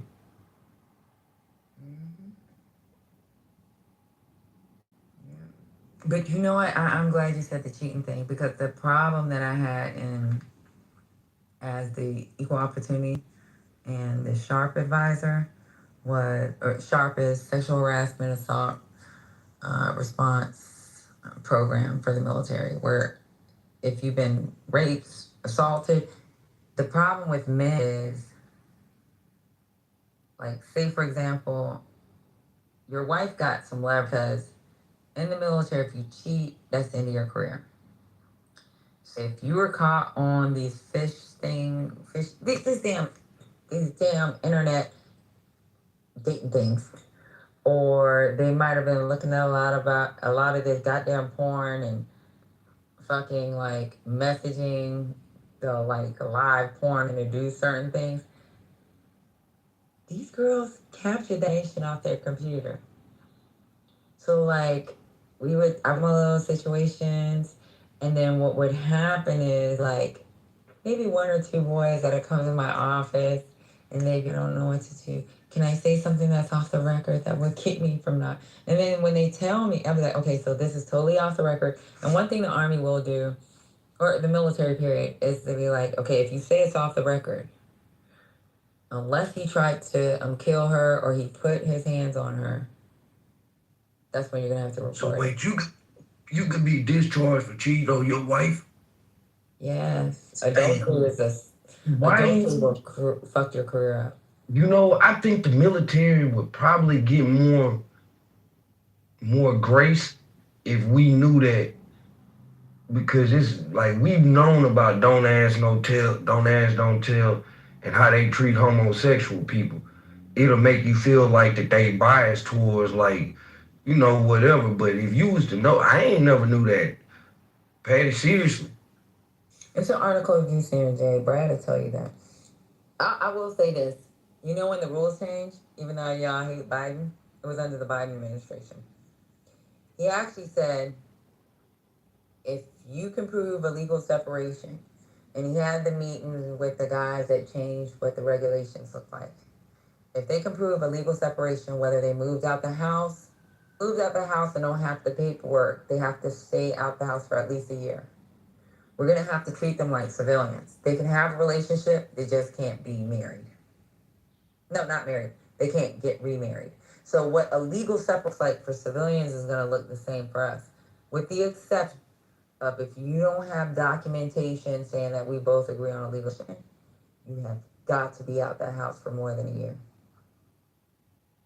And I actually think that's a good thing because if in the full spectrum of the discipline, I think you need to be a productive soldier.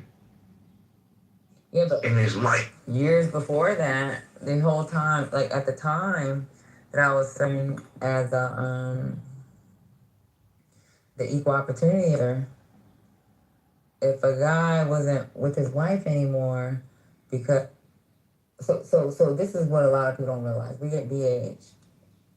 You have a guy by somebody. I can tell you where something. I'll give you Fort Bragg. Fort Bragg, you don't make that much on BAH. But if you're at Fort Bragg and you're married to a woman, he decides to move out, you have to pay her about at the time it was like $998 a month. It don't matter if she has a child. Man, that's because she's considered your dependent. Until you get a divorce, you'll be paying $900 a month out of your just $1,000 a month out of your paycheck because you receive BAH because you're married. So glad I ain't get married as a young nigga, cause I definitely would be divorced. There's no doubt about it. And my life probably would have been more difficult, but guess what? Every additional dependent you add, and I'm just giving you Fort Bragg. So let's say she has a child. So let's say the minimum is $900. You may add an additional $200 to $300 for each child.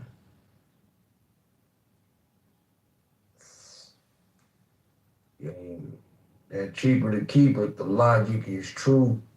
But it's like boys got taken outside the military. Boys got to be, I don't think boys really understand like what they when they get married, if you gonna be a nigga that continuously like cheating on you. Like, I can't knock nobody. I'm a man, I do my thing. I mean, I ain't never been married. I would like to believe that at my age now, if I get in a relationship, whether it's that or a marriage, then I'd like to believe I could be faithful all the way to 100, you feel me? But man, if I had any inclination that was gonna issue, I ain't getting married. I know there's nothing wrong with marriage, but y'all men gotta be like really in sync with your own emotions. And y'all gotta be honest. Yeah. Because when you're not honest with your emotions, you're gonna get fucked up in a bad situation. All my issues with women came from lying to them. You feel me? But also lying to yourself. Man, I don't believe to yourself. Now, some do. No, but a lot of guys do because they don't want to be embarrassed. What I'm saying is, this is just me personally. I believe that you can hide things from people. You can hide the truth. But internally, you can't lie to yourself. Yeah, but when you hide the truth from people, you're still lying to yourself. Like, that's why. I don't think so, Patty. The reason why I'm saying if you're lying to people, just so you can keep up a certain type of persona, you're also lying to yourself and end up hurting yourself. So like you end up hurting yourself, but all I'm saying is I ain't never told a lie that I didn't know I was telling. You feel me? Like it's never been a lie like, man, well, I told a lie, like, and I knew it. So that's why I'm like in this thought process of, I think that you could psych yourself out, you could make yourself believe shit, but outright lying to yourself, you just going against what you know is, you going against doing the right thing, but you're not lying to yourself. At least in my opinion. Yeah, I feel like they're lying to themselves. Because a lot of those dudes, the only reason why they said something is because, say, for example, quarterly training, and you're like teaching them what it looks like and why this shouldn't happen, and you're doing the exercises. Then you have a guy or two guys for that quarter come in and be like, I don't know what to do. And then next, she's not living with me. She has a boyfriend, but she can have a boyfriend because she's a civilian, and this is what happened. And they have like, they will show you financial proof. For me, financial abuse is just as bad as physical abuse. So you'll have financial abuse. You'll have, they'll show me messages of, I will fuck your life up if I see you with another girl while I'm fucking your. Like, I've seen crazy shit. And the thing is, like, even when, like, say, for example, if we did an investigation, like, I know of 2 investigations that we did at Fort Benning. Of those 2 investigations, when you look at how, because this was like deep shit, right? Where this little girl was fucking the guy's first sergeant. That's one of them. Yeah. The other one was fucking the guy's sergeant major, the wife. So when you look at the information that was coming out from these 2 little investigations, it's like the dude wanted to be, y'all want to be strong in front of your friend. Because when you talk to the friends are, I didn't know that because we were still going out to the club together. You know how they was going to the club together? Oh, he didn't really talk to girls when he went to the club. So that should have been a sign. But then, come to find out, the dude's going to the club because the wife is fucking somebody else because she on his ass. So not only is she maybe getting another check from him and she's staying in another apartment, but his first sergeant is fucking her. And if he says anything, he's gonna fuck his goddamn career. Yeah, that's a bad look. Now, the military, now, I'm gonna say this. I gave them some credit. Hey, when you put human beings around each other in close confines and women. But the ego too big. You know what I'm saying is the idea that some behavior ain't gonna happen. Like, I put it like this. You ever worked in like a call center customer service setting? Probably not, because you've been in the military since you was 18, huh? Since I finished school. Yeah, okay. So in these call center settings, I'm gonna tell you, it's like this. It's not like an office, you feel me, where it's 10 people in the office, whatever. It's a larger call center. You might have 200-300 people in these call centers, and y'all working together all day on teams. You start and you hear the term wife, you know what I'm saying? Young lady that want to make sure you eat every day. Man, it's just easy to fuck them, dog. Look at this app, Patty. I know you done heard stories of people, whatever. You get people in confines with each other, sex is gonna be had. And the military ain't no different. I done heard so many stories from partners in the military about how free women is. What do you think? They be on ships in the Navy for months at a time. What the fuck you think gonna happen? So on that end, I guess it's like the discipline they expect of you. But man, people was freaky to the motherfucker, and then they scandalous. Yeah, but girls ain't afraid as hell. They don't care if you are gonna fucking rat their ass out. And I think that's where our superpower is. Like, when it comes to girls, you start fucking with their money, you beat them up enough. Once you know, they gonna tell. Pride goes out the window. Because now you're with somebody else, so now I can tell. With dudes, like, y'all have this pride thing, like, I got some questions to ask, keep this off the record, right? And you're like, dude, y'all don't live together, so why don't you take a look? They've changed. Hi, cotton picker. Hey, it's me, the nigger. Oh, God. Moderators, do y'all sleep, man. Stop it, Knuckles. They're having a serious conversation about abuse in the military. Good morning. It's not only the military. It's mostly black Americans doing it. Is it? You know what's so crazy? Beaver pay Timothy, Mike, one of y'all do the Wait, right hold thing, on. dog. Let Patty finish her thought. Is this Nah, do the right thing. Everything that I love, you know who the ones that's being hurt the most is one. Like y'all ego super big. A black dude, what we've had issues with, a black dude to go call his sister, and his sister might do something about it. You know who been holding up their ego, still trying to be a high, I'm that dude in battle and I have a high PT score and I ain't got nothing going. It's white boys. The two cases I'm talking about with the dude fucking the dude's wife fucking the first sergeant, and the other dude's wife was fucking the sergeant. It was white. It was I high. don't know why people think like dysfunctionality or dysfunctional behavior is limited to like, yeah, I know we get maybe more like certain things is more accepted crime wise, whatever, than maybe you gonna see in a majority white community. Thing they gonna be doing is fucking. Man. Now the problem with black dudes is where y'all get in trouble is y'all have called a cousin or sister to fight the girl that's shitting on y'all. So then once y'all get under investigation, that's when all the information come out. That's why it's like, man, You just recommended that instead of the men beating the women for Don't bitch. Man, you got to be a hold player. on. How about we have the problem in the first by being more selective with who we recreate or procreate with. But that's not like really. But I don't think people realize when they get in these relationships how their partner's going to be up and they're already emotionally attached to them. Well, the thing is though, Pepe, from a man perspective, and I generally don't like to speak for men like this, but hey, if you gonna come, you know, you not coming to righteous approach. You know that you just trying to have fun and fuck on something.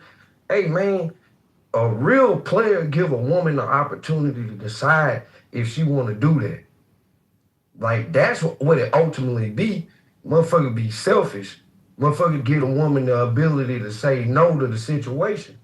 Cause most women in their right mind ain't gonna accept a situation that says, "Hey, I talk to you when I want to have sex with you."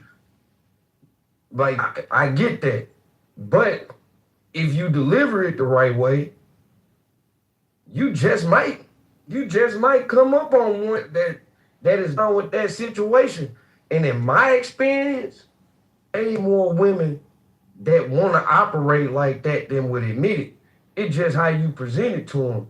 So nigga ain't gonna, most of the time niggas is better with lying than they is with the truth. Cause the truth ain't really work for them when it comes to women. You hear what I just said, Patty? My only issues with women that came from when I was lying to, like seriously.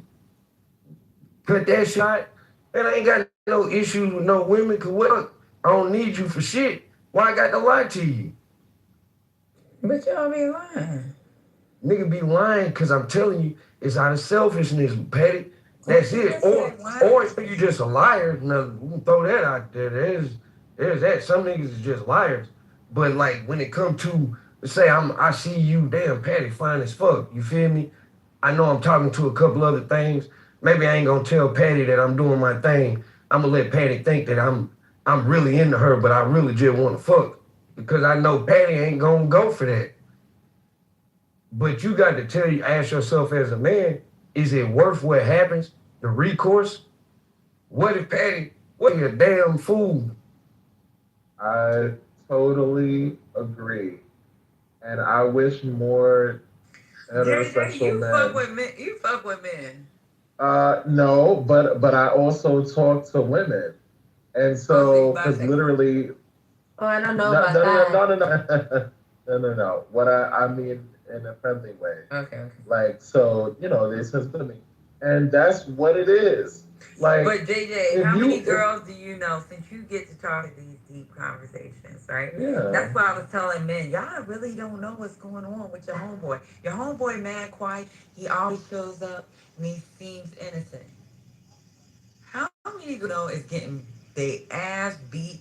They've been fucking sexually assaulted by their own friend, husband, or a dude and can't because and it's a dude that everybody thinks is really, really sweet and not ever really so. But Like, two different don't things, like gay Patty. men. I feel like women confide in gay men, and if they would not with straight men, almost like how they. That's what I'm saying, Pepe.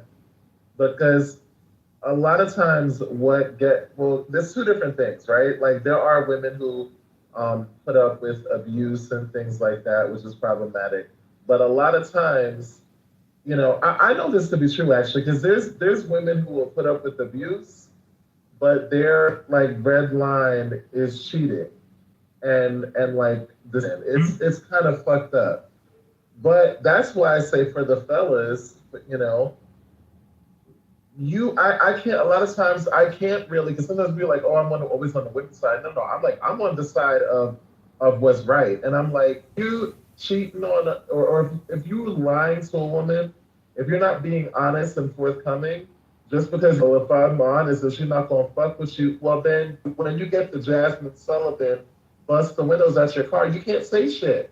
And don't be calling her crazy because you put yourself in that situation and you was just being selfish about it because you just wanted to fuck.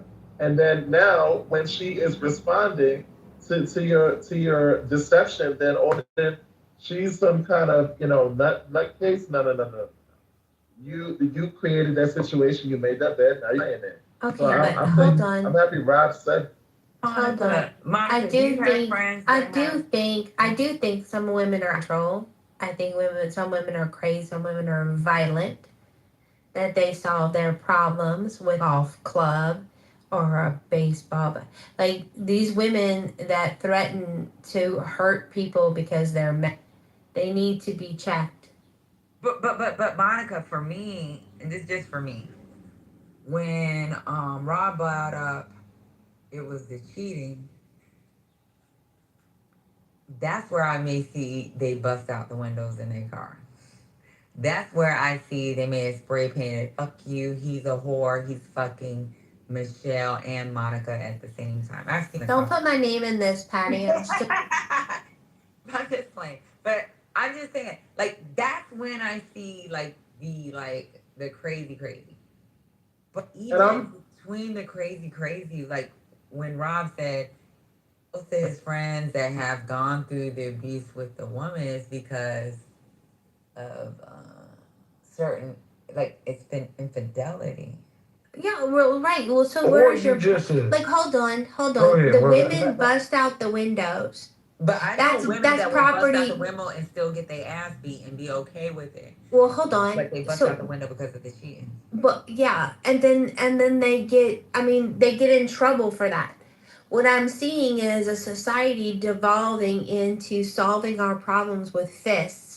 And I see a lot of people condoning violence. Well, they deserve their ass beat because of look what they did to me. Well, they likely deserve their ass beat, but if you're the one doing the beating, you're the one going to jail, and it's stupid. Why risk your future because you made mistakes in the past? Because you're not thinking in the moment.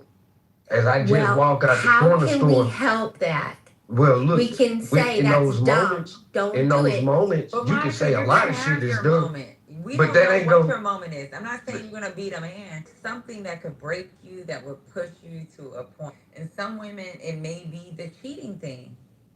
You just said it yourself. The one thing that you've seen has been if a man cheats. Or was it you or was it AJ? One of y'all said something about if a man cheats. Yeah.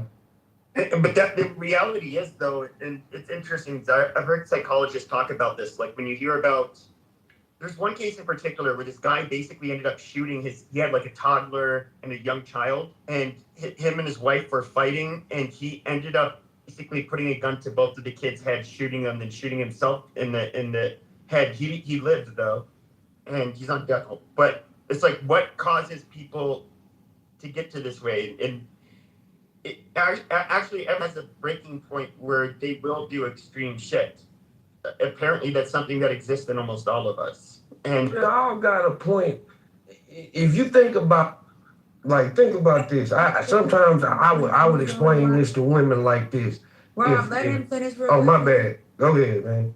Oh no, that's it. No, that's all I was saying. Like you have to be realistic. If you pick out your partners when cheating on you, or I mean, there's things where I can't. I mean, I can understand how a woman would end up losing her shit and like throwing something at you or fucking like it's. I'm not saying that's the healthy way to do it, but I mean, Man, look, man. Shit happens. We got a motherfucking violent streak in us. I firmly believe this because it's an adaptation, man, a survival instinct.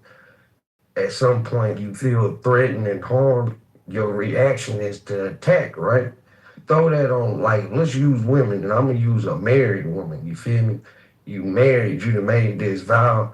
You know, you done put up with a lot of shit with a man. Let's say he done struggled with his money.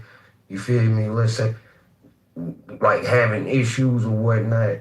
All of these things that you already have with, then you backdoor and find out this nigga on you. And you not doing that. You're not happy. You sexually satisfied. You sexually not where you want to be. But then this motherfucker who's kind of the cause of all of this unhappiness decides to go and cheat on you. Like, I can see how that'll affect somebody and have them go crazy. Exactly. So it's like, yeah, for woman or, I mean, you could, like I said, you could apply logic to a man. Exactly. Because you going to work every day, you doing your thing, you faithful, you take care of your family, and this motherfucker cheat on you, especially if you a nigga that can get shit, and you not doing that type shit. Yeah, hell yeah, you gonna feel away. But as I very rarely agree with Monica, but I do right now. Yeah, as you got to find a way to think. I tell niggas this, hey man, It's hard to think and take a walk. Of passion. Like, Try I to- don't know why y'all think it's so easy. Man, Patty, can say this It's because not I didn't that easy. experience it, Patty. Well then you're the one in the fuse. And no, I'm not saying. I'm saying this because I've experienced. Like, not I that. can picture myself literally, like, if I had an ex that, like, I don't know. I mean, you know, I've had shit happen to me before, but I could actually picture myself doing, I'm not going to say it, spell it out loud, but doing something, the ultimate crime, you know, in reaction to it, if it was that hurtful. Like, I mean, I'm not a person that goes to, like, a blind rage. I haven't been, like, a physical altercation. You know, I boxed and all that shit, but I haven't, since I was a teenager, I don't get in street fights. Like, I don't do things that will put me in jeopardy, but I can understand how if you feel incredibly hurt by the person that means the most to you in this world, like, that can absolutely fuck with your people. People do this shit all the time. You hear about these murder-suicides, killing their ex. You look at how nasty divorces are. I mean, the shit fucks with you psychologically, and in the heat of the moment, you can. What is the crime of passion? Generally, like, for example, if you were to walk home, I mean, you're to come home and then you see your wife fucking another dude. Imagine you have a gun and you see your wife fucking another dude. It is. You otherwise would never shoot somebody, but that would be a moment where, I mean, fuck, you might. Well, this is the thing, though. A couple of things. First of all, it's a difference. So first of all, not everything that's legal. Sometimes we do this thing where we just pretend that the law is perfect, and it's not. Like, there is so many flaws with the law and what's moral, especially depending on where you fall. Your perception of things is completely it's misaligned. Like, just because something is the law does not make it right. It doesn't make it just. It just makes it the law, and the law changes. So this would, like what you said, Monica, like, I completely disagree with. It's like, oh, like, a woman or anybody, like if they're doing something that breaks the law, like why don't they think about that? Because at the end of the day, they feel it. If you invested your time and your heart and you're vulnerable, you know how hard it for people to feel vulnerable, to open up to somebody when they know that they're taking that chance and a risk of themselves disappointed, having their heart broken. You don't know what kind of baggage and trauma that they're dealing with, and they might have divulged that to you, and then you still fuck them over. Yeah, and in AJ's world, some of these things be illegal. It should be illegal to cheat. To me, that's a love crime. Because you're sending Illegal to somebody. cheat. It should be Monica, I'm gonna be absolutely. honest with you. I agree with him, JJ. JJ, I agree with you. Because let me tell you what's so crazy about this whole situation. Like, even with you talking about, or was it talking about crime or passion? One thing you can't control, you cannot control what's gonna happen. Everybody has a trigger. We don't know if it's someone like, it could be something for can be like I've seen and I've heard stories, and then like we have a database where we actually save information based off like reading other people's stories. Like I used to, because I have enough work as the EO sharp advisor. I used to sit in there and like open the database and read stories.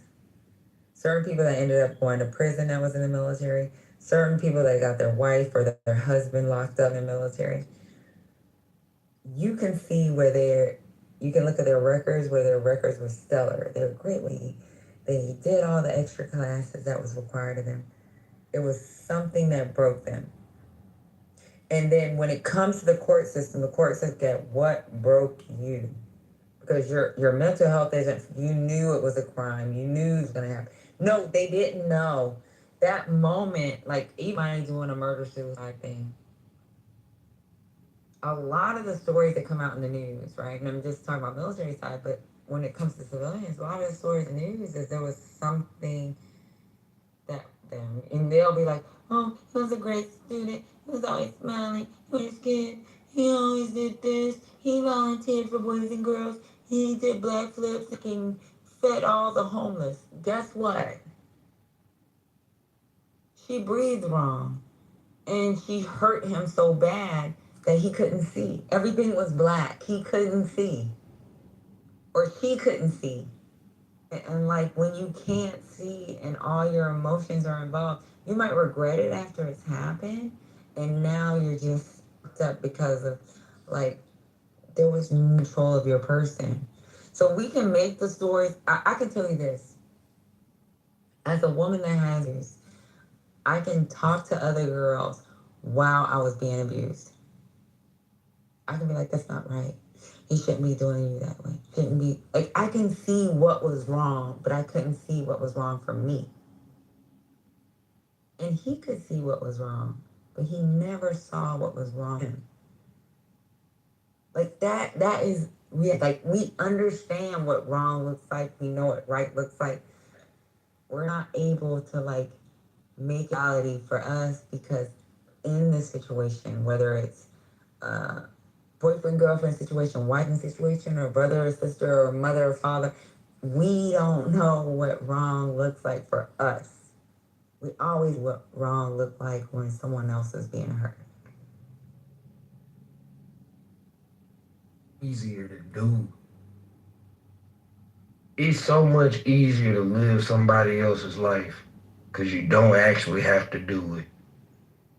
So it's easy to sit there and tell a motherfucker, "Hey man, you should be doing."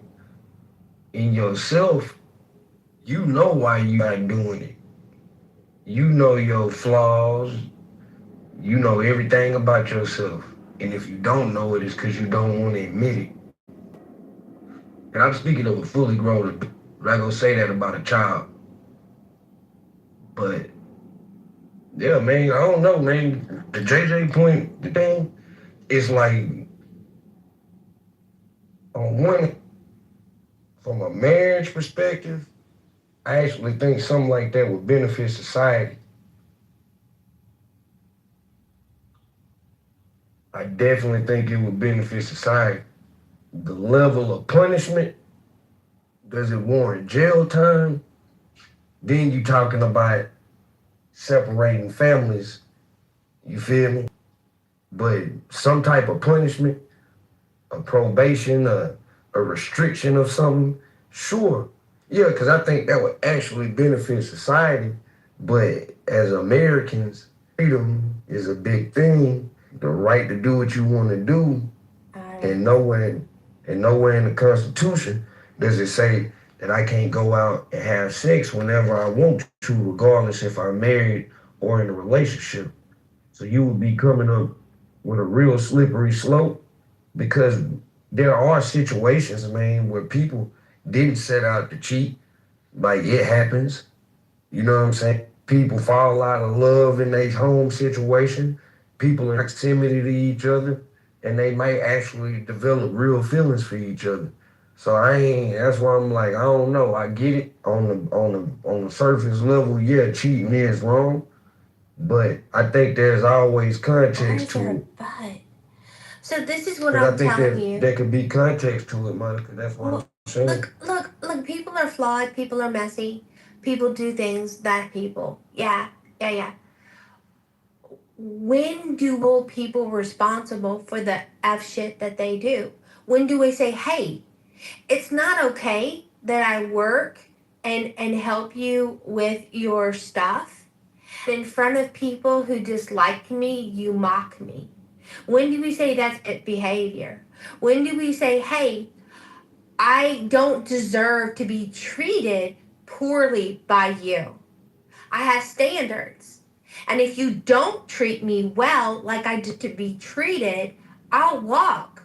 I'll move around. I have standards and I have boundaries, and you cross them. Monica, What? Monica, because Monica, you can say that, right? So let me I give you did. an I example. do. Saying it. You're saying that. So on my PTR is my grandma, or my auntie, my love, my heart, right? So with her, I didn't come from a home where people weren't educated. I didn't come from a like. There's a thing within my own community where a lot of us, I volunteered. So let me give you a little quick background. I'm trying to make it under 30 seconds, right?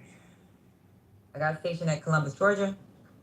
When I got stationed in Columbus, Georgia, I have a quote unquote cousin. Her father is stationed in Atlanta. John Lewis was still alive at the time. Because I'm stationed in Columbus, Georgia, I'm going to go and I'm going to volunteer, yada, yada. He had a conversation with me. He said, you're lucky. Every woman in your household has been educated. You are a black woman. They taught me things, not been taught what right like. I have not been taught what right looks like. I have not every fucking tool to be the girl that can marry the judge, that would treat me like a queen, and I could probably live a fucking soft life. But I chose the wrong person. And when you talk about this thing, I know you haven't been in that situation. One thing that I've learned from every fucking woman that we had to have conversations with, where the Department of Defense or local authorities have had to get involved, even for me. You can look at my background and think I should be right and I should be able to make decisions. But the decisions I made were not the best decisions. It's not like I haven't been taught what love looks like. I've seen my parents. My dad has never touched my mother. My dad has never, I swear with everything in my heart. I don't know if you've been in the room, everybody that ever been in politically correct, when my mom is here, she always talks. She's such a sweet person. My dad doesn't say anything. My dad supports everything she does. And you know what? I did not pick my dad. It's not like I didn't see what love looks like. It's not like I did not get support.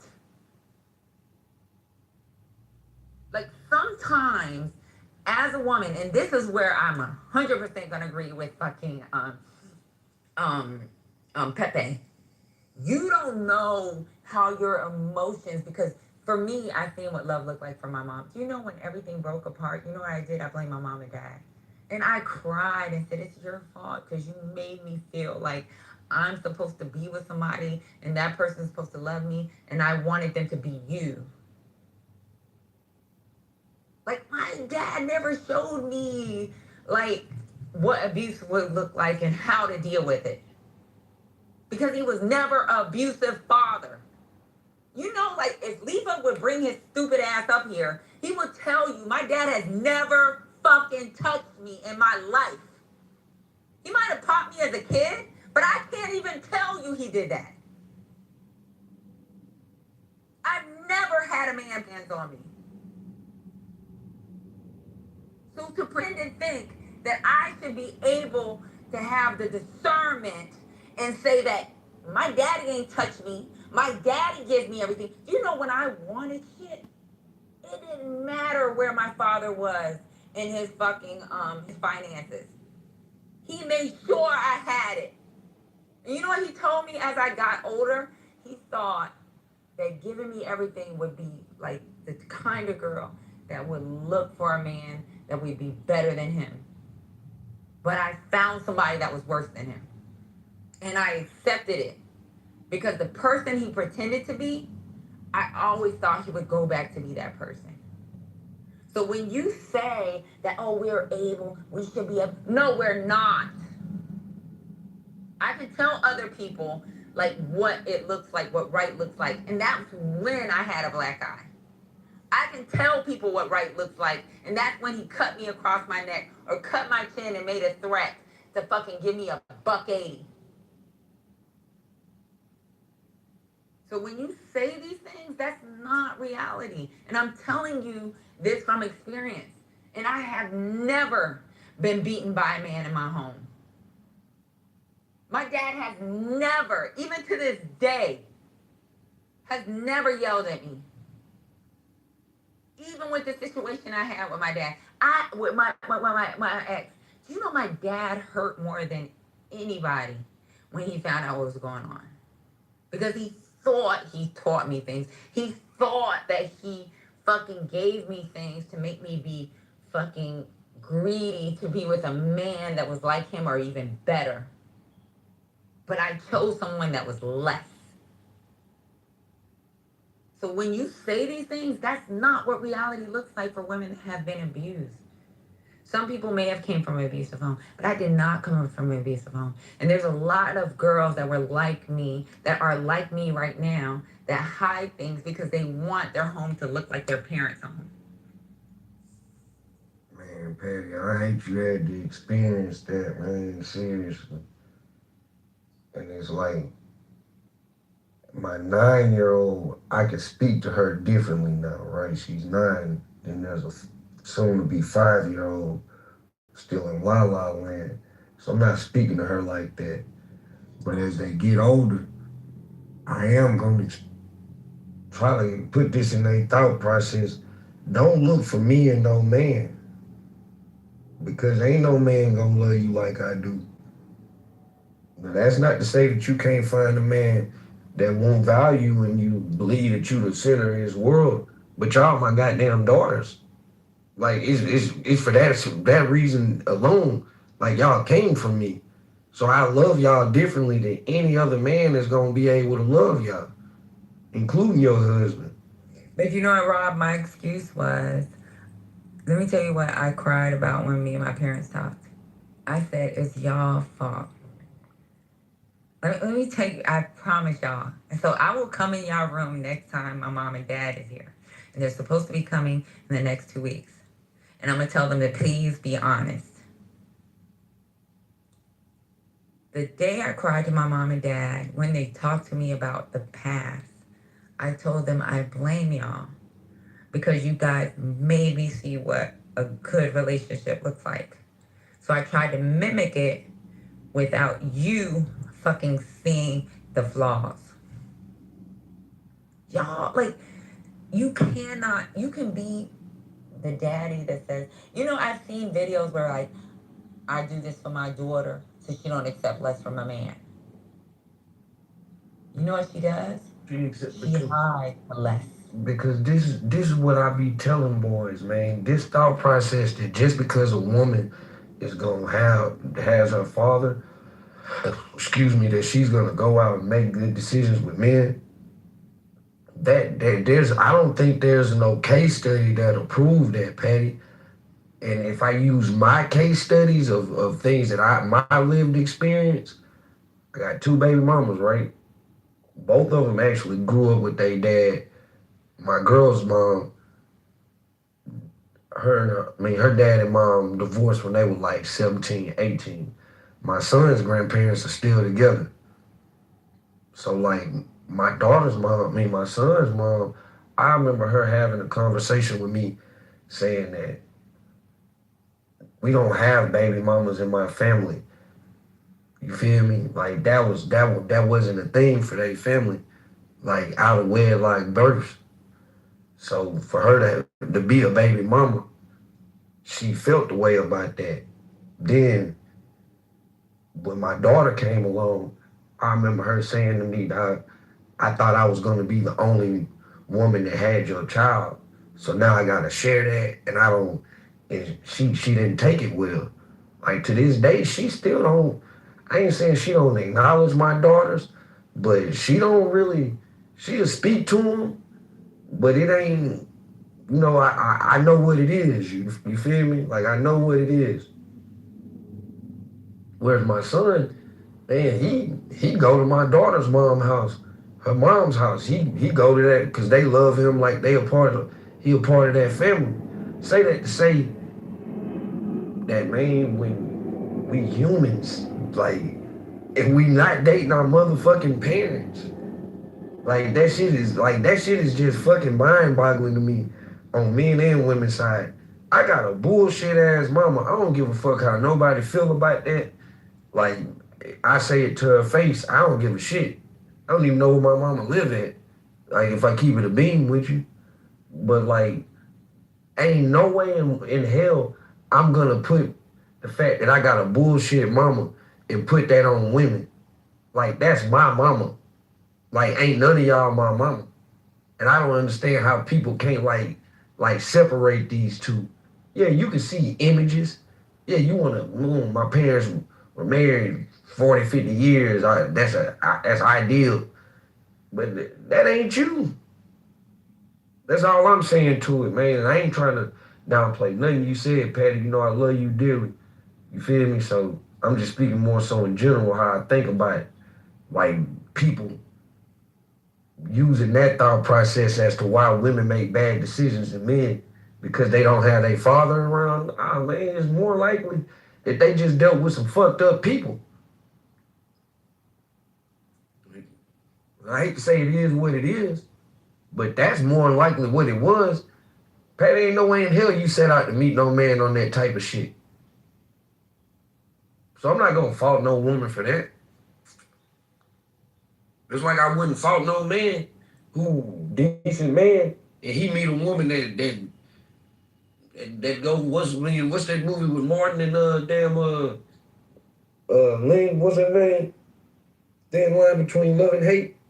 Yeah, I ain't fault no nigga that, this shit happen with crazy ass fucking people. Where y'all at, man? Pepe, you still in here? The first time I ain't insulted you in a long time. You little bitch.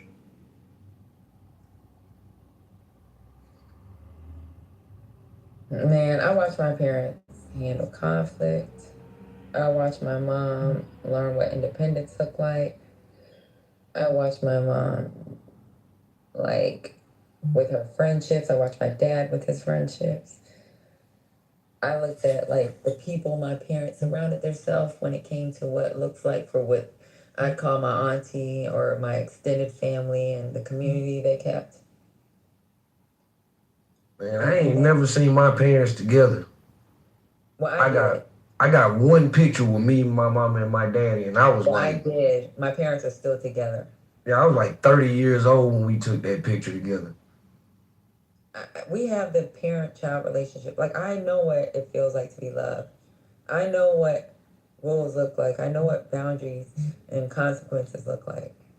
But one thing I will say, like, I think my parents let us looked at conflict for them, and they didn't explicitly teach us what consent or our own personal boundaries were, or like what emotional regulation looked like. Like when I said, like, sometimes if I didn't get my way, my mom would be like, well, we'll figure this out and we won't talk to daddy. I didn't, and that's part of respect, right? Or recognizing what abusive behavior looked like. Just because she wanted to satisfy and keep me close. And even with her trying to keep us close so I wouldn't like fall away from her, that's still not teaching your kid how to learn what independence look like what a healthy relationship should look like. I don't know how you do that though, because when you're talking about this whole love experiment, man, especially that young volatile love, 19, 20, 21, 22, 23, that type of love, that's a different type of experience. So yeah, like, again, like, we want to assume that we've raised our children right, or you've been reared in the right type of environment. But like, that might not be the case. Like, when everything's like laid out for you, and I'm not saying that you should be putting your kids through unnecessary bullshit, but when everything's laid out for you, yeah, you're not learning how to deal with obstacles, whether that's in relationships. Yeah, but so for me, the only thing I'm saying is, like, when I was saying learning independence, I seen what a healthy relationship like, but a healthy relationship isn't just about staying together, right? Like, as a child, certain things I should have learned when it came to like what my limits of tolerating disrespect should look like. If it like what should how do I say like what should my toleration level be looks like when it comes to disrespect and maintaining a healthy relationship. I don't know if you can put that on no child though, Patty. Yeah, but you have to, because even as a child, when I measure, Cause you dealing with hind, you got the benefit of hindsight right now. but I'm still, yeah, that because I know I'm an adult and I've had the experience. But outside of the experience, what I measured like my relationship education is my parents stay together, have a good marriage, like they demonstrated like what respect looked like, what boundaries look like, accountability looks like. I've seen what communication looked like, but they never taught me how to deal with conflict or healthy ways of dealing with conflict. See, that's why I gotta give my Jones some credit. Bullshit as she became, like, just the childhood years, yo, we were going through a lot of shit, you feel me? My mama, young mother, 2 kids, whatnot, moved to a new city, all that type shit. But hey, when I be looking back on it, man, she was giving me the motherfucking tools to navigate, man, a very nasty world. And she didn't do it in a way where she was punching me in my face and shit.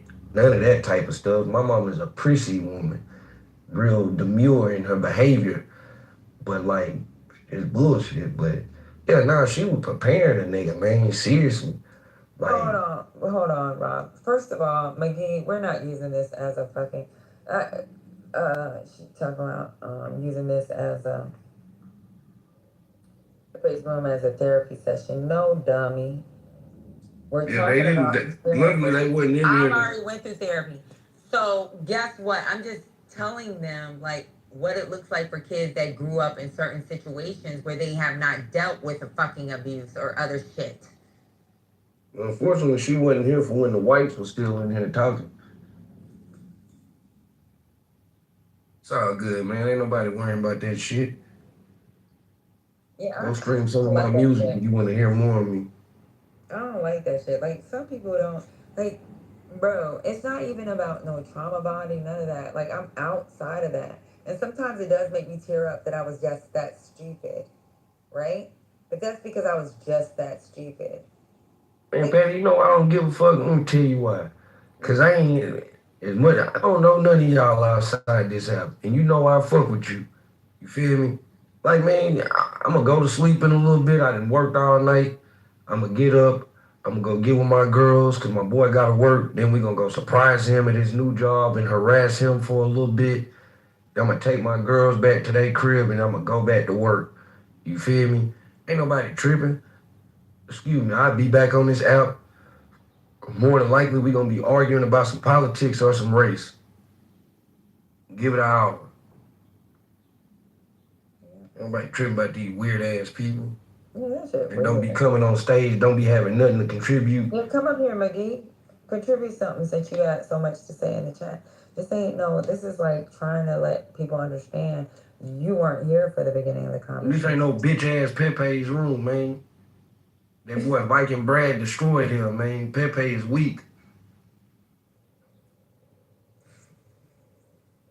Why is you here? Since this is bitch ass Pepe's room, I wouldn't be in the same room with bitch ass Pepe if that's how you feel. Man, let me tell you this, Patty. I fuck with Beaver. I fuck with Bat. I fuck with Mike. Like Himothy, that's my dog. But I appreciate conversations from perspectives that I'm not like in real life with. Same. That's really all it is. Like I could go into other rooms and sit up and listen to these motherfuckers talk about relationships all night. Like, but I just appreciate other perspectives. Even if I don't agree with them, even if I think like nah, if this was straight up Pepe's space, nah, I wouldn't be in it like that. I'm gonna keep it a buck with you. But this ain't Pepe's. I don't mind being in the room with Beaver, who might have married his cousin in Kentucky. Beaver, they I'm cool. playing Beaver, though I'm playing with him. They cool. They be saying some slick shit, babe. They know how to make inflammatory statements. Look, Monica, him. I know they be beating up on Monica. Monica, him, fucking Matt, Mike. Mike done call me a white woman. They, and I'm not gonna say Himothy because Himothy don't do that, but they do shit, and sometimes it's just to spark the conversation. And if you don't know how to fight back when it comes to the conversation with them, then that's between you and God. Go read a book. I don't be tripping, man. Like I say, I don't really just interact with a lot of white people. Like I see them, I do work with some. We just got some new bosses that's white. For the whole year I've been over here, all my bosses been black folks. So like, yeah, I don't live by a lot of white folks. Seriously. So this is my interaction with white people on more of a less formal level. Cause my friends that's white, outside of a handful of them, man, them motherfuckers is just like me. Them boys grew up with me. So they got black baby mamas. Them niggas is tatted up, and I ain't even tatted up. Them niggas is in gangs. So that's what I'm saying. Listen to these perspectives, even disgusting Monica, it's okay. My girl Joe B just came in. I don't like some of the shit she be saying, but I like Joe B. Yeah, me and Joe B, we're not on the same page with certain information, but you know what? I believe if she met my daughters, she would be genuinely nice to my kids, even my Let me tell you boys. something. Joe B done got abused in my goddamn room, and she still comes and she'll message me, and she might be pissed, but she shows up. Matt cool, Beaver, they've been called racist ass crackers, and they still show up and they support my room. To be fair, I experienced abuse in your room one time, but I'm an abusive nigga at times too, so I definitely threw some Yeah, abuse you didn't come out. back. You know what? Beaver's done been beat up. Beaver done been called a fucking racist. And he might be a racist. I don't fucking know. I don't hear the racist shit. I don't know. I've never been in that situation where I've heard the racist shit. This is how I look at somebody like Beaver But and they Beaver show in up. general. They're not. I don't know if they're racist in the sense of like KKK Proud Boys racism. You feel me? I think they're racist in just that's kind of the world they grew up in. Now I think Mike is he grew up in Florida and Arkansas. Who, Mike Allen? Yeah. Yeah, Mike Allen love him some Patty. Ain't that right? Is Mike awake? Mike love him some Patty. Yeah, I'm awake, Patty. Yeah, so Mike been in Arkansas and Florida. He been around some racist ass whites. It is what it is. Yeah, but you know what? He love him some Patty. Why do racist ass whites like love a black woman? Mike always take up for me. If It's just somebody like I'm crazy. I might be like, hey, Patty speaking. He'll do that to Monica and she's white. well, Monica is. I don't think they really. I think she's like the least liked of the they whites. take up for me more than y'all white women, ain't it? I think she's the least liked. Yeah, but they love some Joe B because I know back in the day they. Well, no, I'm talking about Monica. Used to work, Joe B used to work with the Pizza Ministry. I don't give a fuck. Ain't that right, Joe B? Joe B love to tell us about her mixed grandkids. I think Joe B might have liked black men in her younger years. Man, y'all keep sleeping on Joe B. Joe B, and they beat her up the other day, and I said maybe because she may have, like, I didn't want to dox her or anything, maybe because she came from either she was active duty or had a military background. Why do y'all think privileged white women get to go live in fucking Cuba? That's not how that works. I'm in here sending me messages from a motherfucking scam page.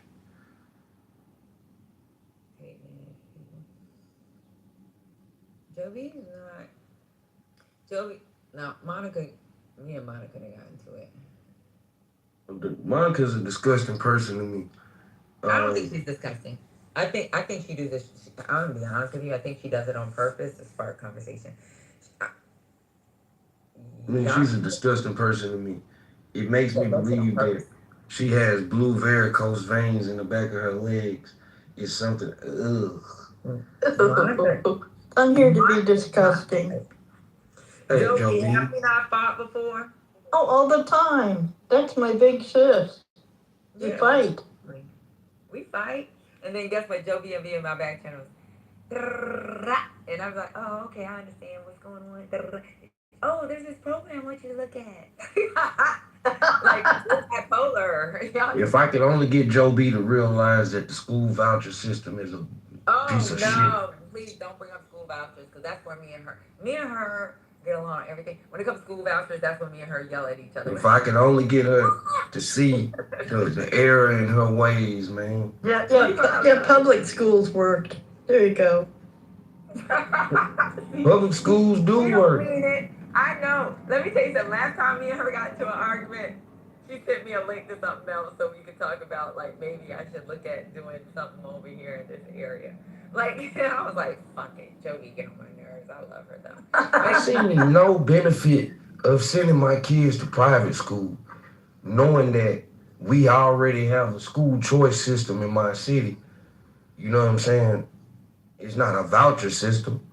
My girls ain't really had to do that, but my son, I did have to do that. I was not gonna let him go to the elementary he would have been zoned to. Luckily, we got a Sounds system like where choice, friend. you just said choice and the voucher system are two different things. The choice system says that if I can get my son to another school and they may have a testing parameter or something that you gotta beat, and as long as he meet that parameter, as long as I can get him there, he can go to that school. That's school choice. Here's In what district. Jesus says. Jesus says, you should not judge or point out small faults in other people when you have much bigger faults of your own. And you know what? And I love that. And that's why that's why Joe B and me, even though we fight, we still call each other sisters. That's why I come into this room to support Beaver, Mike, Himothy don't count. That's my black brother. He was wow. But with Beaver, Matt, when people talk shit about them, is your name Divine? Or Devin? I don't know. I'm not. I ain't never met a non-black man named Devin. Oh yeah. No, I'm not black. That's why I said I ain't never met a non-black man named Devin. I've never in my life either. Why not? I mean, there are hundreds or thousands. I ain't never met him. I even seen a white Devin. I seen some mixed Devins. Do that count? What about Devin Nunez? He white. Who is that? He's I don't know, somebody in government. A politician. He's a good guy. I think he's highly regarded. Devin Nunez? Well, my nephew named Devin. My first Devin's born actually nephew. a white name, to be honest with you. It's just like, I don't think they actually use it anymore. It's like Irish or some shit, Scottish, one of them other. And all these goddamn names is white. If we want to go into that. Yeah, but we don't see that name as like, yo, I had a white girl come and they sent. You ever met a white Keisha? Yes, that's what I'm about to say, Keisha. So there was I a ain't white never girl. met a white Keisha. Wait, so she sent. So like I have to do the interviews when I was in Indo-PACOM for certain individuals. So it was like now with the DOD, they don't show your picture. So you get I'll get their ORV, their information, what they've done in their career, and I had to interview her whether or not I was going to keep her on our team. So when I'm interviewing her, I'm waiting for her to come, and I said her name Keisha something. Like the thing that's really bad is her name is Williams. So her name was Keisha Williams. Man, I just had to Google white girl's name Keisha, and it's a Lakeisha Francis, a white girl. Have you ever met a smart man named Herman? Ever? No, I know. No, my cousin, man, that boy Herman, and I got a partner, I just seen Herman. They very intelligent. Now, I know 2 drunks named Herman. I never met a Herman. Yeah, I never met a white Keisha. I never met a white Shamika. And she ended up working with me, and her name was Keisha Williams. So when I got her ORV, that's a black name. She sounds famous. I was like, Keisha Williams. So when I talked to her, she was like, so I was like after working with her for a while, I said, girl, let me tell you something. You know, when I first got it, I was like, okay, where's the black girl coming? And your blonde, blue-eyed, white ass Hey, kid. Keisha Williams? Like, if she had a name like Keisha Donaldson or, you know, Keisha Williams? Wait. So this is her mother name was Keisha, but was like her mother and father put their name together. Like, you know how black folks do that shit too. Yep. Oh man, that's great. And the shit that was crazy is her mother and father, and her mother and father put their name together and was like Keisha or Keisha, something crazy. I love it. I got a homegirl named. She daughter and her husband's like, let's just name her Keisha. Y'all have me singing Mrs. Jones in my head. Sing it. I can't sing. I got a homegirl, her name is Cheryl Jr. She named after her mama.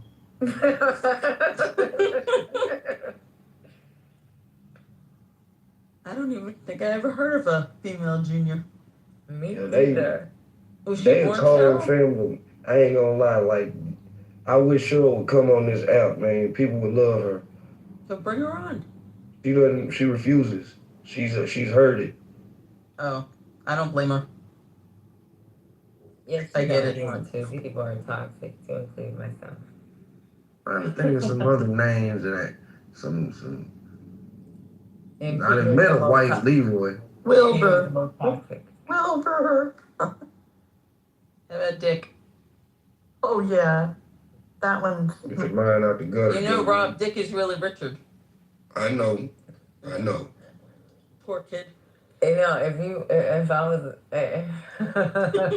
Like, if I had a son, what y'all made done them? fucked up. What made I them? would be like, What made them say Dick is short for Richard? out of Richard. I don't know.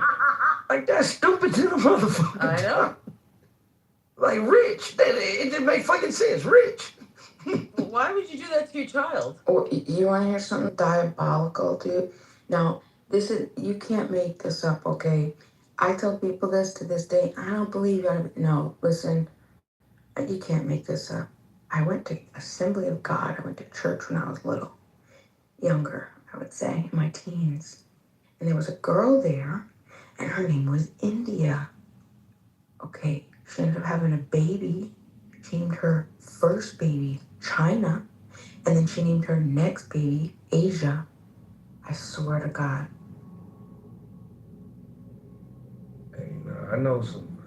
India, China, White and girl Asia. that named her son Cash. I know a couple Cash. Wait. His name was Cash Monet. That's a black ass name. I know two Alizés. I know two Alizés. It was weird because I was like, Cash Monet? Like, I was like, wait, his name's Cash. I was like, what's Cash short for? She's like, girl, his name's Cash Monet. So I was like, oh, that's cute. But then, like, that's like, you know, it's where my slow reaction got. I was like, wait a fuck, Cash Money? For the 99 and 2000? What's going on? Yeah, I actually got a little cousin named Cash. That boy bad as fuck, too. Oh, her son bad as fuck, too. I'd rather beat the shit out of Cash if that was my child. I have a relative named Black. Blaquue. You go with it. That's ghetto. I know, and they act that way. Hey, what's the most ghetto name you ever heard, Patty? Cash Monet, and that was a white woman. Man, the most ghetto name I ever heard in my life, man, got to be Q Ponda. You win. I'm sorry. She from somewhere in Dallas, Texas, and probably Oak Cliff, South Dallas somewhere. And this motherfucker, she every bit of her name. Not too much on Oak Cliff. I had a Hey, I fuck with Dallas, man. Like, be Oak real Cliff with you, like Patty. ghetto bad? Oak Cliff is area. Like, I heard it's like been. Oak Cliff is like could almost be described as a city within a city. So it got some parts that hell yeah, man, you ain't fucking around in that hoe. But Did you say ho? I have a relative named Money. I mean, it's supposed to be harmony, but it's spelled whore. Well, Joe, one thing you'll learn about people from Houston, Texas, and some people from Texas in general, we use the word hoe for everything. Oh, that makes sense. That explains a lot about Marshall. Where that hoe at? Not too much. That could mean Patty could say, hey, Rob, we're having a party today. And I might be like, all right, where that hoe at? And then Patty could also say. That was new to me when I moved to Dallas. Yeah, Patty could also say, hey, Rob, it's some young ladies that's over there. It's some young ladies that's looking for you. And I can say, where that hoe at? It's a perfect word. And females call males hoes? Yes, they do. Okay, one of the worst names I heard was Dick, and the last name was Hurts. Dick Hurts. Dick Hurts. You got the most ghetto name. Fuck you, Pana. You got a funny sense of humor. There was a family that I knew that created games based on Jello. So it was like Rangelo, Lamangelo. Lamangelo. Yeah. I'm in Jello. Oh, I also knew someone, their name was Seal Lipschitz. And everybody said, if Seal's Lipschitz, my ass hurts. Or my ass talks. Ouch. Like that was really her name. It's almost 9 Who o'clock. is I gotta this? go. Who is this, man? Yeah, who is what? Or later on this evening. Bye, J-Lo, bye, Patty. Hey, Probably not alive anymore. I went to middle school with this girl. She was on Oprah. She had the longest name in the world. Her first name, Jamie. Like, I could find the episode. I looked it up one day, but she had like 100 and something middle names. And she remembered them all? Yeah, she knew all of them. I wonder how they put that on the birth certificate because there's not that much room. I don't know either, man, but yeah, that shit was funny. Little Jamie.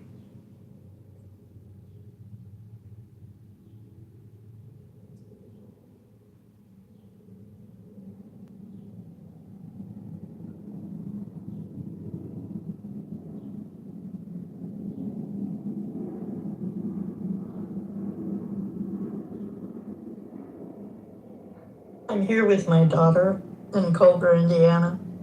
She's got a dog. Do all y'all talk real baby-like to your dog?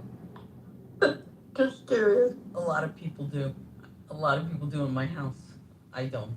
Maybe I do. And I don't hear myself.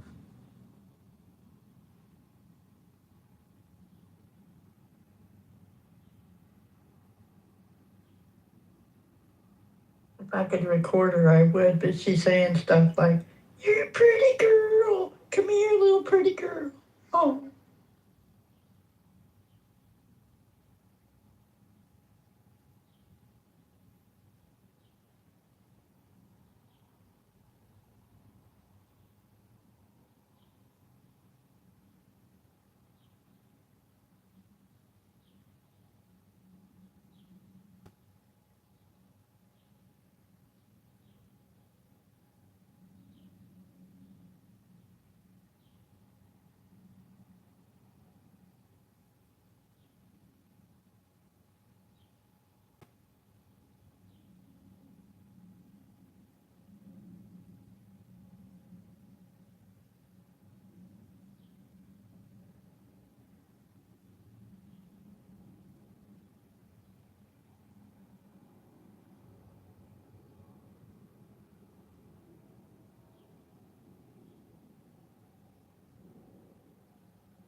Testing?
Peter.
Kendall, are you there? Kendall?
Go to ChicagoMayorVote.com. This is Chicago mayoral candidate John Kitover.